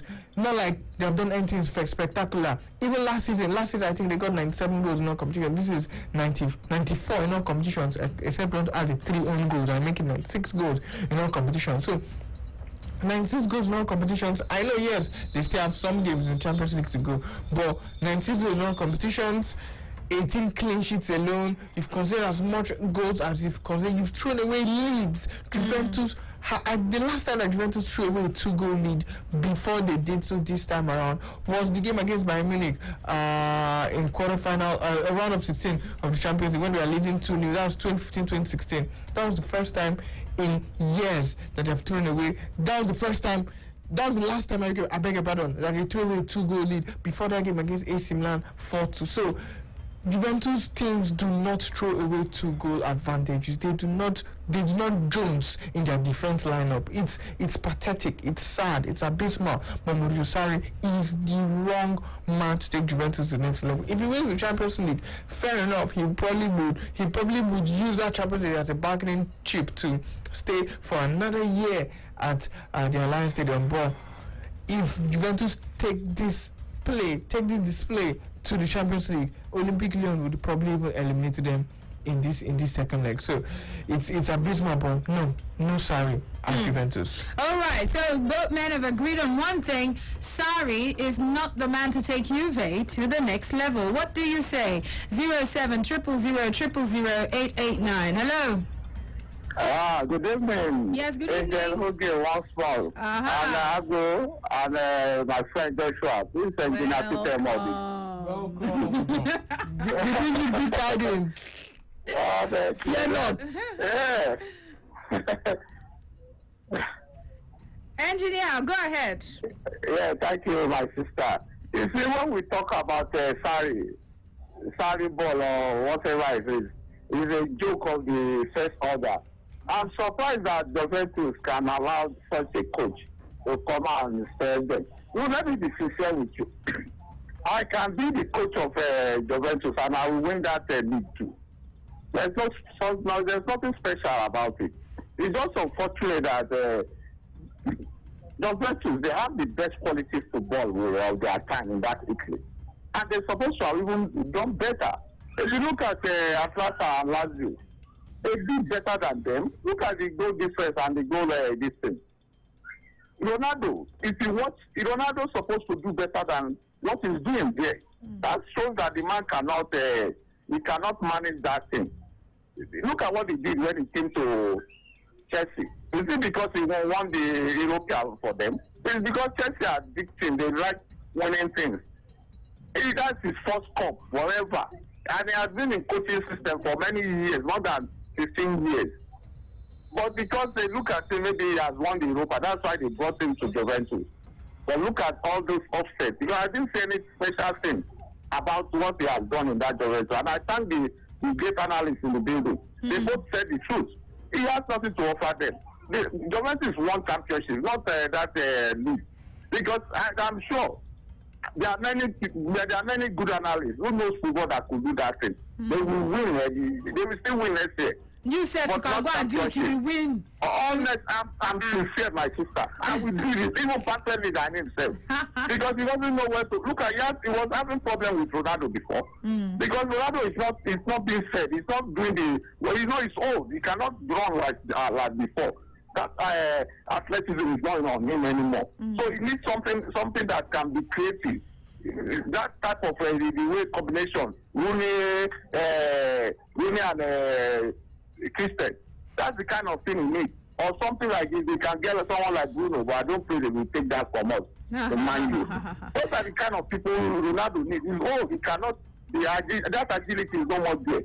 So that man they should go and look for another coach after this one. We're not going anywhere in this championship. All right. Thank you so much. Thank you. Let's get some more reactions. 07000000889. Samuel Olma says Sarri is a typical average coach. His style of play is very, very boring. Let's go to Twitter. Saka's versatility makes him no. I'm sure your phone changed something. We're talking about you commented on the wrong post. So we're talking about Sarri and not Saka, please. I beg. Connect. Connect. Pius Sunday says, for me, I don't see Sarri as the manager to take Juve to the next level because he's still struggling to inculcate his philosophy in the players, and you can't pinpoint how Juve are set up to play. So this season they struggle throughout the season. It's evident in the way that they won the league narrowly, which used to be one-way traffic. Very true. Abdul Malik Terry Nasiru, he says the last manager won the league too, even more easier than Juve team. Only time will tell if Sarri is the right man for the job. Chi didn't do. Charis, he says Mauricio Sarri is a joke. He isn't the right man for the job. Yusuf says no way, Sarri is not the right man to take Juventus to the next level. Comrade Godwin Oloko says just mistake by sacking Allegri has begun to show Sarri is really getting it wrong at the dugout, from the start of the season. Juve they don't seem quite convincing anymore. Prince says Sarri, Prince Gentleboy, he says Sarri is the worst manager I've ever seen.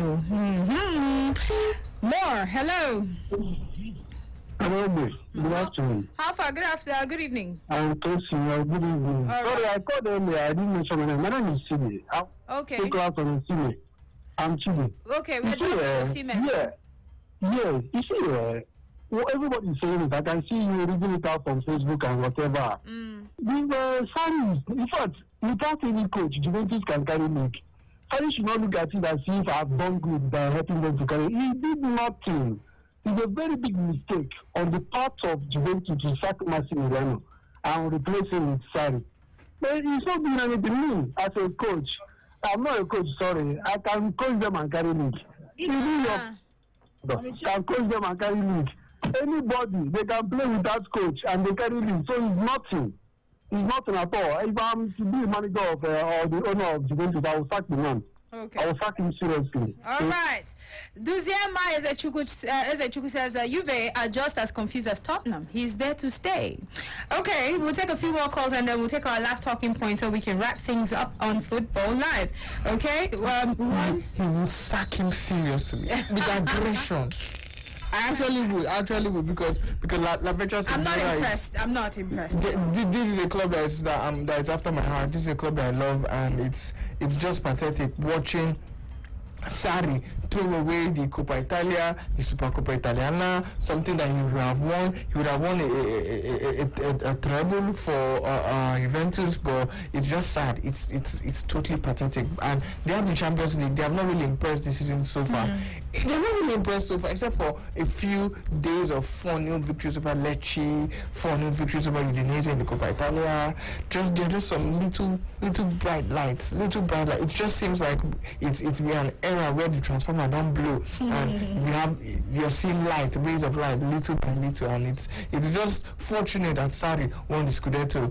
With the way and the manner in which he won the Scudetto, looking at the league table, 4.5 points difference, you're like, okay, did you guys really dominate this league like the Juventus of old? It just seems like Sarri won this league because the likes of Lazio, they dropped the ball post COVID-19. Inter Milan dropped the ball before the COVID-19. Atalanta picked up late. So it just seems like you guys are where you are because these teams dropped the ball. Oh, if you want to say something. Looking at the way Juventus have won the league for 9 times, this is the lowest point difference between them and second. 1 point. They've been winning the previous league with 4, 5, 7, 10 points. So you just know Sarri is not really doing well for the team. Even the Champions League, first leg they already lost to Lyon. Lyon is a team. This Juventus team should not be losing to it, even away from home. But I just don't know the way he just tells. I don't know what he tells the player. I don't know the motivation he tells this player, because whenever they are on the field of play, sometimes he plays take defensive midfielders. There's nobody to connect with the attacker. Cristiano Ronaldo will just be there complaining he's not receiving the ball. Cristiano Ronaldo will have to fall deep to look for the ball, to look for who to play 1-2 minutes for him to get the goal. It's as if Cristiano Ronaldo is putting more work to his game, and Cristiano Ronaldo's age is not on his side. He's 35. But I just don't know. But I just feel this Juventus team, if they want to really go forward, because Sarri already lost. He already brought it to finals in this season. He should be able. These are trophies Juventus were winning. Like they were not struggling to win all these trophies. But your first season, you're winning the league with just 1 point. You've brought it to finals. The Champions League is not. There's no assurance you're going to win the Champions League because you have to do a comeback. You have to do a comeback against Lyon. We all know Lyon want to definitely make it very tough for them. So I think Juventus just have to make things right as quick as possible before everything just gets scattered. And let's take our last call on this talking point. Hello. Yeah, good afternoon. Good evening. Yes, sorry, good evening. Yes. I'm Melvin. Yeah. All right, Melvin. Yeah, good. I remember this man was the last caller. That's engineer Nodi. He called a few minutes back and tried to rubbish everybody that said something against Mourinho about his coaching style and all that. Now, I get what you mean. You know what I'm saying? Yes, I get what you mean. He has said something about Jose and said Jose was the right man, and now saying Sarri is not the right man for Juve. Yes. Now, he's speaking from 2000 every coach has his own style. After all, when I went to Madrid, I won something. Madrid had all the money and all the material to win something. It's something that happened at Inter Milan. They were winning before he came. I think they won 3 straight before Mourinho came. And the materials were also on ground for them to work with. But now this same man is trying to condemn Sarri. I don't understand it. People are entitled to their own opinion. Yes, especially that's just... Exactly. He tried to attack one of them malice boy Josh or something. No, not Josh. Ovu. Trying to mess up whatever the guy says that.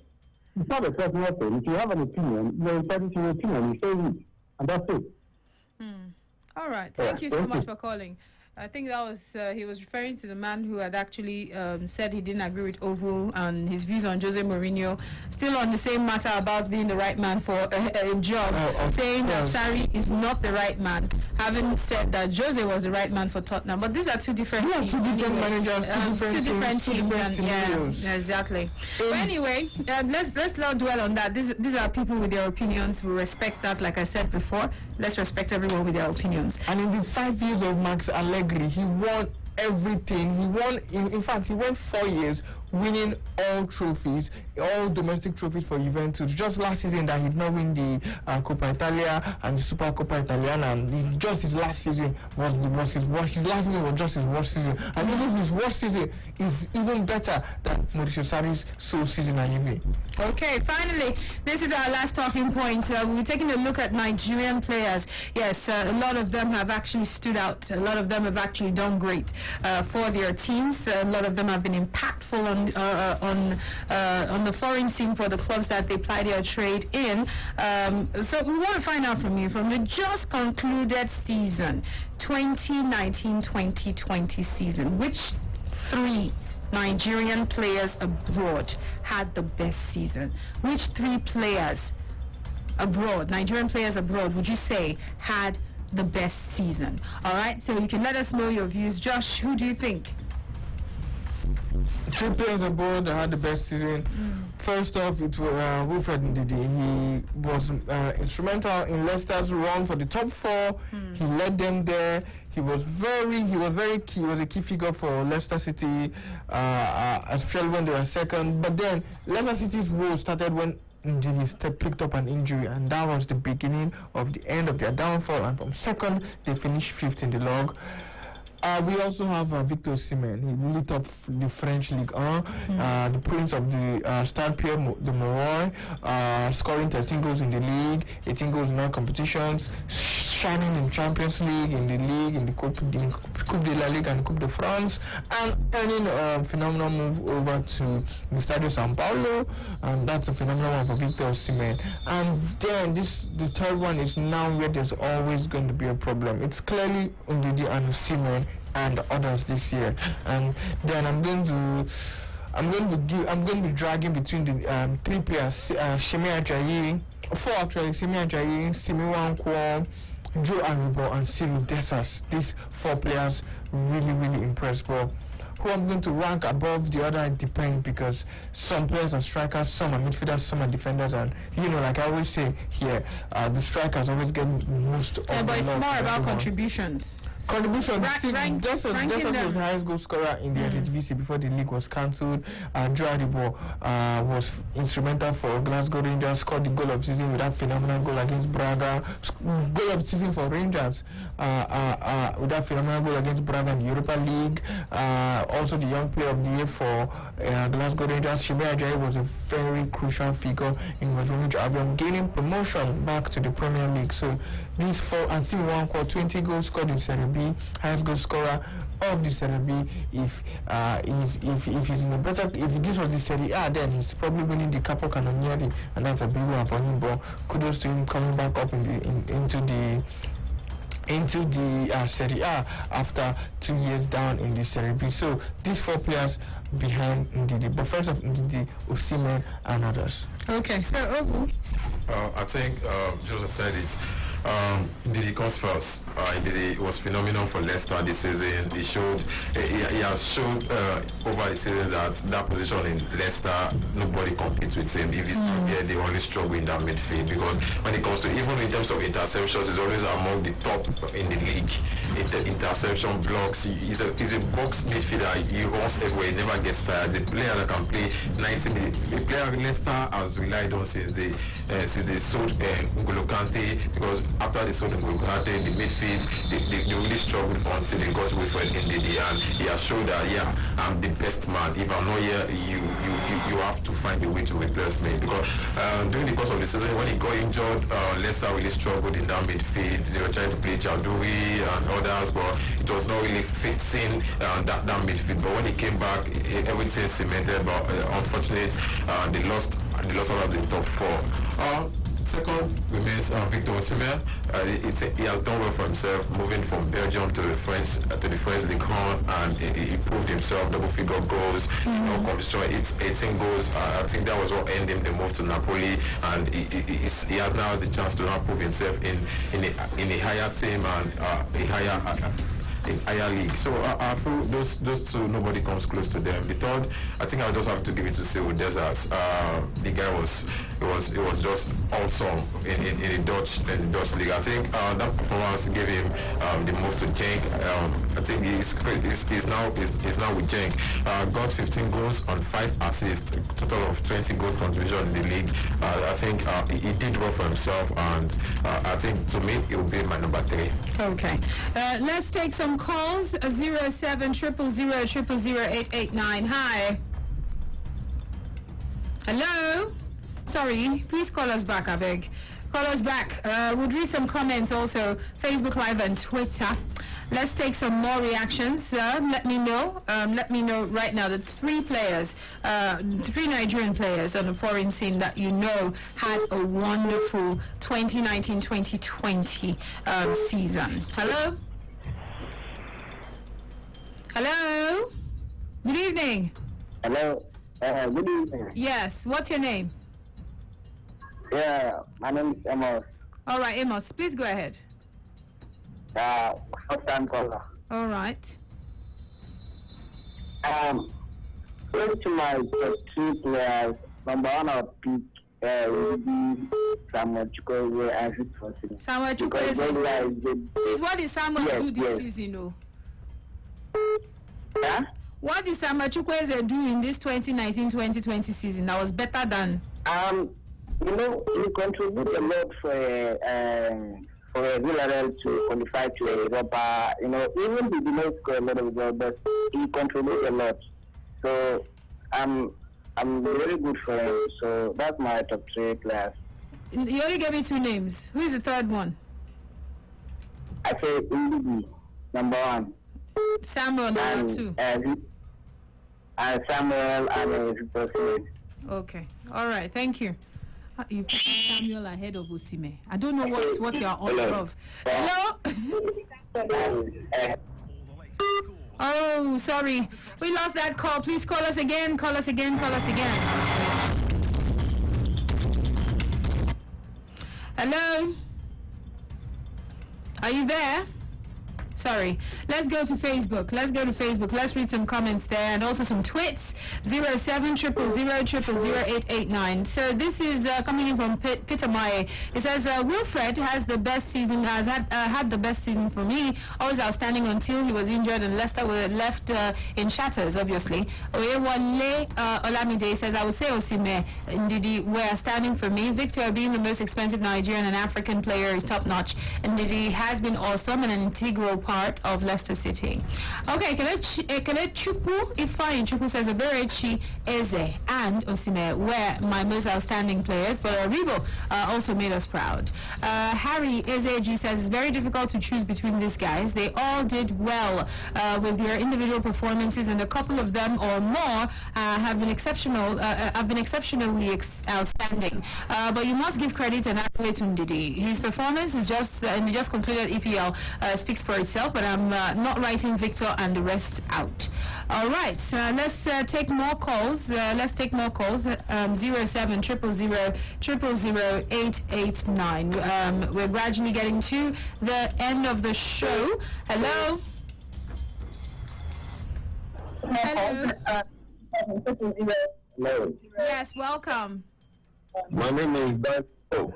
Your name is? Daniel. Hello, Daniel. Yes, I will pick Osimhen. Okay. Ndidi. Okay. Iheanacho. If you should ask me the reason why I picked Iheanacho, I know you will ask. Iheanacho started off the season with a full of criticism. For somebody to overtake those criticisms from we being Nigeria, whenever they will call him off and so many other things with the full of criticism, but he withstands that. Going into the Leicester City first 11, it is not easy, my dear. So that is why I'm putting Iheanacho there. Thank you. All right, thank you. He's saying his mental strength was top notch, so that puts him in third position, no problem. We take some more 0700000889. We'll go to the comments in a bit and also check out Twitter in just a bit. But more calls 0700000889. Hello. Hello. Yeah, hello. Good evening. Yeah, good evening. Yes. This is Ebuka. All right, Ebuka. Yeah, I will go for Ifed Ndidi first. Mm-hmm. And also Victor Osimhen. Ndidi, And, Victor Osimhen, and who else? Yeah, and my third one goes to Odiale Igalo. Because the reason why I give it to Odiale Igalo is because upon his age, he still do well, no matter the little chance Ole Gunnar Solskjaer give him in Manchester. It's not easy to compete with Rashford and Martial. He's two powerful players and also a young players. So it's not easy. And also the little one he played, he showed for it. Because we don't even expect him to do much. So I give it to him. Thank you. Thank you. Thank you so much. Thank you. I'll read the last set of comments. Daniel Mowa says Osimhen Ndidi Igalo really impressed me this term. Igalo signing for Manchester United is best, even not playing much time. Igalo is my man. Peter Olu Olorunfumi says Ndidi, Osimhen and Chibueze. This is Obi John says Wilfred Ndidi, Victor Osimhen and Moses Simon for me. And this is Michael Okeata says Ndidi, Victor and Chukwudi. Okay. I guess it's Chukwueze. Chukwueze, not Chukwudi now. Okay, all right. One last call and we are done on the show. You're my last caller. Hello, good afternoon. Good evening. Yes, good evening. Good evening from Lucky. Go ahead. I prefer Osimhen and Igalo and Ndidi. Why? Because concerning if you look at the time. Sorry about that. Anyway, let's talk to someone who will conclude his call and opinion. I beg. Let's take this as our last call. How far? Hello. Yes. So good evening. Good evening. This is Mama Antonio from Ghana. All right. Thank you, Nana. Hello. Go ahead now. You say ewo. Okay, we are done on the show. It's been wonderful. Thank you to all of you for listening to us. Thank you for watching us, and thank you for participating in all the discussion, for partaking and commenting. We appreciate you guys so very much. And of course, thank you, Josh. Thank you, Ovu. Congratulations to Arsenal. Ovu and his Arsenal people. Please, let's still congratulate the Arsenal fans. Before they come for somebody's head. They are still celebrating. You know, this whole month like this, we're not going to year round. Sorry, this whole year, I meant to say. This season will soon start. They'll be reminding us we won the FA Cup. We are taking it to next month when we win the community shield. Yeah. We're done. Thank you so much. You guys are awesome people. And of course, more still coming up from 5 o'clock. Of course, over Dizzle, we'll be here right after the team news to continue with How Market. So enjoy your evening and don't forget we've got you. So no go chop salad meat, forget say work day tomorrow. You understand? Over celebrate, there's work tomorrow. Retire to bed early.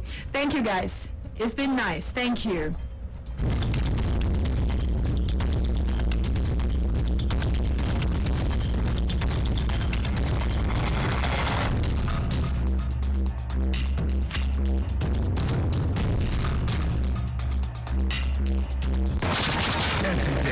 Identify your station.